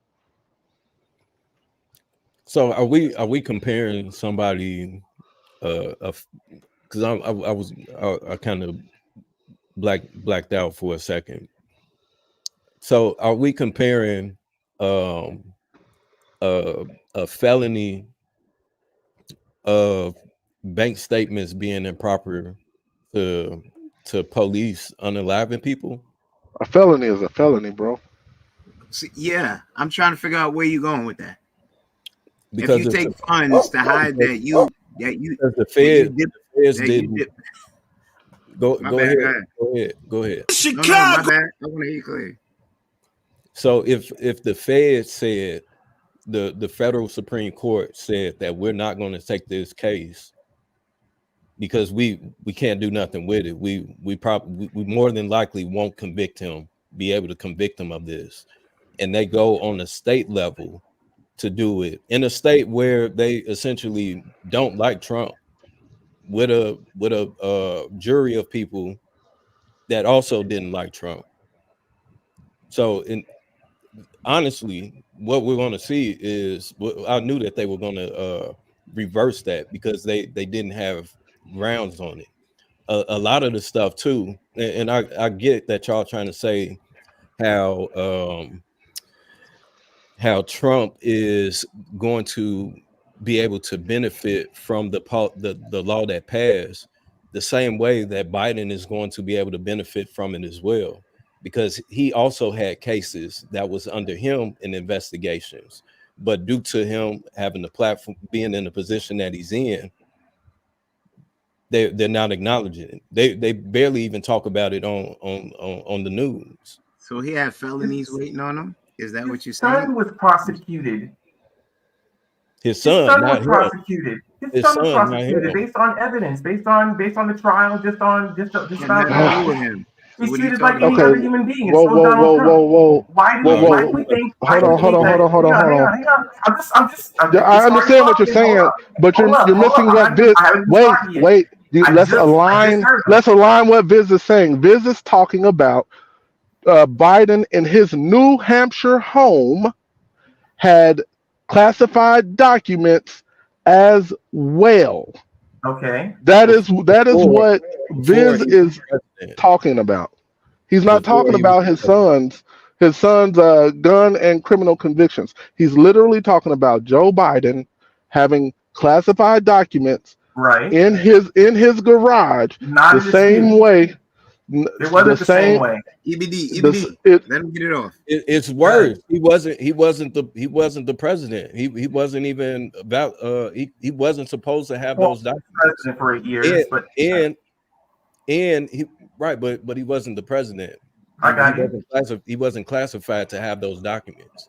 And actually, he was. Classification, yeah, classification sticks.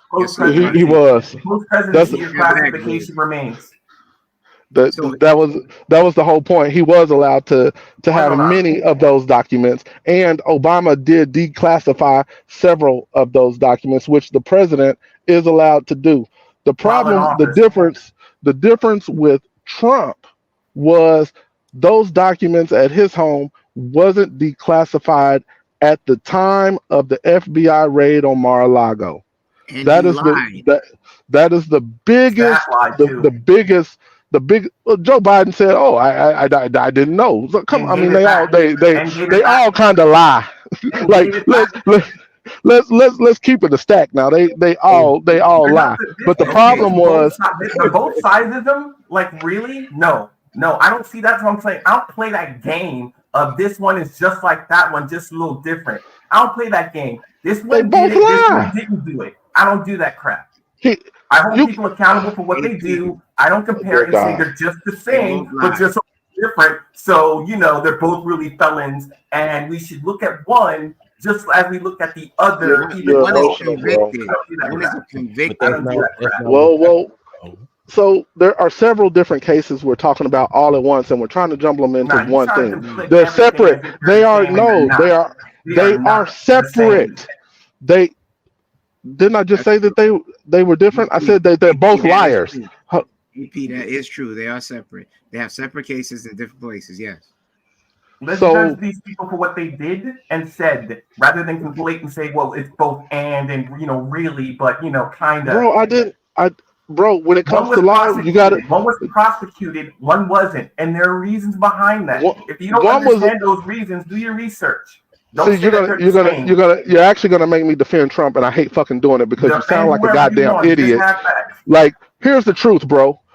Biden was the president when the DOJ was talking about going into his New Hampshire home. Why did that case suddenly drop? That's me defending Trump, but I'm not gonna do all of that because it was all declassified and it's okay.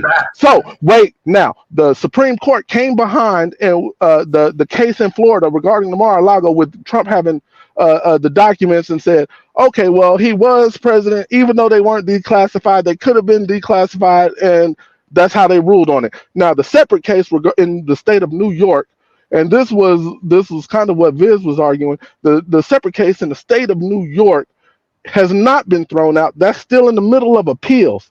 He is still a convicted felon, talking about Donald J. Trump. He is still a convicted felon until all of the appeals are done, and then once the smoke clears, we will know more.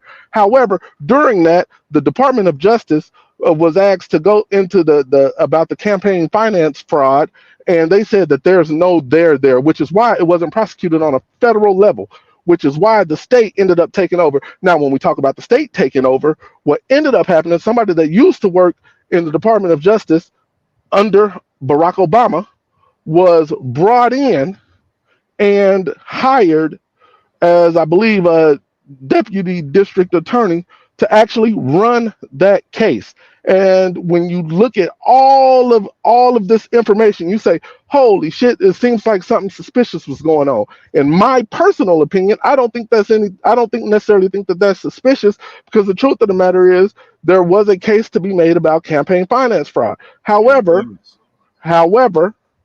that's not what they prosecuted him on, because it was a federal charge. They had to find state charges to prosecute him. He was convicted, thus he's a convicted felon. So if you're going to talk about it, you got to talk about all of it, and you can't like say it was this or it was that. Each one, when it comes to law, each one is very separate and has its own separate set of circumstances. But that doesn't change the fact that both sides lie.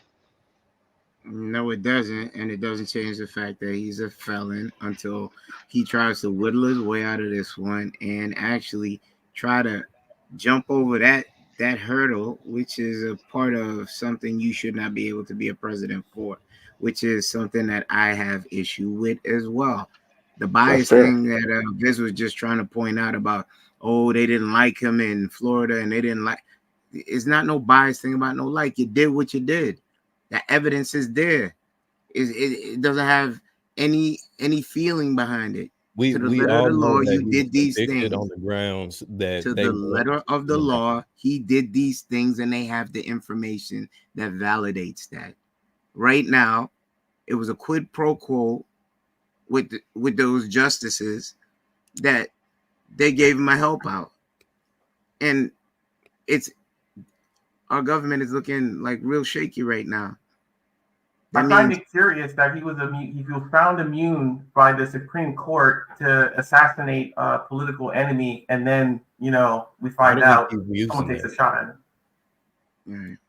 I can't even go into that thing about the attempted assassination because there's layers to everything. There I is. say 50-50. I say 50-50 on everything. But the man did get shot, and it should never get to that point. The country should. I think we're better than that as a whole democracy. But yeah, it is what it is. We have a history of political people being shot at or being killed. Actually, I mean, I'm two minds about it. Number one, I think it's horrific and it's terrifying that someone would go to the extreme to do these things, right? But at the same time, looking at the country that we're living in, this isn't new either. If it were new, it'd be shocking, it'd be everywhere. But this, I mean, sad to say, it's par for the course. How many other shootings are we, missing out on? I mean, this is the important one of that Saturday because of who it affected. But every day, day to day, I mean, guns and fatalities and stuff like that is everywhere. Let's not gloss over. This is not the first time he's been attacked. This is the first time he's been shot. They have to hit somebody with bear spray. Remember the infamous shoe? No, that was Bush. Pardon me. Bush, yeah. That's someone with the bear spray that they had to run him off, and they bear sprayed somebody. Which one? Who was that? There was one time his security, the Secret Service bear sprayed somebody. That's the last one I saw. Who were they coming at? No, someone was coming at him, and they bear sprayed the person. I forgot about that. You're right. That did happen. Yeah. Well, I'm pretty sure right now, he's going to have more protection, and I doubt someone. I mean, the alleged shooter died. Well, the shooter died, so I'm pretty sure it would detain someone from trying to pull the same trick twice. At least someone would hope. I mean, dude, go out and vote and campaign, but taking it to a level like this is something I think. Political assassination should be one of the things that unite the country and say that this behavior is unacceptable.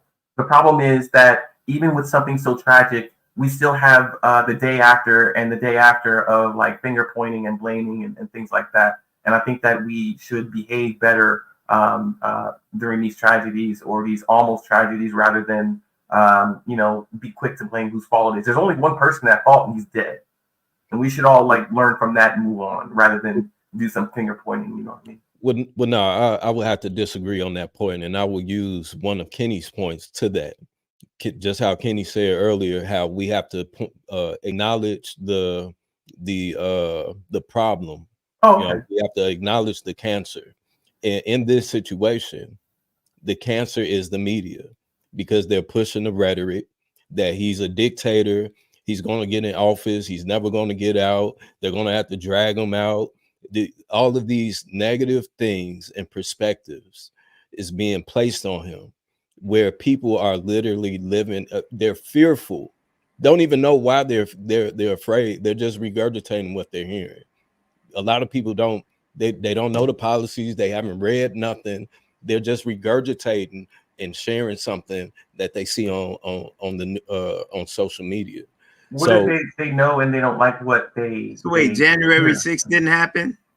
So if you actually dig into, and I did. The girl testified. You didn't. So if you actually dig into... She had a whole deposition of what played out. You're going to keep over talking me.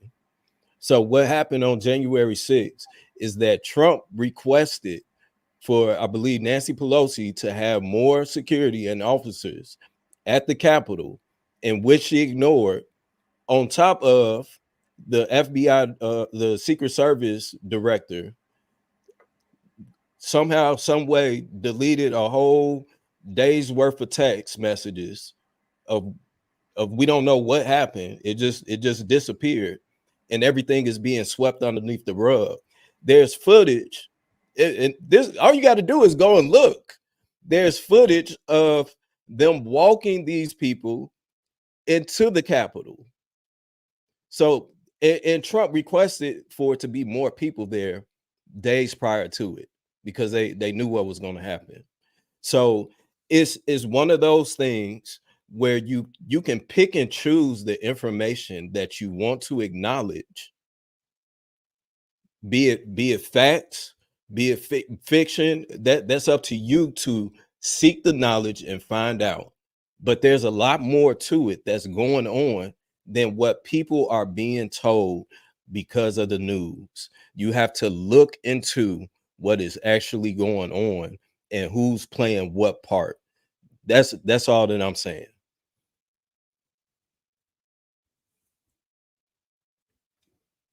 You know, one of his aides, they have a whole deposition that played out as for down to the signs, inciting the crowd to go down there. Also, slapping his one of his security guys because he wouldn't drive him down there upside the head. It's a whole deposition, not my feelings or my bias. He actually wanted to go down there. He incited a crowd to go down there. The Oath Keepers were moving on a key from who?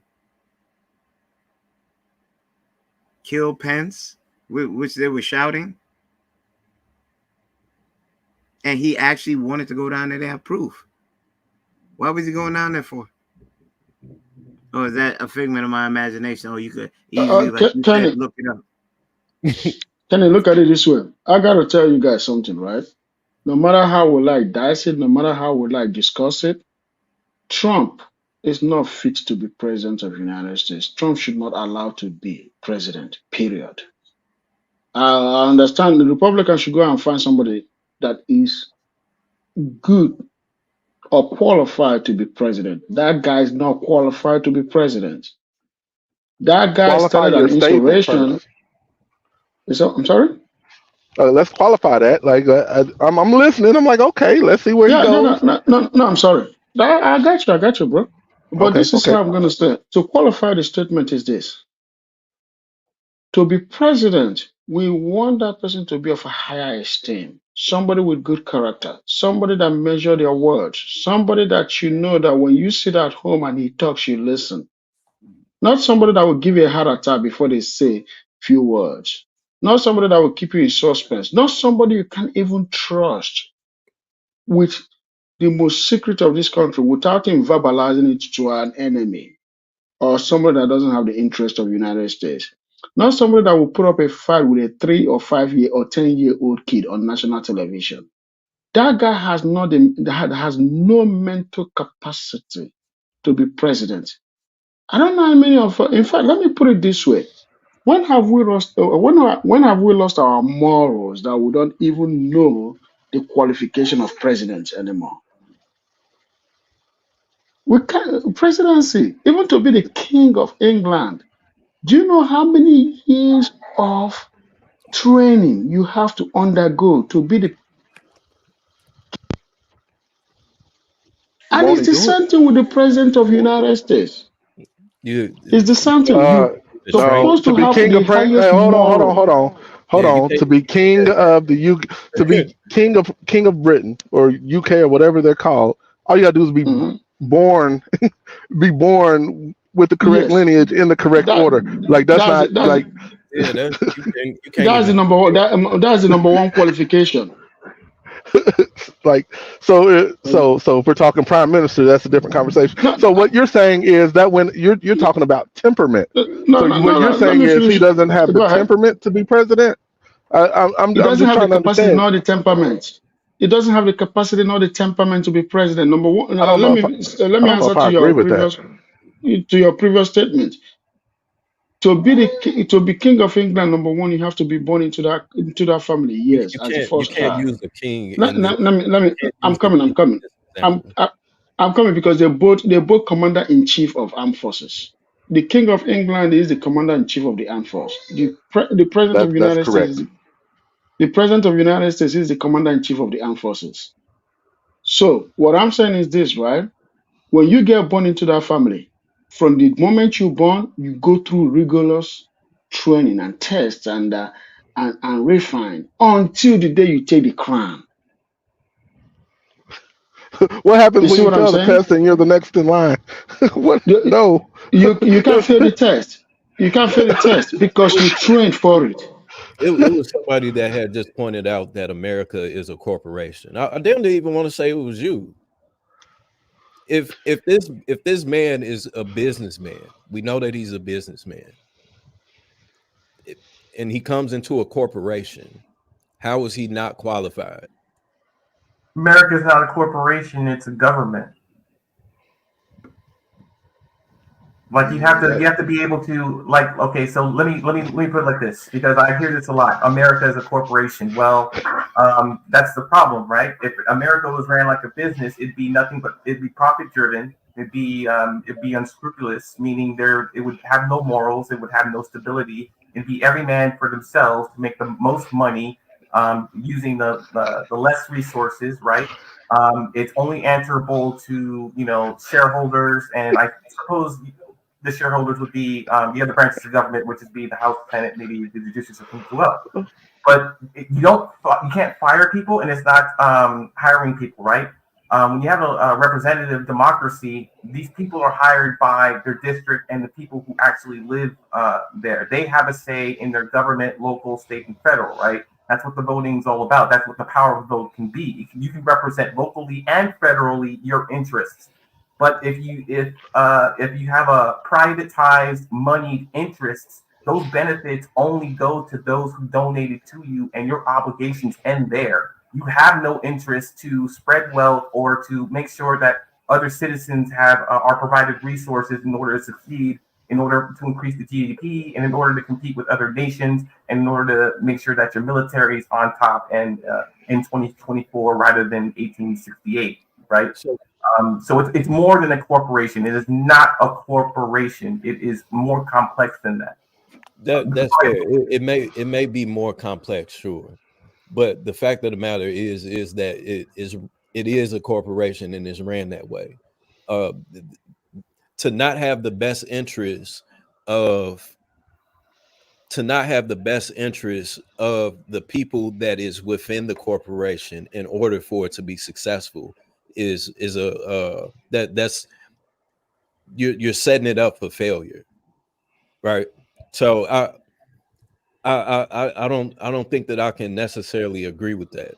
I do believe and I am aware that America, of course, is, in my opinion, and I know since with me being black and not being white, y'all probably gonna shame me for thinking this way. In my opinion, with us being in America in 2024, we have the opportunity to make the most out of ourselves and be as successful as we choose to be. Yes, there may be things that roadblocks or speed bumps or whatever it is that you want to place in front of you. Yes, that may be a factor. But to me, and the reason why a lot of people run to America is because there are opportunities here. So if you do your due diligence to be who the best you that you can be, then you can be successful. That whole the white man holding us back and all that shit will be irrelevant. Create your own table. We have the opportunity to create our own tables, our own sections. We see the Asians do it. We see the Mexicans do it. We see every other culture do it. But for whatever reason, we are so dysfunctional amongst ourselves that we don't even want to strive for it. We want to put every single excuse in front of us. So I think that is that we do ourselves such a disservice of being the best that we can be and taking advantage of what it is that we have in front of us. I agree with you on that 100% correct. I agree with you on that. I agree with Yeah. the sentiment, but I think I think we're okay. So I'm too again. So there's two things. There's this point that that I also keep hearing, because the argument that I'm hearing right now is Black people need to pull themselves up by their bootstraps, which is the same old trope that Black people are somehow between slavery and freedom, like somewhere we got lazy and all sat down and just didn't want to try anymore, or don't try as hard as other communities. The difference being is that you live in a country in which you are relegated in the foundation of the documentation that was set up to govern everybody, was that we were less of a person, right? We were not to have hang on, hold up. Yeah, I heard you out. I'm Hang on. No, I'm listening. Okay, so what I'm saying is the difference being is that you live in a country. You live in a country in which you were defined by its document that you're less, right? You are to have nothing, you are to be owned and not to own. Okay, that's the founding principle of this document today, 2024. They haven't changed it. No whiteout, no type over, no overwrite, no delete, no nothing, right? Incorrect, but okay. This country in which other communities are not referenced in this document, saying you are to be this and no further. A whole lot of actions of Black people had to get us to where we are today. These other communities did not have to fight the United States of American government in order to have the rights that they have, or the success, or the opportunities, or the education, so that they can come here and take advantage of all the opportunities that came at a cost, at our expense. Our expense. We made these things possible for other people too, not just us. So to say that we need to do something and for every time that we've had something, whether it be our own town or our own business, there have been infrastructures and competition that seek to destroy our businesses. Not only our representation, but our power in any form that it comes in. Whether it be Martin, Malcolm, any kind of galvanization in which we want our own, it is always sought by destruction, whether it be the local clan mob, whether it be the state, whether it be the federal government, whether it be the Panthers, which is our own kind of internalized police force, and protecting Black community from police brutality and keeping people in line, whether it come to like our own government, our own policies, our own mayors, they're always targeted. Anytime when Black people decide to have their own, it is always targeted for destruction. It is not due to the apathy or social awareness of Black people just not trying hard enough like everybody else. So I think you missed that context. That's what I'm saying. Well, no, I don't miss. I addressed everything. I think I addressed those things prior to my statement. Again, with us being in 2024, I don't know if I can say that still stands, because we do see very affluent and rich Black cities, communities across the nation. We also see a lot of poor ones. We see a lot of Black people in positions that sabotage their own communities. So I hear what you're saying, but the fact that we're in this current time of 2024, where we don't see that on a grand scale anymore. We have the ability to police our own communities, but our culture has made it so that the cops are the ops. They're 12, fuck 12. That whole rhetoric, where our own people no longer want to even be the police because it's viewed upon as you being the op. So how can we create this environment if we are destroying ourselves within our own culture of not wanting to stand up with each other? Smiley even addressed it earlier, to where if you go to a restaurant and it's shitty service and you say, hey man, you know, XYZ, maybe you can do this better, or this was a problem, you fuck around and get cussed out.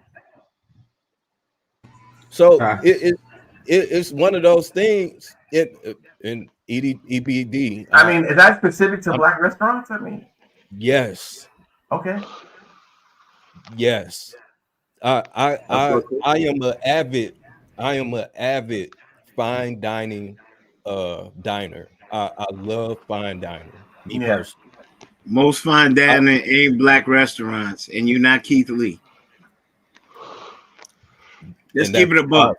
And that's the problem. I went to, and I don't know where all of you guys are. There's one company called Kitchen and Cocktails. There's one in Dallas that I went to. They taxing.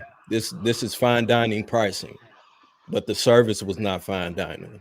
The experience was not fine dining. So and for you to even fix your mouth or lips to make it seem like you didn't like the service, it's a problem. Get out, whatever. I can go somewhere else. I don't care. And saying and I can go to Perry's, Michael Jordan's restaurant, steakhouse, whatever. I have an issue with the food. Oh, sorry about that, sir. I'll take that off. I'll replace it. Whatever. There's no issue. There's no combativeness. There's no. I got an attitude now when I'm coming back to the table. So I think that the big problem is that we are so against each other, where we don't value each other in the sense of where we're trying to uplift and support, that we're always becoming an enemy with each other, and we can't get anywhere with that. Can I just want to say, can't both of y'all be actually right? Can't both be true and one explain the other? So EBD, for example, pointed out without saying it out loud, situations like Rosewood and Tulsa. Couldn't that fear be the reason why we have such a difficult time moving forward with some of the suggestions that you're talking about, as to why we, as you stated, in 2024, can't have a difficult time thinking we can create our own future? Like, a lot of that stems from some of the things that EBD was talking about. And if we can't have an honest discussion about where we were versus where we are now and how we can actually move forward, we're going to continuously have this type of dialogue where it sounds like you two are disagreeing, but truly what I heard was EBD talking about why we have such an issue in 2024 with moving plans forward. Now it's time to bridge that gap and say, okay, with all of this fear, we know what they did in Philadelphia in just as recent as 1985. We know what they did in Rosewood, Florida. We know what they did in Tulsa. Despite all that, and we know what the HUD program was. Despite all that, why don't we try to combine our resources and do it again? But this time, learn from the mistakes. Learn that you need to have, before you do it, you need to have a system of government and a way to protect that system before you move forward. That's the number one thing. We didn't know what we didn't know to lead up to where we are in 2024. So the excuse time is, okay, let's learn from the past and see if we can elevate ourselves. But it goes back to what I was saying before with quote unquote blind voting. We don't agree, aside from when we vote, we don't agree at even above 70% on things. I can't for the life of me, I can't understand why when we all have these same lived experiences, why we can't come to some type of understanding about how we need to progress forward as a people. And if we're not going to progress forward as a people, as a community, then why do we have conversations like this? Because I think this has been a fruitful conversation. Why do we have conversations like this and argue back and forth when we are, I think Smiley said it, or it might have been the person before him that dropped off, if we're not going to do anything about it? You know what I'm saying? We I think these actually are. It's conversations. not like we're standing still. So I don't like when that trope is thrown out there that we're not actually moving forward, not as fast as other people would like. I don't like when you throw, okay, we have an issue with those that police our community. Uh Tamir Rice, Ahmaud Arbery, George Floyd, uh LA police force that had to be moved in on by the DOJ because they were rife with corruption. You know how many other police forces before we had cameras and we could actually show what they were doing to us, coming in our neighborhoods with limited training but great fare, and they came in with the intention to treat us like animals. That's why they had to start building community affairs sections within police stations that actually tried to quell the unrest with most of these urban areas.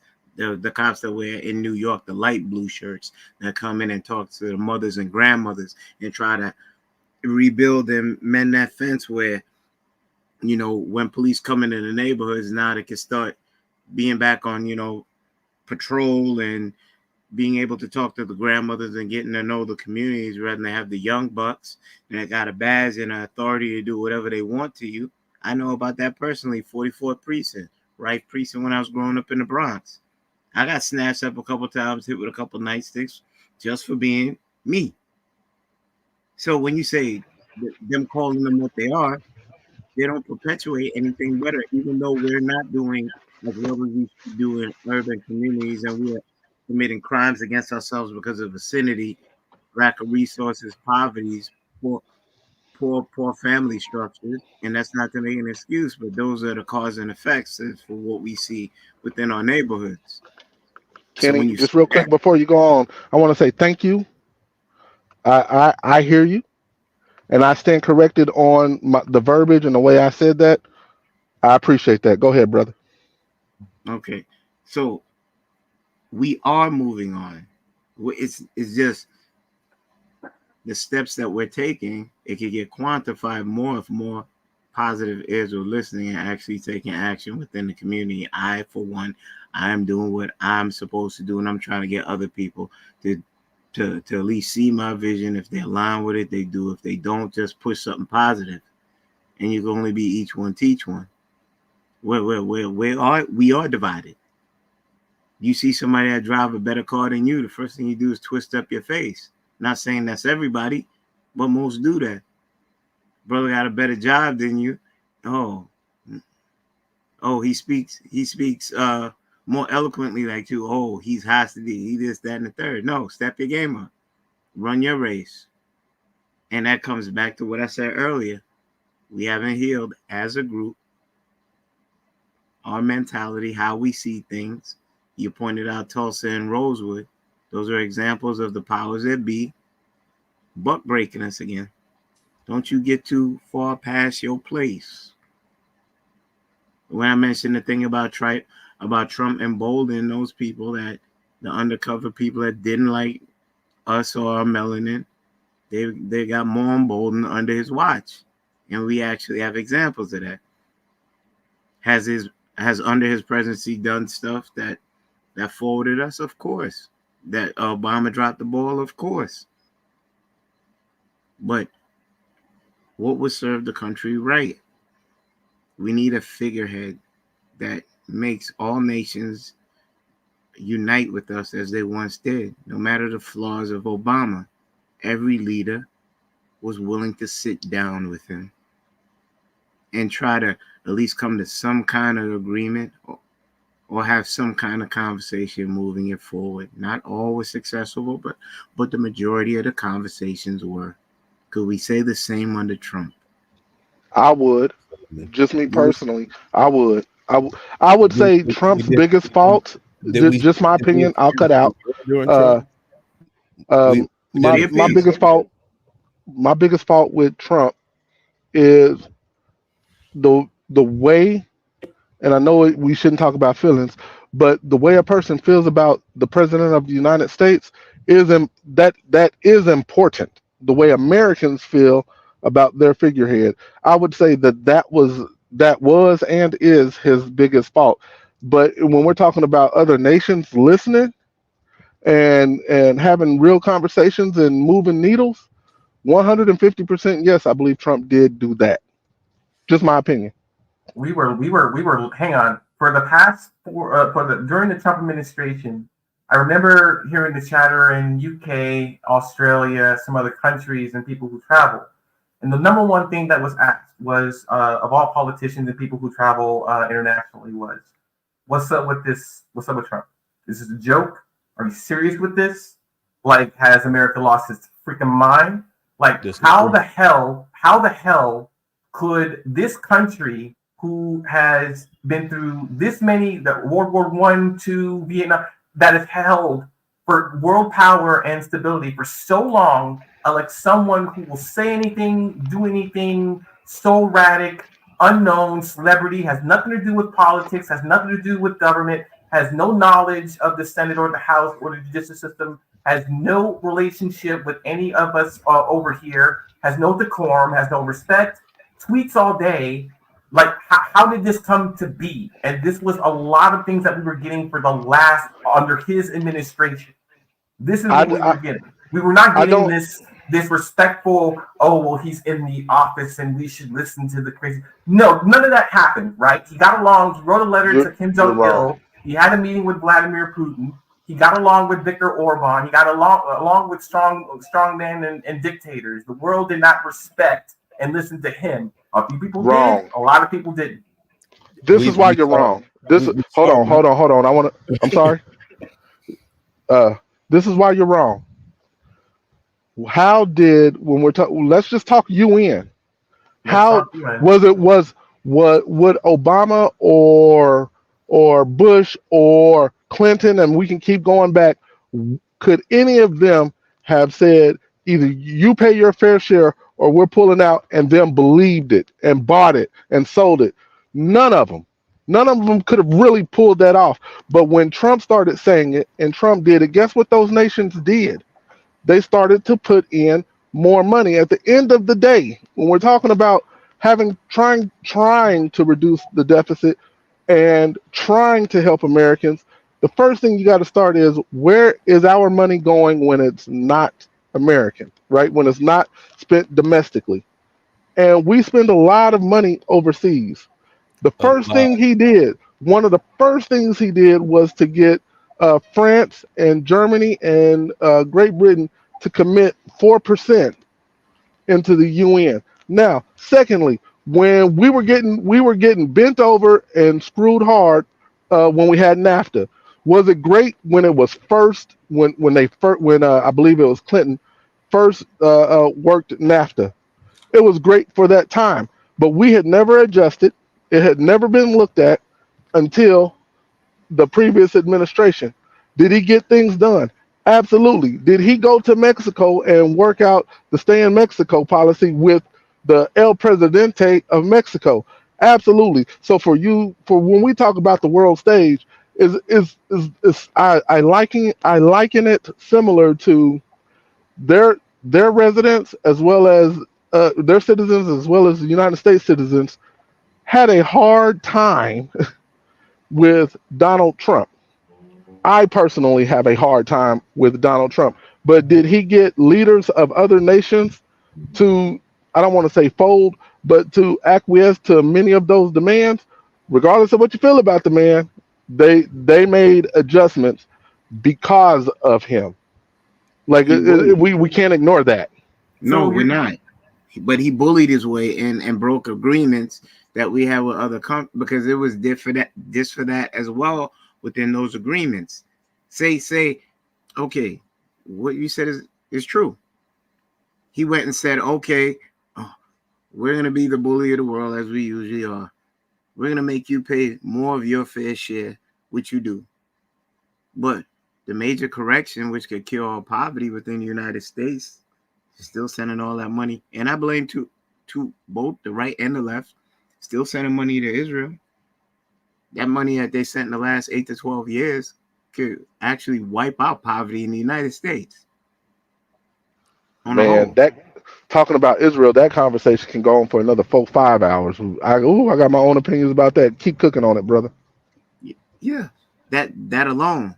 So both are at fault. None of them jumped on that. Freak that 4%. Stop sending that money to Israel and backing them with this dome and all that nonsense. Now the World Court found them. You've committed crimes, war crimes. Yes. So now it isn't like EBD said. It isn't coincidence that now good old Biden steps down. Yeah, it might have something to do with it. Might be coincidence. It definitely No. That's a valid point, bro. Valid point. The very presidential debate. We're seeing the biggest money laundering scheme ever. But I'm saying the thing we're talking about, money being thrown around.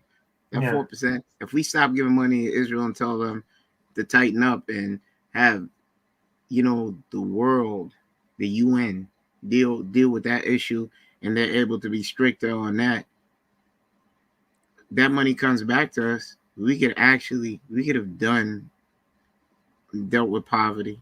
There are certain countries that have a lower GDP than us that have way less poverty. Someone's always felt they got healthcare in Canada and stuff like that. I'm like, we need to get that together. The small stuff while you're in office, the stuff that we really bicker about. Show me that you're for the country on a larger scale. Let's protect home first. But no disagreeing with that. Kenny, to your point though, that was something that Trump was actually pushing for. Like that was to stop the war in Israel. Stop pushing finance to them. No, he did nothing with that. Nobody did nothing. I said both parties are guilty, Vips. No, I agree with you. I'm with you. I'm with you there. I agree with you there. But all that I'm saying is that we saw and heard Trump verbally say, no other president has ever said this or done it from what I can remember. No other president has said, you know what, we're sending out too much money to people outside of the country.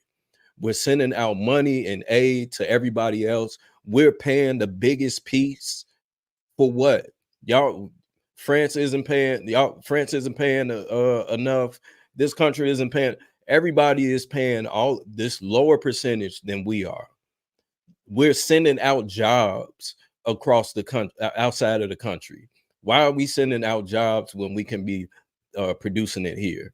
Those were things that Trump openly spoke about and fought for. So I get it. People don't like the way that he goes about getting it done. But for me, as a business owner, all that I care about is he getting it done? I don't give a fuck if other people don't like it, don't like how he's going about it, whatever the case may be. Is he successful in doing what he needs to do? That's all that matters. I went out. I traveled a lot during his presidency, and all of the every time I went to a different country and I was picked up by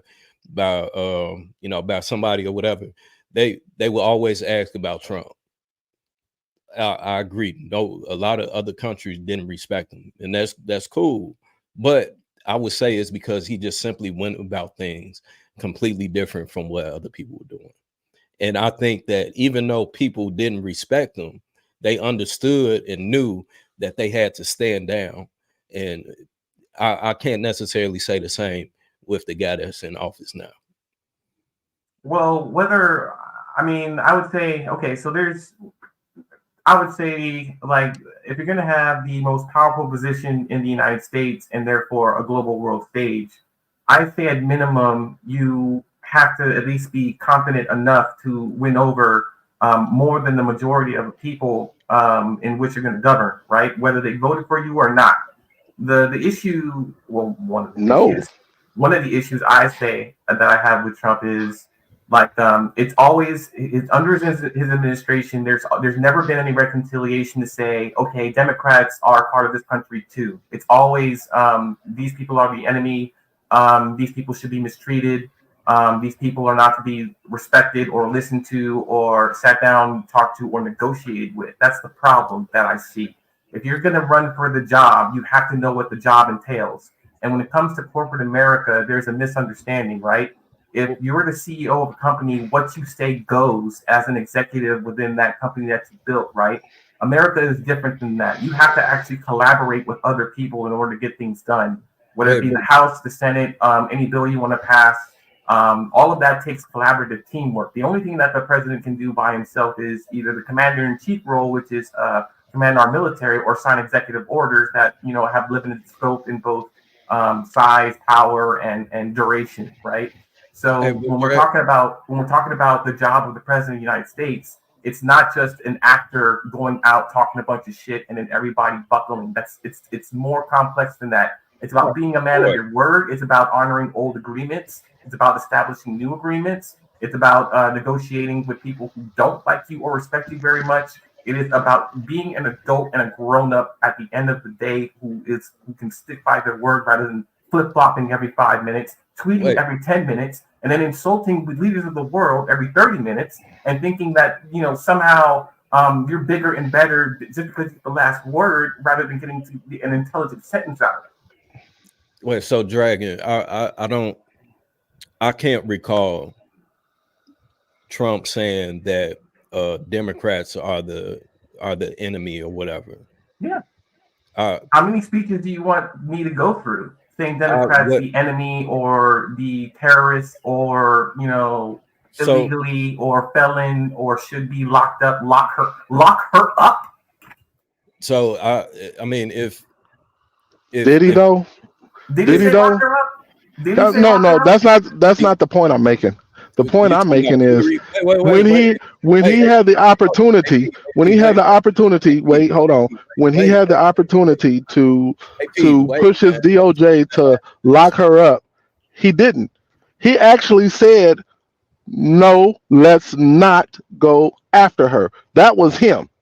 Regardless of what he said when he was campaigning, he had an opportunity after he won to instruct his DOJ to go after Hillary Clinton. He did not go after Hillary Clinton, and he did exactly the opposite. Meanwhile, just the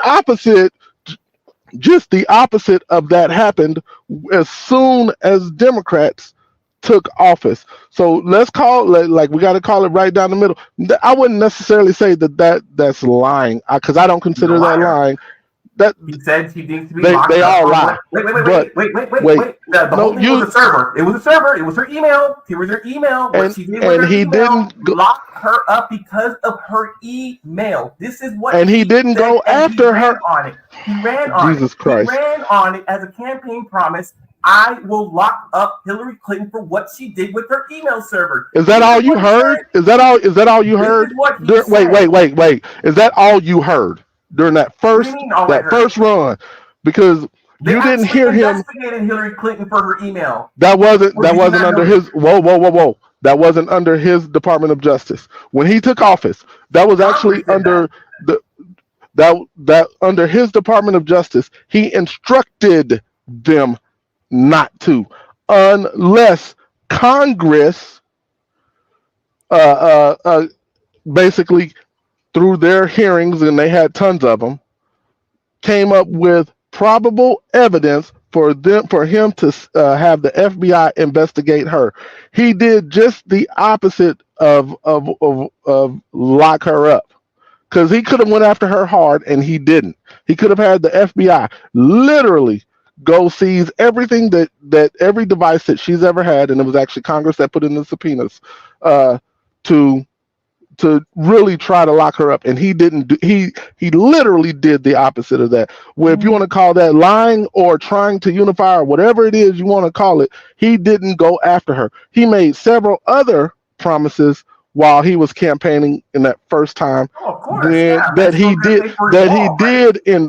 he did in fact move on. All of the stuff that had to do with politics and potential homeland security, He tried to fulfill each one of those promises. And I'm not going to take anything when it comes to the political side of it. Dude did a decent job. He could have done better. He did a decent job. I agree. Did he inflame the extreme right of his party? Absolutely.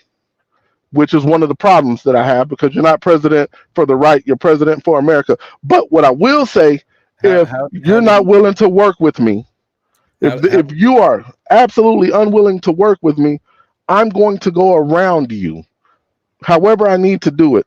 But I want to end here. I'm going to let you guys have it. I'm going to keep listening, JR. I appreciate y'all having me up, allowing me the opportunity to speak, and I appreciate it, JR. Yeah, no, we're going to go ahead and wrap it up, man. Any final thoughts? Anybody? Liz, you're going to say something. I just wanted to say, I appreciate you pulling me up here, man. I always love watching your show, man. You guys talk about some good topics and stuff that we need to hear in the community. So I appreciate it. You know, shout out to Lapeef, man. Salute. All right, no problem, man. Thank you for always supporting, and thank everybody that shows up, man, and contribute. Because without all of us together, contributing in some way, then we wouldn't be having these amazing conversations. So it takes a group effort. All right, let me get to these super chats real quick. You can aid us with some earlier, but $2 naturally. People look for shoes after incidents. I9 Bash $10 said they shouldn't have had a woman shorter than Trump defending him, or a representation of who we are as a nation.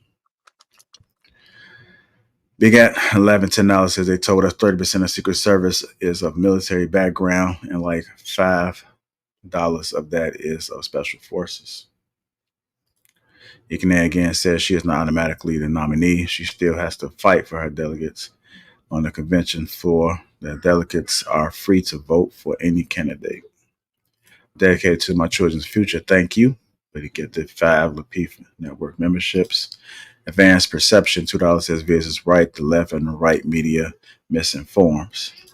Tristan Holt, $10 says the Black Dragon American is a corporation. They have a filing in Delaware along with every department of de facto. Is that how you say that word? Government. That's why we have a president and not a king. Jackie Dowhouse 499 super sticker. Thank you, ma'am. Advanced Perception, $5 says exactly EBD. The Black community have experienced so many raptures over the decades, and don't get me started on the drugs and redlining. I want to thank everybody who has contributed to the platform thus far. How y'all feeling, man? See, everybody was over there eating. Yes, sir. Yeah, it's like everybody had like that political munchies, I like to say, man. Political munchies. Hopefully it was political munchies and not nothing else.